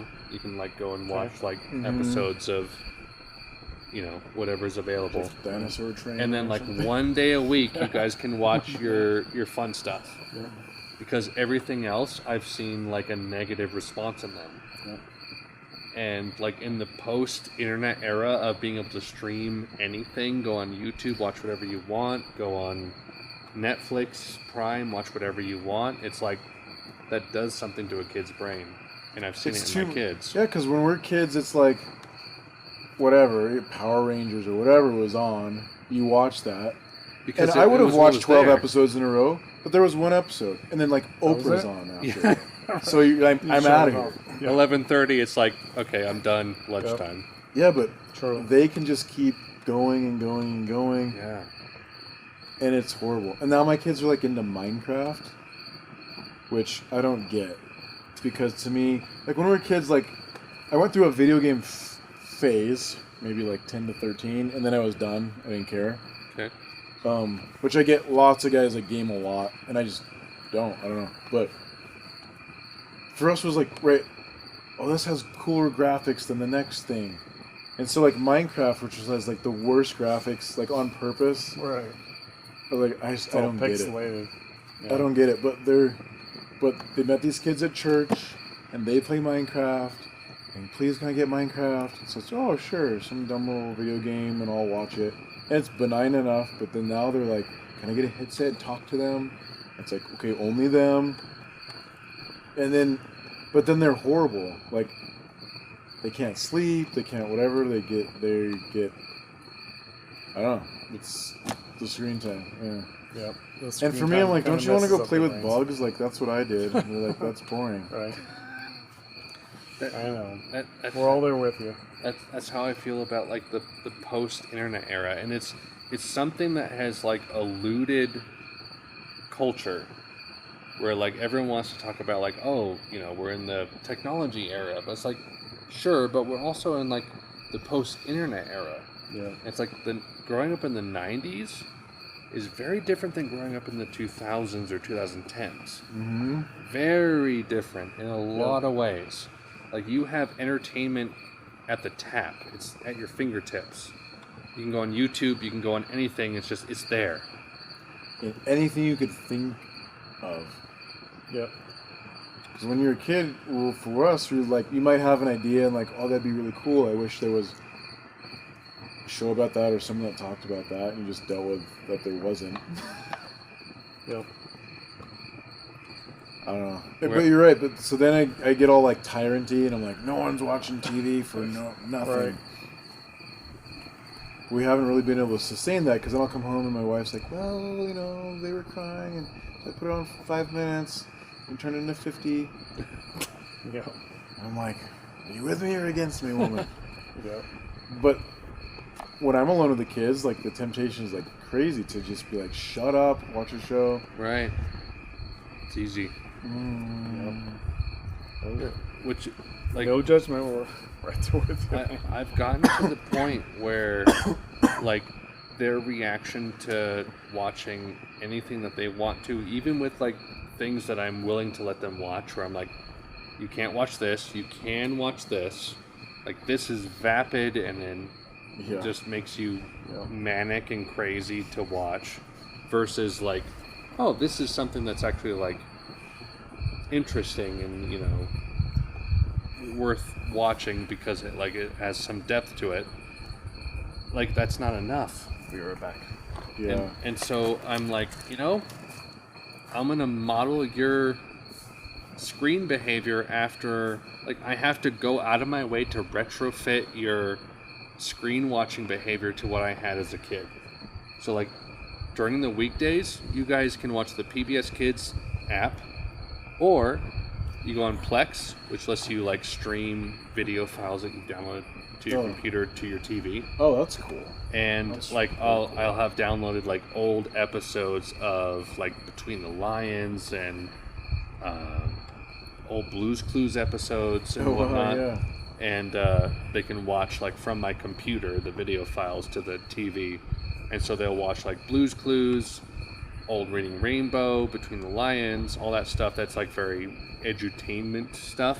Mm-hmm. And ever since I started doing that, like, I've noticed, like, Way better. a difference in their, like, behavior and interaction with each other. They're less short-sighted, they're less manic, they're more attentive to their surroundings, and it's like, you know, I grew up with this stuff, and to some degree, like, I want to give you the upbringing I had, but I feel like you can't handle the upbringing I had. Because, like, if I give you what is, like, available to you, it's like, it's too much. It's like drinking from a fire hose. Yeah. And I don't know if you've come across that. Oh, definitely. And I have not come up with something that works. And most of it's, like, on me because I don't have the discipline or the whatever to sit through the crying and screaming of, like, but we, right? It's like, okay, well, we can do this, whatever. Like, even today, like, I brought my son, like, legs to go to work with me. But I was like, you're going to read and you're going to write about this book. And then he kind of, like, starts tearing up. He's like, I don't like reading. I was like, well, you liked it, like, 2 days. I was like, well, you begged for Dad to read to you. I was like, yeah, but that's you reading. And it's basically, it's like this weird detox. It's just like saying he can't have, like, a drug. Yeah.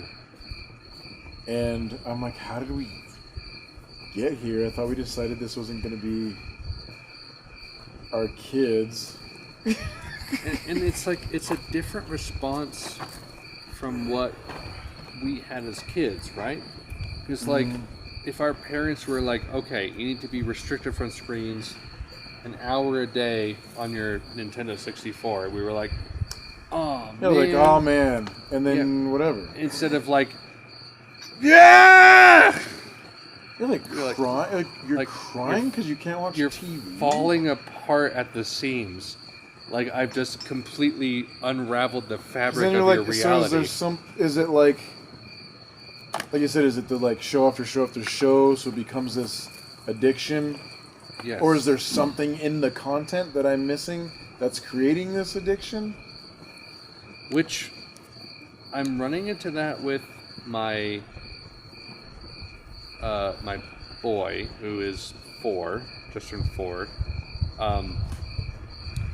Like, granted, growing up, like, I really loved video games. Like, I loved a lot of things that happened to be on screens. I feel like I had a healthy relationship with it though. But whenever he's like deprived of screens or doesn't have the opportunity to like play video games for an hour or 30 minutes, he starts like crying like he's 2 years old. And like he hasn't been exposed to them that much, but he resounds and like resonates with video games enough that like it feels like something's being like withdrawn from him. So it's like, you know, I get it because I really resonated with video games when I was a kid, and I understand the positives of, you know, being able to play those games in a healthy way, but like I also don't want to deprive you, but I don't want you to be dependent on this. Right. And so I'm like confronted with this whole new set of problems where I'm like, I want to be sympathetic to you because I get it and I think it can be okay, but I also don't want to like feed into your needs or addiction as a toddler. So Yeah. To get the dopamine hit. exactly, it's like I don't want you to just like anytime like a video game gets turned on and he's like and he's like, you know, like looking at the TV, can't look away, and it's like this is too much. You know what I mean? Yeah. And my older ones are getting like that. Yeah. I haven't had. None of my kids have hit it at 4. It's like 7, 8, and then the ones that are beyond, that's in the games thing. Mm-hmm. And I'm always wondering, because is it like a friends thing? You know, your parents are always like, oh, you're gonna become like. What I've noticed is like, because we homeschool them, so they have much more limited peer group than like if they were just at school or something. Yeah. But they have friends that they look up to like at church and whatever, but they're all super gamers, and so it's just like they just model like this is what's cool because so and so who's 12 says so. Yeah. And I'm always like, well, if they were with like sports jocks kids, would that maybe be what's cool, and video games are for losers? But it's just this, and not that I don't necessarily want that either, but I don't like what I have. And I don't know if that's a thing anymore. I The don't friends think there's thing? like the nerd video Oh. game kids and the jocks. Oh yeah, I I think know. they're all kind of doing the same thing Yeah, they're to all. a certain extent, Yeah, right? It's different. Like when we were kids, like there was this like dichotomy, right? I remember that. there was. It was kind of like if you like played games past like 15 or 16, it was kind of like, Yeah. you're kind of a loser. Yeah. Which I didn't. And now, I had other friends that did D&D. Did you have friends that did that? yeah, I never did it because that I was didn't for either. losers. No, that was for losers. That's the nerds. I'm with the jocks. Yeah, and I That was was a me. jock. Yeah. I was a science nerd, Yeah. but But to me, you- but that was real. That was like, But you like worked with the jocks, right? yeah, That was me. I was a science nerd, but I'm like, I'm gonna be with the jocks. and is because we played everything under the sun, but by high school, like I had fallen in love with basketball. Okay. It was like my air. So I grew like 6 inches one summer, and my feet did not know what my brain was doing, and I was like super incoordinated, Oh no! and I did not make out for basketball, which It sucked. takes a lot of coordination at the right time in life. But then football, I was there. You're great. Like I intercepted passes on like the varsity team when I was in junior varsity. They were so pissed off Oh, that's because awesome. I was so good at it. I could run and I could catch a ball. But like basketball, I had nothing. That's so yeah. Yep. Which it worked out. Right? Oh sure. I mean, they're all just. That's another total conversation. But I was that close to like I'm gonna get like some really crazy like Converse like high tops, and I'm gonna be like this weird skateboarder dude because they were the outcasts. Like I think God saved me from that because that crowd was like it was not good. Yeah, for some reason the skaters were always like the stoners. Yep. And They were the outcasts, kind of rebels. yeah. But in our crowd, they weren't good. Yeah. Like even now, I'm on the like fringe of everything, even religiously. But I'm confident in who I am. But back then I wasn't. Yeah. So I was super impressionable, and it could have been better. I was a weird floater. Like, I always wanted to be this, like, Renaissance man that was, like, good at everything and could go... Because everyone, even then, you're, like, so specialized. Yeah. Like, you're the jock, but you're an idiot at everything else. You're the this, and you're an idiot at everything else. And I always thought I could just be the everyman, or everything guy. And I still struggle with, like, trying to do that. Yeah. But it's, like... It was...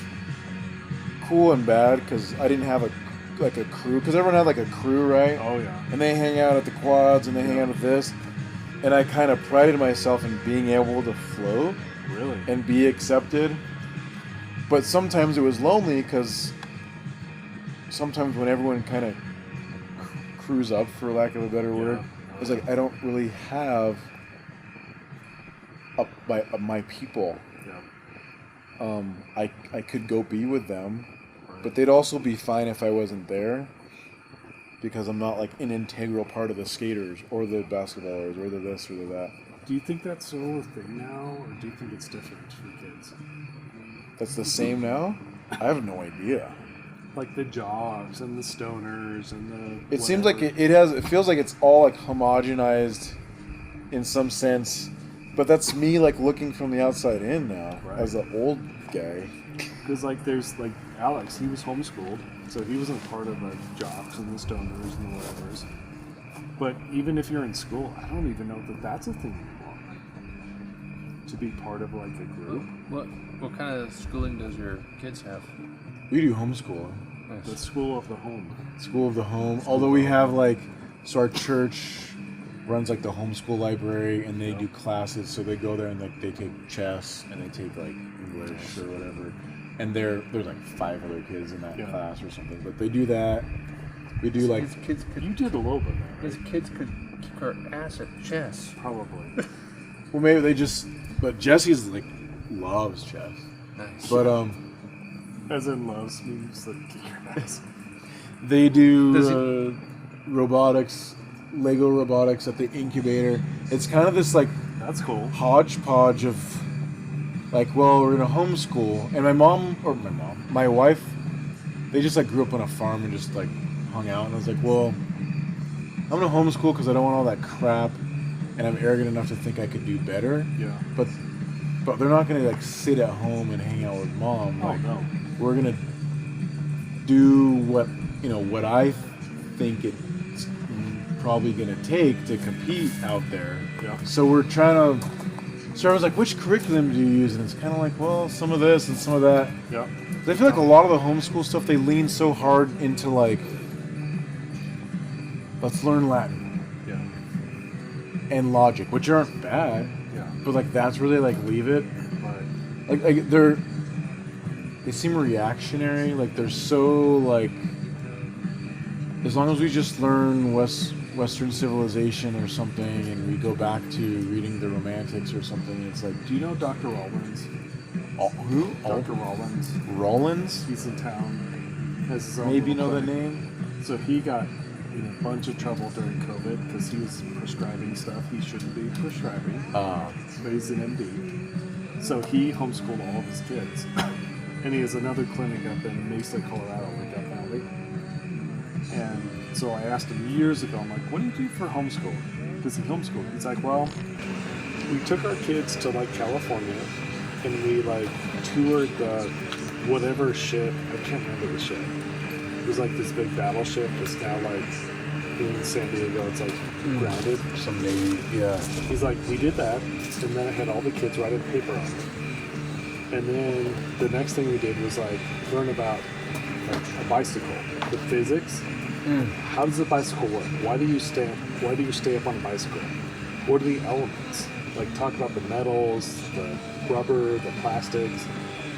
So that's how he homeschooled his kids. That's kind of like our They approach. did all the things. That's much more impressive. It's so freaking cool. But that's kind of like that's my ideal like model. I just don't know if I'm applying it very well because I just feel like we keep having so many kids that I get stuck with the like diaper things. But it's like when we went to hang out with Matt in Denver. Yeah. It was like you need to look up these. We got to sit in committees, and my kids were listening. Like they were like, okay, we're gonna look up that bill they're trying to pass, and you're gonna like follow it. So they followed one of them. Okay. It was a terrible one, but it did pass. So they're like, oh, and you're gonna write to Matt and his wife, Okay. like, and it was like 3 things you learned, Yeah. 3 things you have questions. It's just like, because they're awesome. still kind of young, but like, and they all, for some reason, like, it's persisted for like at least 2 years. Because usually kids switch, like, I want to be a pirate, I want to be this. It's like, Jesse's wanted to be a mechanical engineer for 2 years now. Yeah. So like we like do that. It's like, we want to do that. We're gonna take. So he takes everything apart and put it back and all this stuff. But so it's like you're gonna write a letter to, Representative Soper Yep. about the different things you were pointing out to me about like how they built this building and stuff. Yep. And yeah, you're right. I'm just trying to like expose them to stuff and have them like break it down. I love that. But That's it's awesome. pretty fluid or something. Yeah. No, that's or great. makeshift maybe. Sure. That's awesome. We're very so we're driving to Ohio of all places in September because we have a property out there. Okay. And on the way there, we're gonna go to the Ark Encounter in Kentucky. Yes. Oh my gosh. And then we've kind of read some American history stuff through. Like, can we go to Mount Vernon? I'm like, I don't know why not. Like, let's Do it. go there. Yep. And they want to go see the like Liberty. So I don't know if we're gonna get to do all this. I'm trying to plan it all, but it's like Get some of we're it. just gonna go see it then That's awesome. and touch it and whatever. Yeah. But at the same time, then you struggle with the video games thing. So you're all proud on one end, and you're like, oh, I'm screwing up on this other. You figure like most public school kids, They're not doing anything. they're not doing any of that, and they're doing the video games. Yeah. They're doing all the crap. Well, So your kids are like being exposed to stuff. I'd say most other kids aren't being exposed yeah. to. So don't beat yourself up. All right. Well, it's like one thing. So like when Jesse's like, I was like, you want to play with a computer? So like I've been teaching him like Excel, and so he'll take stuff again that I've already gone through.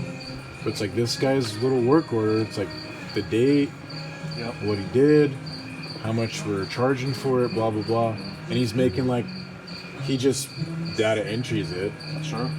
And then I just like insert like a little graph, and I was like, so how much are we profiting or not on this little project? And so he's actually liking that. That's cool. That's cool. And he gets into it because it's like, well, I'm on the computer. This is kind of like a video game. I'm like, oh yeah, sure, whatever. That's awesome. But still can't compete with Minecraft. Like if I said Right. this or Minecraft, he's like Minecraft all day. And honestly, like Oh, personal opinion, like there's worse things in Minecraft. Like no, there's way. it's weird pixelated. I'm not anti-Minecraft. Yeah. It's just their obsession right now, and I'm just like, Yeah. I'm super scared they're just gonna get sucked into. Yeah. I don't know. So Oliver got really into Minecraft. I'm like, I'll play it with you, bud. So we played together. He got super bored. He's like, yeah, I'm done. He's not played much more, which, not saying anything, but like, cool. But it just, yeah, Well, it's kinda cool. It's like fun. they're building like mansion, like all these. I mean, They can build anything. and it's actually kind of cool. It is. I just worry about like my kid off in the corner, like playing video games all day. Like doing nothing, building a nothing thing. I guess that's what I mean. I was like, I'm always like, it's not real. It's not real. I agree. But they're like, well, I'm just like you, Dad, because like you, Mom, like built like you tiled this thing. Like I put tiles, and I was like, I was like, I guess it's. But did you? Yeah, Yeah. it's not real. Yeah. But I grew up in like a perfect sweet spot where like I didn't have much access to like the internet as far as like video games went, and so most of the video games I played were like localized. I wasn't playing with other people. Minecraft showed up around the time I was an adult. I was like 20, 22, whatever. And like I recognized like what like Minecraft, Roblox, all of those like offer to my children. And I'm like, should have that yet. Like I need to like restrain that a little bit. And like your creativity should not be expressed purely in this video game as like a 7-year-old. Like you need to go outside and touch dirt Eat and some get paint stung by a wasp, you know? Like you need to experience the world a little bit before this has any kind of resonance for you. Because like for me as a kid, like most of my childhood was spent outside climbing our parents' tree in the backyard, like 50, 75 feet high, and my mom being like worried to death that I was going to fall out of it and die, which I probably could have. Hell yeah. But Hell yeah. that's the point, right? That's like, the point. Like my kids Gosh. aren't doing that. Like I'm scared to let them go outside and like touch our lilac bush. You know? It's like I mean, I guess my kids do that. You. They do go They do. outside and do all the crazy stuff. Your kids do all the crazy stuff. like I they also- appreciate that. I live that and I want my kids to live that too, but like I have to reframe things because like I've come to the realization that like I grew up in a very unique period of history. Like I grew up at the advent of the internet, and I don't want to diminish that because like, and that's not to be like humble or like, oh, you know, my upbringing is normal. It's like, no, I grew up around the time that like television turned into streaming and gaming became online for the first time. So how do you introduce like danger and like real life, like just doing stuff? It's hard because like obviously first video games were like mid 80s, and then like online video games happened around like probably like Xbox Live was probably the first. Probably. Like Halo I was 2. already over it by the time that show. Yeah, like Halo 2, like, and maybe even like StarCraft on PC was like the first instance of that. Was just like around the time I was becoming like an older teenager, I was accustomed to that. But like as a grown-up, I have two things to think about. A, how does the modern landscape of technology impact my kids? And B, how do I impart what I grew up with to my kids in a way that they can relate to it in their new era of technology and culture? And that's very hard because things change very quickly.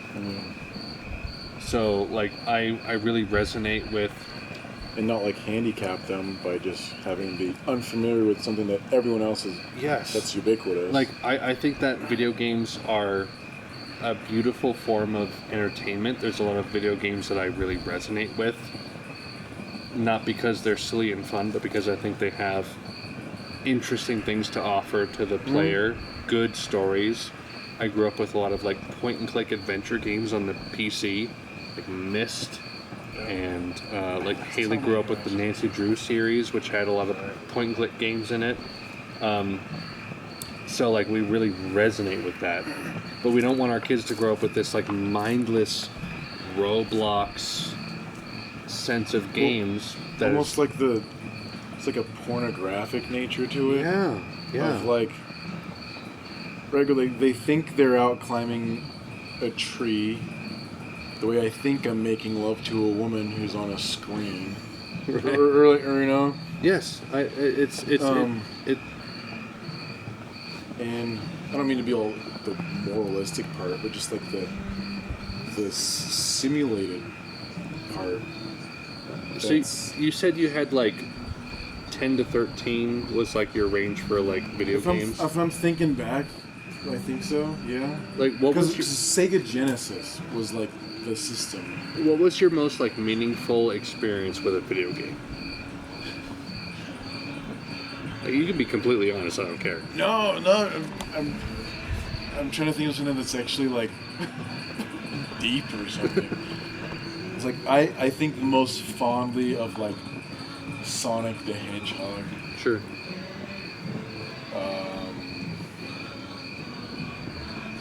Was it because of the game or because of your like circumstances with like friends in the room?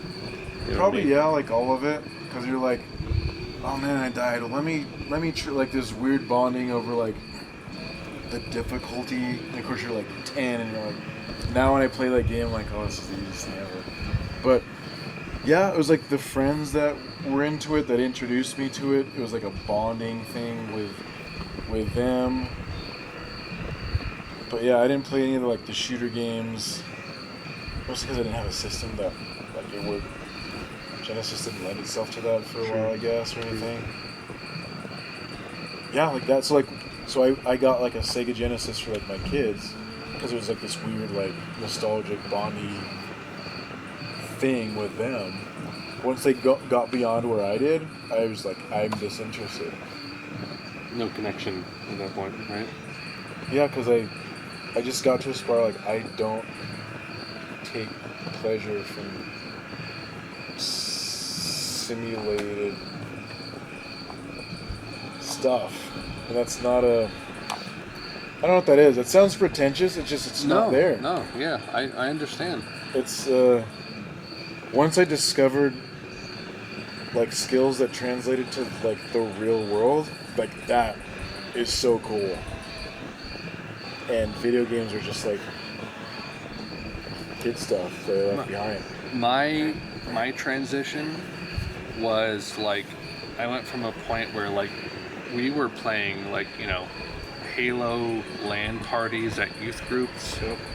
Like you were playing along with like David Ward, other youth leaders, and like we were having that. Honestly, those were great times. Whether or not anyone did good or not, like 16-player Halo.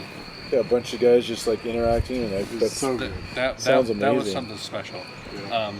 But like as I grew older and like got my own job and was able to like pay for my own stuff, I had bought Halo Reach around that time, and I was able to afford, you know, the Xbox Live subscription.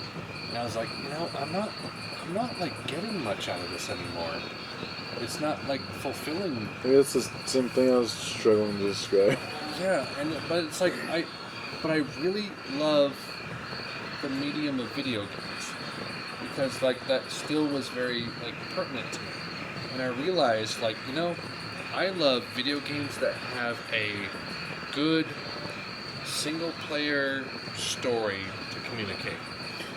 And I was like, I don't want to play Call of Duty multiplayer by myself in an apartment or whatever, you know, till midnight and just, you know, have racked up some points and did some kills and whatever. Like, I want to experience like a good story. I want to experience something that's like transcendent and like makes me excited to enjoy this medium of video games. And so I started to seek out like good video game stories. And so like one of my favorite games is BioShock from 2007 I think is when it came out. But it's like this this game where you're on a plane and it crashes in the Atlantic and you find a lighthouse. You go in the lighthouse, it takes you down into the sea, and you find this subterranean under the sea city built by a guy who wants to do like all of the Ayn Rand, Atlas Shrugged stuff of like, this is a city separated from humanity. Captain Nemo's. Yeah, exactly. grandchild Where or it's like something. this is the city of the elite, but like when you go down there, you realize like everything has gone wrong, and there's like monsters living down here. Okay. And so when you go down there, you have to understand A, what happened to the city, and B, how to best survive in what's happening right now. And so BioShock is like considered one of the best games ever made because A, it's fun to play, but B, it has super lofty like concepts of capitalism and free will and all of these lofty things. That's fun. And when I first played it, I didn't understand any of that, but when I played it, there was like a twist that happened halfway through, and I'm like, this is crazy. Like, it's like as good as some of the best movies out there, and I didn't even realize that games like this existed because they're not Call of Duty, they're not Halo, they're not all of the popular stuff. And so I'm like, if this exists, other stuff has to exist. And so I started to seek that out, and there's a ton of it in the video game world. It's not Minecraft. I could Roblox. see that because then you're right. It's just an interactive movie now, and if it's a good movie, interacting with it is the next best thing. Yes. And there's some interactive movies that I would say are like Uncharted, which is kind of like an interactive Indiana Jones. But like BioShock, you were actually able to like upgrade your like there's an actual shooter aspect to it, whilst also being like a commentary on capitalism and elitism that was like interesting, and you got to partake in as a person. So That's cool. That actually is cool. yeah, but like most people haven't played BioShock, even though it's like one of the most kind of like with movies. It's like the most well-acclaimed movies people probably haven't seen because they're just a little too lofty, and you know, it's not entertainment to a degree. And video games are even harder because like it's hard to make an entertaining video game that has something interesting to say.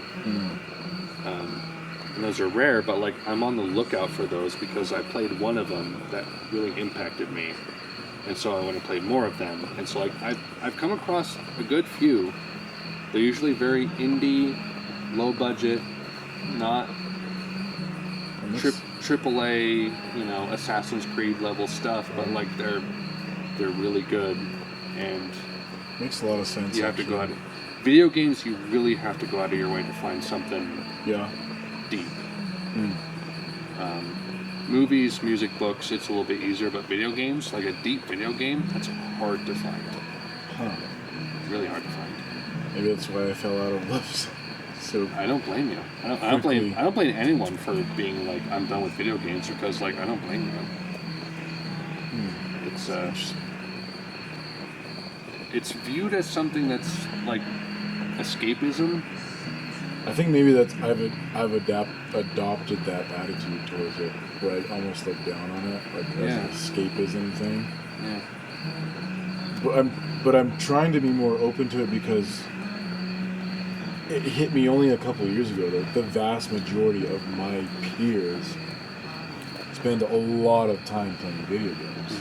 So I'm trying to recalibrate my attitude towards it.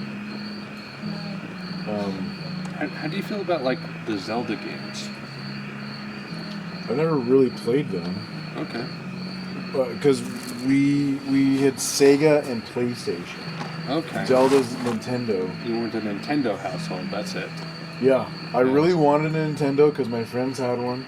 My dad came home with a Sega Genesis, very upset until I realized Sega Genesis was like the next cool iteration. I was like, this is awesome. But, so I love the music. I do love it's catchy. But no, I don't know Zelda at all really as far as gameplay. Is that funny? Which is like, honestly, pretty rare. Pride? Makes sense, yeah. It's like you didn't grow up with like Ocarina of Time or anything like that. And like for so many people that like shaped their childhood the same way that like Star Wars did. It's fascinating, yeah. Yeah. Because I'm all about, Star Wars. I know the Mario franchise really well. But like, Okay. he doesn't, I guess. But yeah, Nintendo, I don't know. I love Donkey Kong. Donkey Kong's great. The Donkey Kong 64. Yeah. I grew up with that. But see, maybe because I only played like top 40s fluff games. And like some of those early games, like no one really was able to like inject any kind of interesting like story or like message into them. And honestly, until like the 90s, because I feel like the first ones that were able to do that were like Silent Hill and Resident Evil, which was like I'm familiar with the Resident Evil series. yeah, that was like early 90s. And that 90s was- is like where I'm a kid. Like that's the sweet spot. okay. Because I'm born in 85, so I'm like 5-6 years old in 1990. Yeah, like first Silent Hill and Resident Evil were like 92, 93, somewhere in there. And that was the first time that people tried to really like inject some kind of meaningful story into the games, and it was like a horror kind of multiple dimension kind of thing. But video games haven't really bridged that divide between like art and like playability. Like all of the good like really deep, interesting games, I feel are like not the popular ones, even to this day. You have to like seek them out. So it's like if you want to be able to play a video game that also fulfills you in like a story, meaningful, existential way, like you have to go out of your way to find it. Otherwise, it's just Fortnite, Call of Duty, Roblox, Minecraft, all that stuff, which is popular among us. Yeah. Everything. I guess like at one point, like I said, sports really supplanted video games. And it was the same thing. Like I was gonna mention an hour ago, but I flirt with this term called like post sports, because I was so into it, and now I'm not anti-sports, but I'm something, like a cousin phrase to that. I'm not sure what it is yet. 'Cause it's not real either, but it's closer or something. It probably simulates something that I'm glad isn't real, so maybe there's that. But when I got into that, it really satisfied that like desire to hone skills and mixing the social thing in with it, Yeah. and finding where your place is in a hierarchy and social mobility, because I could change those. I could upgrade my skill set, and then from sports, I learned to do that with like other skills, and then money as like an adult. And so Yeah. to me, money is the video game addiction. I can see like the parallel, like when I see how like some guys talk about that. And in money, I can honestly say it's not a weird greed, like the things that you're wary of with money. It's become a game that I find so riveting on how to do. But it's probably a close cousin to this, like the video game. Does that sound retarded? No, No? Yeah? I found like it was very minimal, but like I found that like video games was able to communicate to me certain things as I was like becoming like preteen into like high school. It kind of helped me like transition into that a little bit, like it helped me mature. Granted, like I was growing up with like, Halo and all that, but like I like as a kid, I grew up with like my siblings playing like old school games, old school point and click games. Like you remember All in the Dark? Nope. Yeah. All in the Dark was like a old school like MS DOS level predecessor to like Silent Hill Kind and of Resident Oregon Trail Evil. type stuff. Just pixelated little guy walking around a mansion, like H.P. Lovecraft style, and all that stuff. But like I grew up with that, so like my predilection to video games was like what my siblings were playing, which was like Oregon Trail and Alone in the Dark, which was like Carmen a very San Diego. honestly like that kind of stuff, yeah. And like my wife I was remember that. my wife was the same way, and so like I had a very, I think, healthy predilection to video games, which was like, oh, it was what my older siblings were playing, which was these DOS Windows 95 games that were Yes. very stripped back, simple, and anything that was like point and click adventure I was very fond of. And so I had that kind of presupposition going into video games Yep. in that way. So I think that kind of helped shape my outlook on it, but like I feel I was very lucky and rare in having that outlook, because I don't think everyone grew up with like their siblings playing old school point and click adventure games like Myst on their computer, and most people were just like kind of in your situation. It's like I just had like Sonic or Yeah. Donkey Kong, you know, that's the most I had. So Yeah, 'cause we didn't play computer games because we didn't really have like a computer right. until I was like in high school. I typed all my like grade school papers on like a typewriter from leftover from my parents' college, my mom's college thing. But and so yeah, those DOS games were just like in the computer lab at school. Like we had a Oregon Trail. Yeah. And when was Carmen San Diego? And probably some other things, but oh, it's interesting. It is like I am trying to wrap my head around, because video games are so meaningful to so many people, and they're just not to me. Yeah. Yeah. But I want to understand.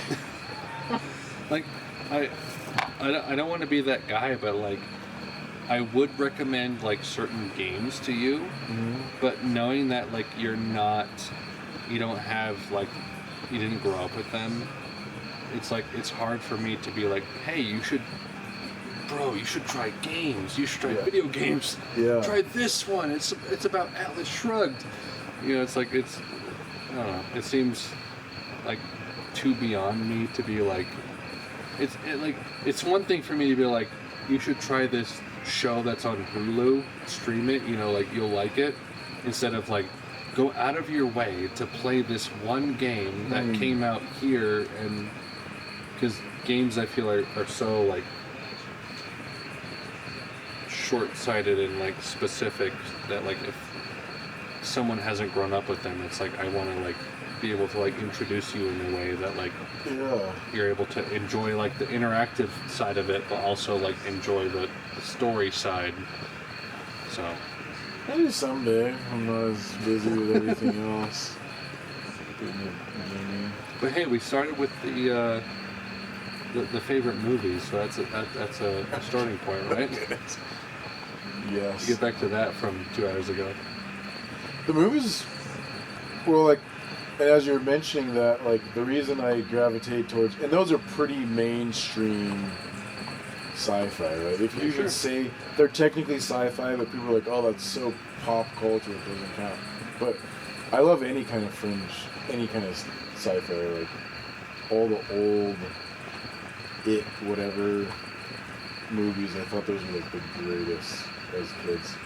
but again, it's because they're talking about something without talking about it, and that is like the best to me. My favorite movie is 2001: A Space Odyssey. Nice. Do you know about that? Oh yeah, it's like the, I don't know, quintessential sci-fi movie. I'm vindicated. Isn't it? I mean, He affirms me. is it not? No, I mean, every time I It brought it influenced pretty much everything that came after it. every time I brought it up, people they're like, I don't know what that is, or that's boring and I don't care. Well, if they don't, they know the soundtrack, That's true. you know. Which is all classical music, to be honest. But Yeah, but yeah. it, I guess popularized it or something. Yeah. That's, No, yeah, that's an awesome movie. That's my number one. It's not even. And that's like a highbrow, like, you can brag about that being your favorite. I can't don't brag want about, to like, though. Jurassic Park or something. I don't want to. I only do so because like I find it so incredibly compelling. Like even from like a Christian perspective, like the last like third last act of that movie is like so crazy and experimental that I just find it really compelling and interesting. And so like whenever I bring it up to people, they're either like, I don't know what that is, or that's incredibly boring and I don't care. Huh.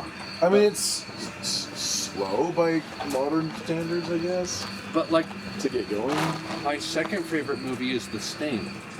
With Stain? the Sting Stain. I'm not with familiar with that. Robert Redford and Paul Newman. It's like a 1920s movie where they pull a con on a really pronounced businessman. It's like the complete opposite of 2001, but like my favorite movie is 2001, being how like profound it is, but like The Sting is my second favorite because like that's my quintessential like fun movie I could watch at like almost any time, because it's like guys having fun pulling a con on like a crooked businessman and like weasel him out of like millions of dollars. And it's just a lot of fun, you know, late 60s, early 70s movie with Robert Redford and Paul Newman. But they're polar opposites as far as like, It's like one of my guilty pleasures is like Be Cool with John Travolta yeah. and Uma Thurman. Yeah. Or whatever. And for some reason, for the longest, I was like, that's just fun to me. One of my guilty pleasures is the Shanghai movies, like Shanghai Noon and Shanghai Nights. With I love those. oh, Jackie Chan and Owen Wilson. Owen Wilson. Yeah. Yes. I Oh my love goodness. those. That's so fun. They're not good, but I like they're like 9 out of 10 in my heart. They're so good. That's fun. Something about like watching Jackie Chan do his thing and then Owen Wilson just like doing his comedy is like it's just like It's like I used to really like Rush Hour. yeah.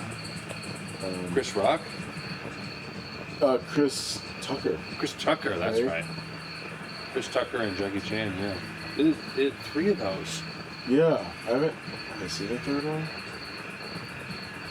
I grew up a lot with the second one. Yeah. Yeah, I saw the second one When like they go twice. to Japan or China or wherever they go. Yeah. It's funny. Yeah. What else? I like weird. I like the like 60s, 50s, 60s, 70s like sci-fi. That's good. Like rubber, stop motion animation, monsters, Like the Twilight Zone episodes. Twilight Zone. Yeah, that's First Star Trek. yeah. I don't like the next gen stuff, but the Shatner stuff. Because to me, they're like profound. And again, maybe it's because I discovered them when I was a kid. No, I But- feel like all of the what's his name? Gene Roddenberry, the guy that created the show. Sounds right. I don't know. It's something like that.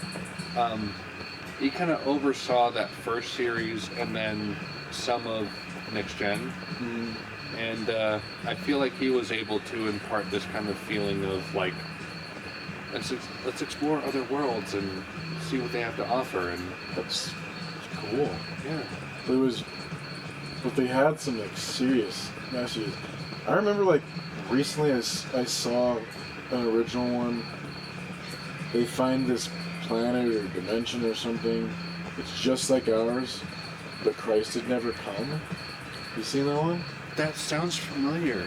I haven't seen And it. it but had I all think this- I know about that. It was just really interesting. I want to watch that again. That was like the original Star Trek series, right? Mm-hmm. Yeah. I know about that, but I haven't seen that episode. And they were like taken captive by this like Roman, like modern Roman Empire. Because Rome had just like continued. I know why I know that episode. There's a YouTuber, David Wood, who does a lot of Islamic apologetics stuff. He knew Nabil Qureshi, who passed away, and he specializes in like Islamic, like countering Islamic stuff, because he was like roommates with Nabil Qureshi, who was himself like a post-Islamic convert. I posted his testimony on my Facebook a few times. Yeah, it's really great. Like he has this awesome testimony video where he goes from like top level New York to like going into the subway of New York and like talking to the camera the whole time, and then coming up and out, and it's like a 30-minute one take video testimony of him talking about him coming to Christ. But part of it was he got to talk to Nabil Qureshi, who was one of his roommates at college. But where was I going with this? What were we just talking about? I lost the thread. Oh no. We've all lost it. Like Close to Islam. Islam. Oh no. I hate it, man.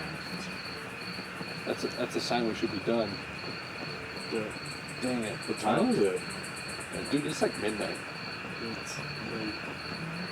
It says I never start something like ever. I don't either. Yeah, I lost it. This was gone. Anyway, we at least know next time we need to talk about end times and Yes. creationism Creation. and what was the other thing? Remember? We never really touched music. We didn't touch music. That was the thing. Yeah. Yeah, if you're willing to come back Monday nights. What was the other night? Friday? Let me know. Monday and Friday? Yeah, Monday and Friday are our... 12:16. Dang. My poor wife, she's like, "Are you alright? I'd really appreciate a text you." Yeah, My wife said, I'm fine. Well, kinda thought you going before the kids went to bed meant you'd be home a bit earlier. They're the same thing. Alright. Anyway. That's it. This is fabulously fun. I'm glad you enjoyed. Yeah, how we fun. really enjoy this. So I think I've just hit the wall though. You can yeah, tell like I'm it's just a like, wall. We hit the wall like an hour ago. We should have... Yeah. Yeah, We said seriously. we were going to stop like an hour ago, and Yeah. we went longer. I put another battery in the camera. Oops. Oops. This is not the normal length. Oops.